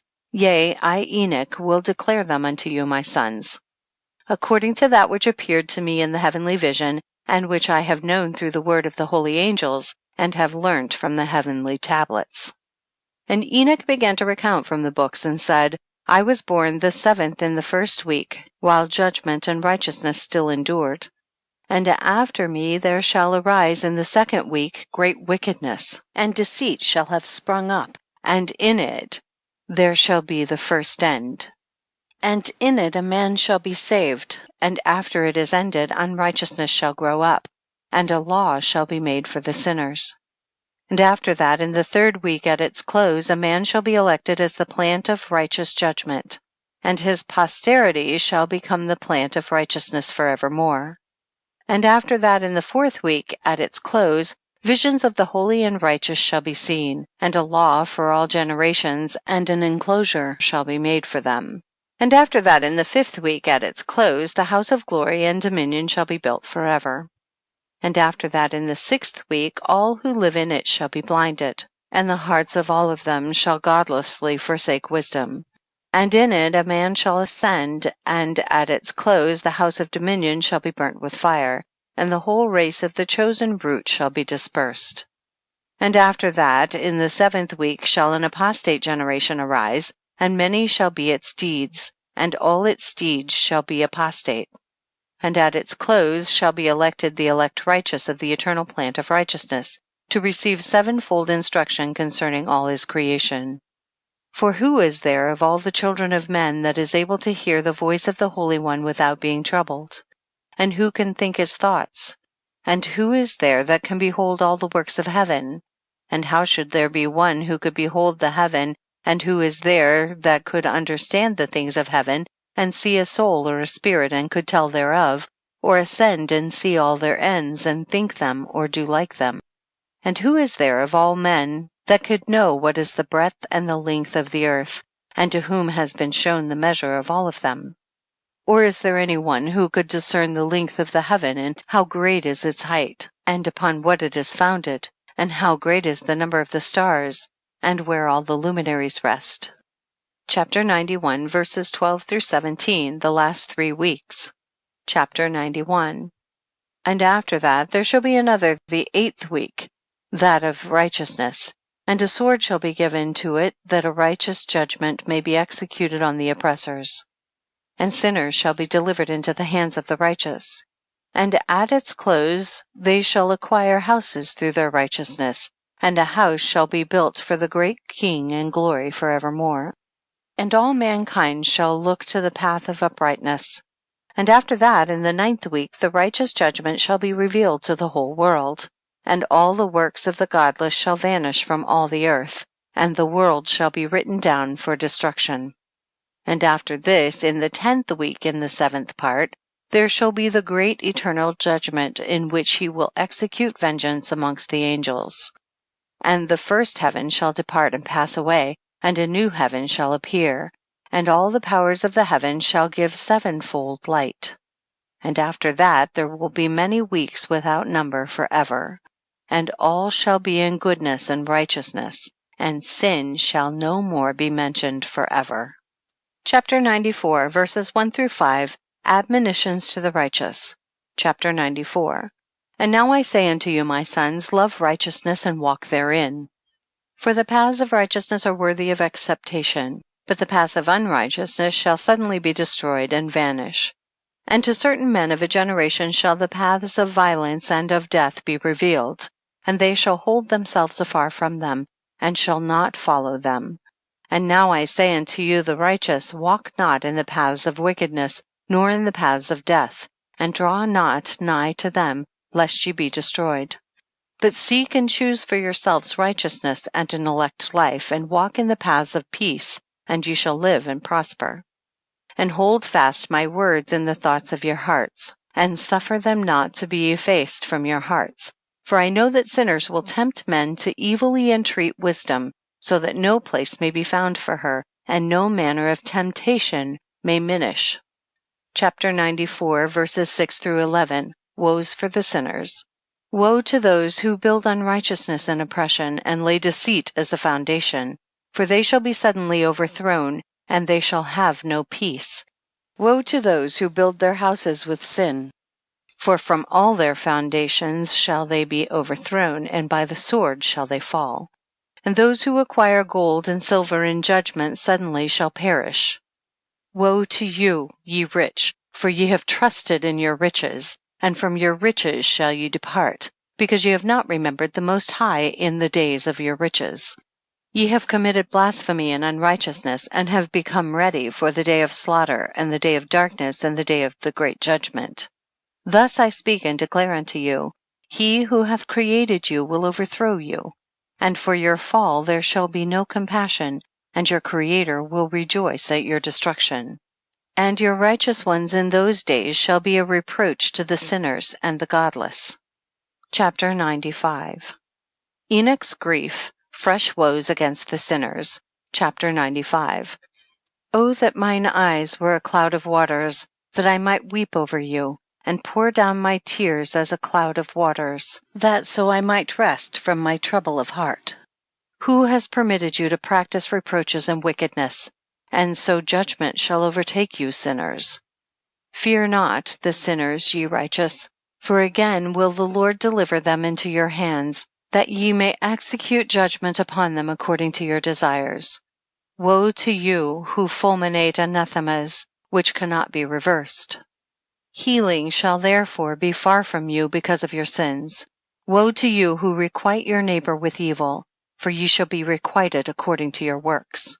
Woe to you, lying witnesses, and to those who weigh out injustice, for suddenly shall ye perish.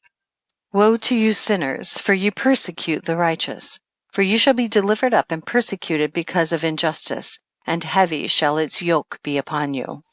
Chapter 96. Grounds of hopefulness for the righteous, woes for the wicked. Chapter 96. Be hopeful, ye righteous, for suddenly shall the sinners perish before you, and ye shall have lordship over them according to your desires. And in the day of the tribulation of the sinners, your children shall mount and rise as eagles, and higher than the vultures will be your nest. And ye shall ascend and enter the crevices of the earth, and the clefts of the rock forever as conies before the unrighteous. And the sirens shall sigh because of you, and weep. Wherefore fear not, ye that have suffered, for healing shall be your portion, and a bright light shall enlighten you, and the voice of rest ye shall hear from heaven. Woe unto you, ye sinners, for your riches make you appear like the righteous, but your hearts convict you of being sinners. And this fact shall be a testimony against you for a memorial of your evil deeds. Woe to you who devour the finest of the wheat, and drink wine in large bowls, and tread under foot the lowly with your might. Woe to you who drink water from every fountain, for suddenly shall ye be consumed and wither away, because ye have forsaken the fountain of life.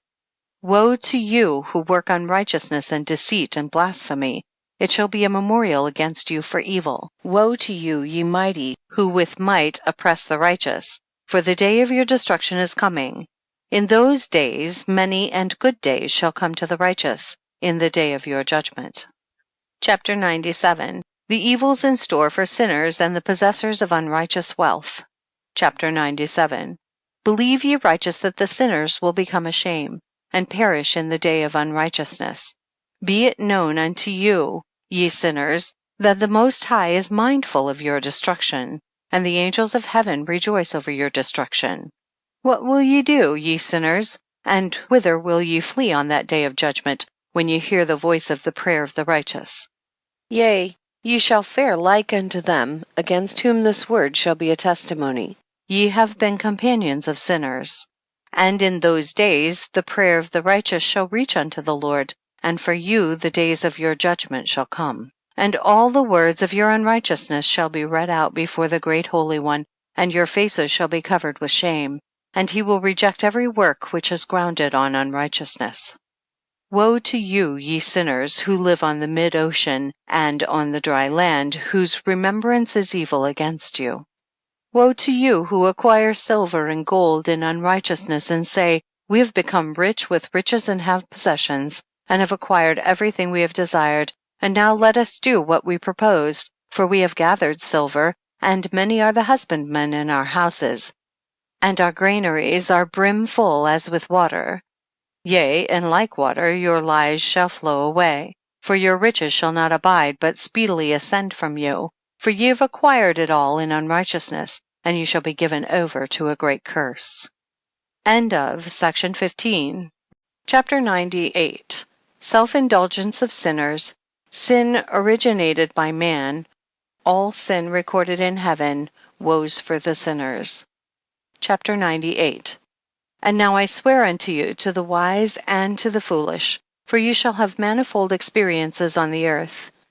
For ye men shall put on more adornments than a woman, and colored garments more than a virgin, in royalty, and in grandeur, and in power, and in silver, and in gold, and in purple, and in splendor, and in food, they shall be poured out as water. Therefore they shall be wanting in doctrine and wisdom, and they shall perish thereby together with their possessions, and with all their glory and their splendor, and in shame and in slaughter and in great destitution. Their spirits shall be cast into the furnace of fire. I have sworn unto you, ye sinners, as a mountain has not become a slave, and a hill does not become the handmaid of a woman, even so sin has not been sent upon the earth, but man of himself has created it, and under a great curse shall they fall who commit it. And barrenness has not been given to the woman, but on account of the deeds of her own hands she dies without children. I have sworn unto you, ye sinners, by the Holy Great One, that all your evil deeds are revealed in the heavens, and that none of your deeds of oppression are covered and hidden. And do not think in your spirit, nor say in your heart that you do not know, and that you do not see that every sin is every day recorded in heaven in the presence of the Most High. From henceforth ye know that all your oppression wherewith ye oppress is written down every day till the day of your judgment. Woe to you, ye fools, for through your folly shall ye perish, and ye transgress against the wise, and so good hap shall not be your portion. And now know ye that ye are prepared for the day of destruction. Wherefore do not hope to live, ye sinners, but ye shall depart and die, for ye know no ransom. For ye are prepared for the day of the great judgment, for the day of tribulation and great shame for your spirits. Woe to you, ye obstinate of heart, who work wickedness and eat blood. Whence have ye good things to eat, and to drink, and to be filled? From all the good things which the Lord the Most High has placed in abundance on the earth. Therefore ye shall have no peace. Woe to you who love the deeds of unrighteousness, wherefore do ye hope for good hap unto yourselves? Know that ye shall be delivered into the hands of the righteous, and they shall cut off your necks and slay you, and have no mercy upon you. Woe to you who rejoice in the tribulation of the righteous, for no grave shall be dug for you. Woe to you who set at naught the words of the righteous, for ye shall have no hope of life. Woe to you who write down lying and godless words, for they write down their lies that men may hear them and act godlessly towards their neighbor. Therefore they shall have no peace, but die a sudden death. Chapter 99. Woes pronounced on the godless, the lawbreakers. Evil plight of sinners in the last days, further woes. Chapter 99. Woe to you who work godlessness and glory in lying and extol them. You shall perish, and no happy life shall be yours. Woe to them who pervert the words of uprightness, and transgress the eternal law, and transform themselves into what they were not, into sinners. They shall be trodden underfoot upon the earth. In those days make ready, ye righteous, to raise your prayers as a memorial, and place them as a testimony before the angels, that they may place the sin of the sinners for a memorial before the Most High. In those days the nations shall be stirred up, and the families of the nations shall arise on the day of destruction. And in those days the destitute shall go forth and carry off their children, and they shall abandon them, so that their children shall perish through them. Yea, they shall abandon their children that are still sucklings, and not return to them, and shall have no pity on their beloved ones. And again I swear to you, ye sinners, that sin is prepared for a day of unceasing bloodshed. And they who worship stones, and grave images of gold, and silver, and wood, and stone, and clay, and those who worship impure spirits and demons, and all kinds of idols not according to knowledge, shall get no manner of help from them. And they shall become godless by reason of the folly of their hearts, and their eyes shall be blinded through the fear of their hearts, and through visions in their dreams. Through these they shall become godless and fearful. For they shall have wrought all their work in a lie, and shall have worshipped a stone, therefore in an instant shall they perish. But in those days blessed are all they who accept the words of wisdom, and understand them, and observe the paths of the Most High, and walk in the path of his righteousness, and become not godless with the godless, for they shall be saved. Woe to you who spread evil to your neighbors, for you shall be slain in Sheol. Woe to you who make deceitful and false measures, and to them who cause bitterness on the earth, for they shall thereby be utterly consumed. Woe to you who build your houses through the grievous toil of others, and all their building materials are the bricks and stones of sin. I tell you, ye shall have no peace. Woe to them who reject the measure and eternal heritage of their fathers, and whose souls follow after idols, for they shall have no rest. Woe to them who work unrighteousness and help oppression, and slay their neighbors until the day of the great judgment. For he shall cast down your glory and bring affliction on your hearts, and shall arouse his fierce indignation, and destroy you all with the sword, and all the holy and righteous shall remember your sins. Chapter 100. The sinners destroy each other, judgment of the fallen angels, the safety of the righteous, further woes for the sinners. Chapter 100. And in those days in one place the fathers together with their sons shall be smitten, and brothers one with another shall fall in death, till the streams flow with their blood. For a man shall not withhold his hand from slaying his sons and his sons' sons, and the sinner shall not withhold his hand from his honored brother. From dawn till sunset they shall slay one another. And the horse shall walk up to the breast in the blood of sinners, and the chariot shall be submerged to its height. In those days the angels shall descend into the secret places, and gather together into one place all those who brought down sin. And the Most High will arise on that day of judgment to execute great judgment amongst sinners. And over all the righteous and holy he will appoint guardians from amongst the holy angels, to guard them as the apple of an eye, until he makes an end of all wickedness and all sin. And though the righteous sleep a long sleep, they have naught to fear. And then the children of the earth shall see the wise in security, and shall understand all the words of this book, and recognize that their riches shall not be able to save them in the overthrow of their sins. Woe to you sinners on the day of strong anguish, ye who afflict the righteous and burn them with fire, ye shall be requited according to your works. Woe to you, ye obstinate of heart, who watch in order to devise wickedness. Therefore shall fear come upon you, and there shall be none to help you. Woe to you, ye sinners, on account of the words of your mouth, and on account of the deeds of your hands, which your godlessness has wrought. In blazing flames burning worse than fire shall ye burn.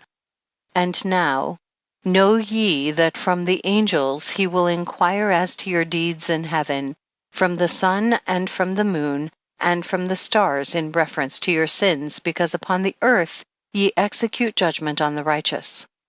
And he will summon to testify against you every cloud and mist and dew and rain, for they shall all be withheld because of you from descending upon you, and they shall be mindful of your sins.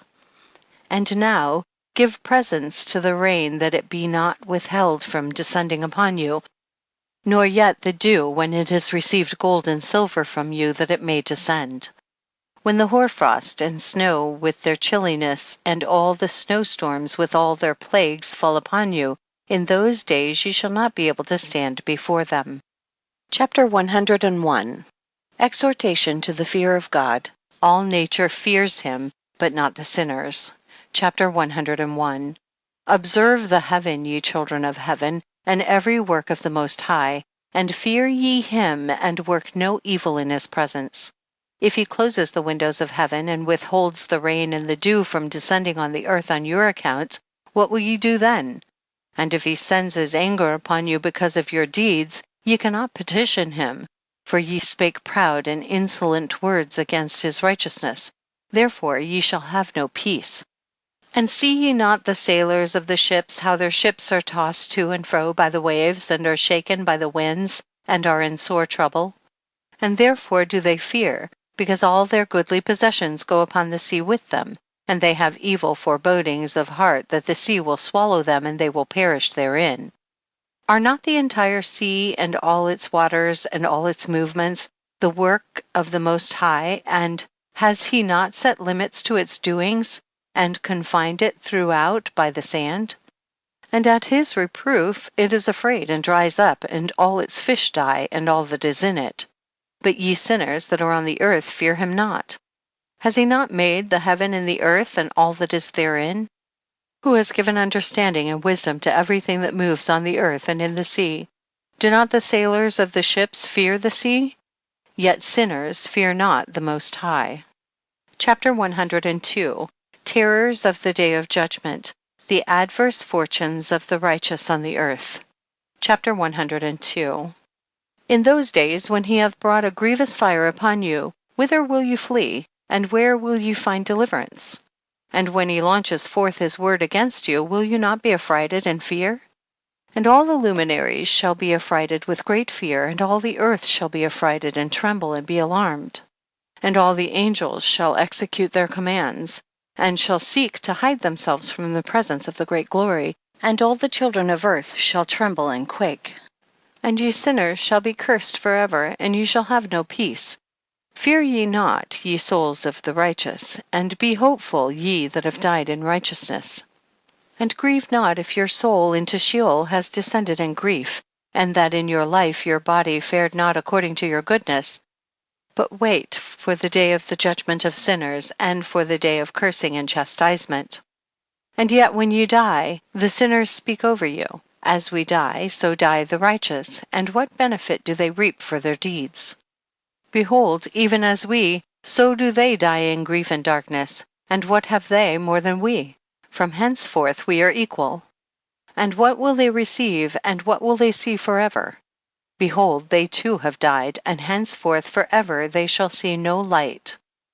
I tell you, ye sinners, ye are content to eat and drink and rob and sin and strip men naked, and acquire wealth and see good days.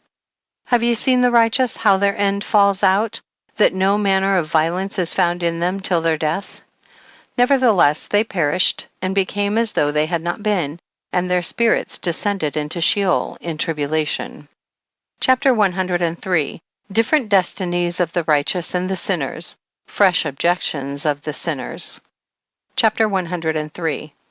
Now therefore I swear to you, the righteous, by the glory of the great and honored and mighty one, in dominion and by his greatness I swear to you. I know a mystery, and have read the heavenly tablets, and have seen the holy books, and have found written therein and inscribed regarding them, that all goodness and joy and glory are prepared for them, and written down for the spirits of those who have died in righteousness, and that manifold good shall be given to you in recompense for your labors, and that your lot is abundantly beyond the lot of the living. And the spirits of you who have died in righteousness shall live and rejoice, and their spirits shall not perish, nor their memorial from before the face of the Great One, unto all the generations of the world. Wherefore no longer fear their contumely.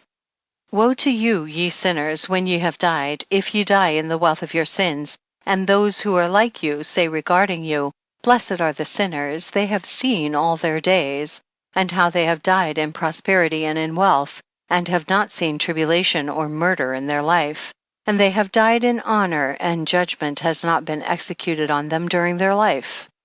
Know ye that their souls will be made to descend into Sheol, and they shall be wretched in their great tribulation, and into darkness and chains and a burning flame, where there is grievous judgment shall your spirits enter. And the great judgment shall be for all the generations of the world.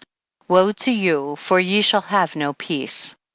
Say not in regard to the righteous and good who are in life, In our troubled days we have toiled laboriously and experienced every trouble, and met with much evil and been consumed, and have become few, and our spirit small. And we have been destroyed, and have not found any to help us even with a word.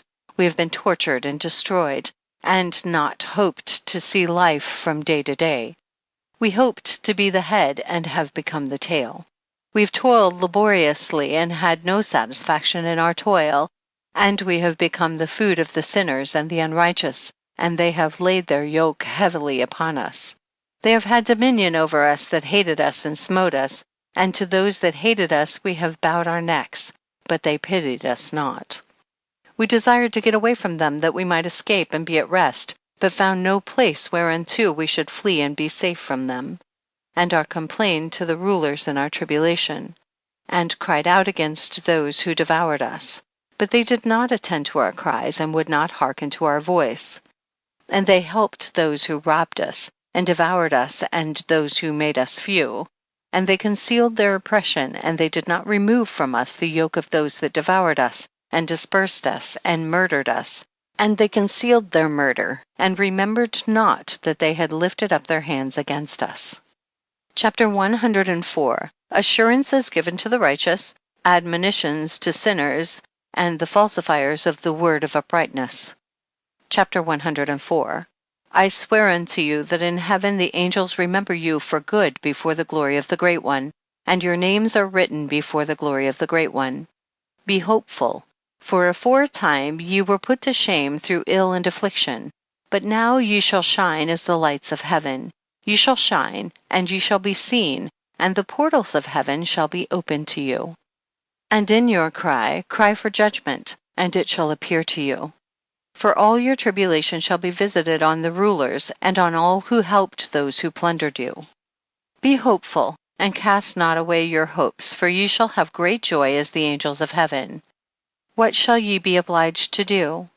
You shall not have to hide on the day of the great judgment, and you shall not be found as sinners, and the eternal judgment shall be far from you for all the generations of the world. And now fear not, ye righteous, when you see the sinners growing strong and prospering in their ways, be not companions with them, but keep afar from their violence. For ye shall become companions of the hosts of heaven. And although ye sinners say, all our sins shall not be searched out and be written down, nevertheless they shall write down all your sins every day. And now I show unto you that light and darkness, day and night, see all your sins. Be not godless in your hearts, and lie not, and alter not the words of uprightness, nor charge with lying the words of the Holy Great One, nor take account of your idols. For all your lying and all your godlessness issue not in righteousness, but in great sin. And now I know this mystery, that sinners will alter and pervert the words of righteousness in many ways, and will speak wicked words and lie, and practice great deceits, and write books concerning their words. But when they write down truthfully all my words in their languages, and do not change or minish aught from my words, but write them all down truthfully, all that I first testified concerning them. Then I know another mystery, that books will be given to the righteous and the wise to become a cause of joy and uprightness and much wisdom. And to them shall the books be given, and they shall believe in them and rejoice over them. And then shall all the righteous who have learnt there from all the paths of uprightness be recompensed. Chapter 105. God and the Messiah to dwell with man. Chapter 105.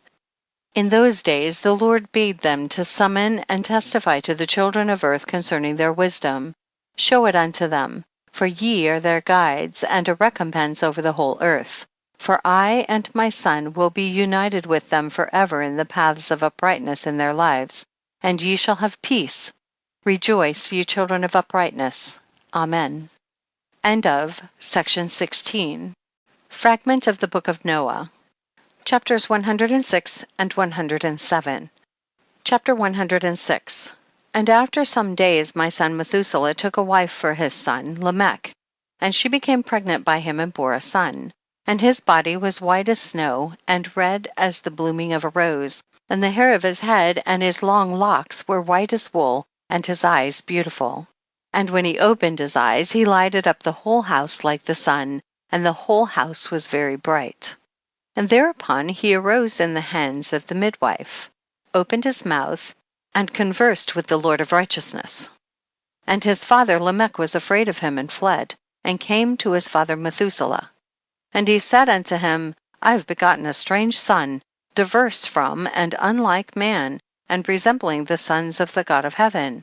And his nature is different, and he is not like us. And his eyes are as the rays of the sun, and his countenance is glorious. And it seems to me that he is not sprung from me, but from the angels. And I fear that in his days a wonder may be wrought on the earth. And now, my father, I am here to petition thee and implore thee that thou mayest go to Enoch our father and learn from him the truth, for his dwelling place is amongst the angels. And when Methuselah heard the words of his son, he came to me to the ends of the earth, for he had heard that I was there, and he cried aloud, and I heard his voice, and I came to him. And I said unto him, Behold, here am I, my son, wherefore hast thou come to me? And he answered and said, Because of a great cause of anxiety have I come to thee, and because of a disturbing vision have I approached. And now, my father, hear me. Unto Lamech my son there hath been born a son, the like of whom there is none, and his nature is not like man's nature, and the color of his body is whiter than snow, and redder than the bloom of a rose. And the hair of his head is whiter than white wool, and his eyes are like the rays of the sun, and he opened his eyes, and thereupon lighted up the whole house. And he arose in the hands of the midwife, and opened his mouth, and blessed the Lord of heaven. And his father Lamech became afraid, and fled to me, and did not believe that he was sprung from him, but that he was in the likeness of the angels of heaven. And behold, I have come to thee that thou mayest make known to me the truth. And I, Enoch, answered and said unto him, The Lord will do a new thing on the earth, and this I have already seen in a vision, and make known to thee that in the generation of my father Jared some of the angels of heaven transgressed the word of the Lord. And behold, they commit sin and transgress the law, and have united themselves with women and commit sin with them, and have married some of them, and have begot children by them. And they shall produce on the earth giants, not according to the spirit, but according to the flesh. And there shall be a great punishment on the earth, and the earth shall be cleansed from all impurity. Yea, there shall come a great destruction over the whole earth, and there shall be a deluge and a great destruction for 1 year. And this son who has been born unto you shall be left on the earth, and his 3 children shall be saved with him. When all mankind that are on the earth shall die, he and his sons shall be saved. And now make known to thy son Lamech that he who has been born is in truth his son, and call his name Noah, for he shall be left to you, and he and his sons shall be saved from the destruction which shall come upon the earth on account of all the sin and all the unrighteousness which shall be consummated on the earth in his days. And after that there shall be still more unrighteousness than that which was first consummated on the earth. For I know the mysteries of the holy ones, for he, the Lord, has showed me and informed me, and I have read them in the heavenly tablets. Chapter 107. And I saw written on them that generation upon generation shall transgress, till a generation of righteousness arises, and transgression is destroyed, and sin passes away from the earth, and all manner of good comes upon it. And now, my son, go and make known to thy son Lamech that this son, which has been born, is in truth his son, and that this is no lie. And when Methuselah had heard the words of his father Enoch, for he had shown to him everything in secret, he returned and showed them to him, and called the name of that son Noah, for he will comfort the earth after all the destruction. Chapter 108. An appendix to the Book of Enoch. Chapter 108. Another book which Enoch wrote for his son Methuselah, and for those who will come after him and keep the law in the last days. Ye who have done good shall wait for those days till an end is made of those who work evil, and an end of the might of the transgressors. And wait ye indeed till sin has passed away, for their names shall be blotted out of the book of life, and out of the holy books, and their seed shall be destroyed forever, and their spirits shall be slain, and they shall cry and make lamentation in a place that is a chaotic wilderness, and in the fire shall they burn, for there is no earth there. And I saw there something like an invisible cloud, for by reason of its depth I could not look over. And I saw a flame of fire blazing brightly, and things like shining mountains circling and sweeping to and fro. And I asked one of the holy angels who was with me, and said unto him, What is this shining thing? For it is not a heaven, but only the flame of a blazing fire, and the voice of weeping and crying and lamentation and strong pain. And he said unto me, This place which thou seest, here are cast the spirits of sinners and blasphemers, and of those who work wickedness, and of those who pervert everything that the Lord hath spoken through the mouth of the prophets, even the things that shall be. For some of them are written and inscribed above in the heaven, in order that the angels may read them, and know that which shall befall the sinners, and the spirits of the humble, and of those who have afflicted their bodies, and been recompensed by God, and of those who have been put to shame by wicked men, who love God and loved neither gold nor silver, nor any of the good things which are in the world, but gave over their bodies to torture, who since they came into being longed not after earthly food, but regarded everything as a passing breath, and lived accordingly. And the Lord tried them much, and their spirits were found pure, so that they should bless his name. And all the blessings destined for them I have recounted in the books. And he hath assigned them their recompense, because they have been found to be such as loved heaven more than their life in the world. And though they were trodden under foot of wicked men, and experienced abuse and reviling from them, and were put to shame, yet they blessed me. And now I will summon the spirits of the good who belong to the generation of light, and I will transform those who were born in darkness, who in the flesh were not recompensed with such honor as their faithfulness deserved. And I will bring forth in shining light those who have loved my holy name, and I will seat each on the throne of his honor. And they shall be resplendent for times without number. For righteousness is the judgment of God. For to the faithful he will give faithfulness in the habitation of upright paths. And they shall see those who were born into darkness led into darkness, while the righteous shall be resplendent. And the sinners shall cry aloud and see them resplendent, and they indeed will go where days and seasons are prescribed for them. End of section 17.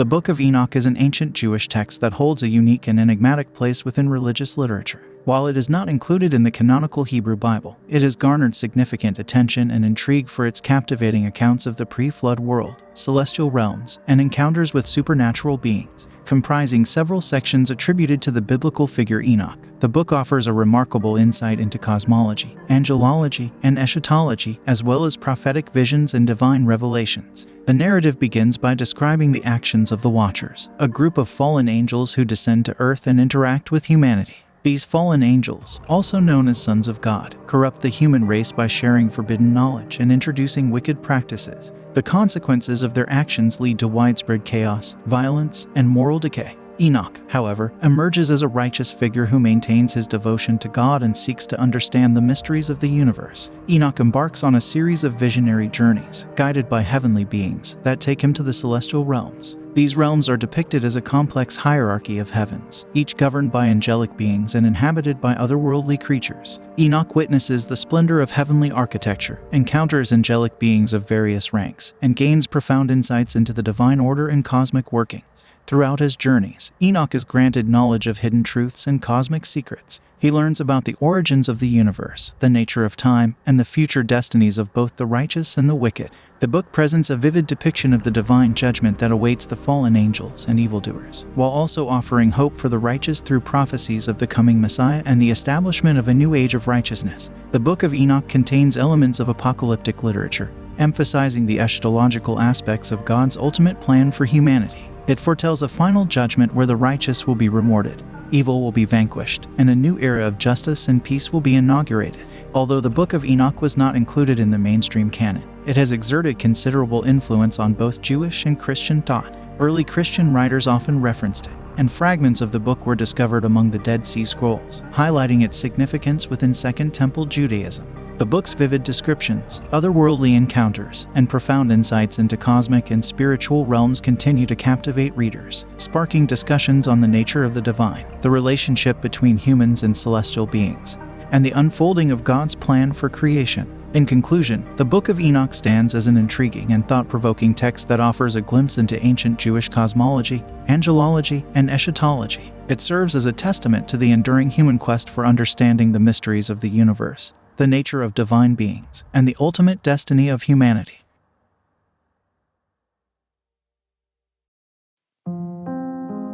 The Book of Enoch is an ancient Jewish text that has fascinated readers for centuries with its captivating accounts of celestial realms and enigmatic beings. As we explore the pages of this remarkable manuscript, the question arises, who is the author responsible for this timeless masterpiece? The true origins of the Book of Enoch remain shrouded in mystery, giving rise to various theories and speculations. The traditional attribution for the authorship of the Book of Enoch is Enoch himself, the biblical figure who lived before the Great Flood. According to this theory, Enoch was divinely inspired to record his visions and revelations, forming the basis of the book. References in the biblical book of Genesis, where Enoch is described as one who walked with God, lend support to this view. However, concrete evidence directly linking Enoch to the book is absent, leading scholars to explore alternative theories. Another theory suggests that the book was the product of a group of Jewish writers and scholars known as the Enochic school, flourishing during the Second Temple period, particularly in the Hellenistic era. This school is believed to have contributed to the diverse writings and traditions attributed to Enoch,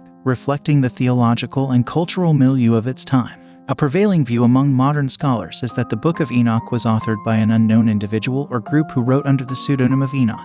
This practice, known as pseudepigraphy, was common in ancient Jewish and early Christian literature. By attributing their work to a renowned figure like Enoch, the author sought to lend authority and credibility to their writing.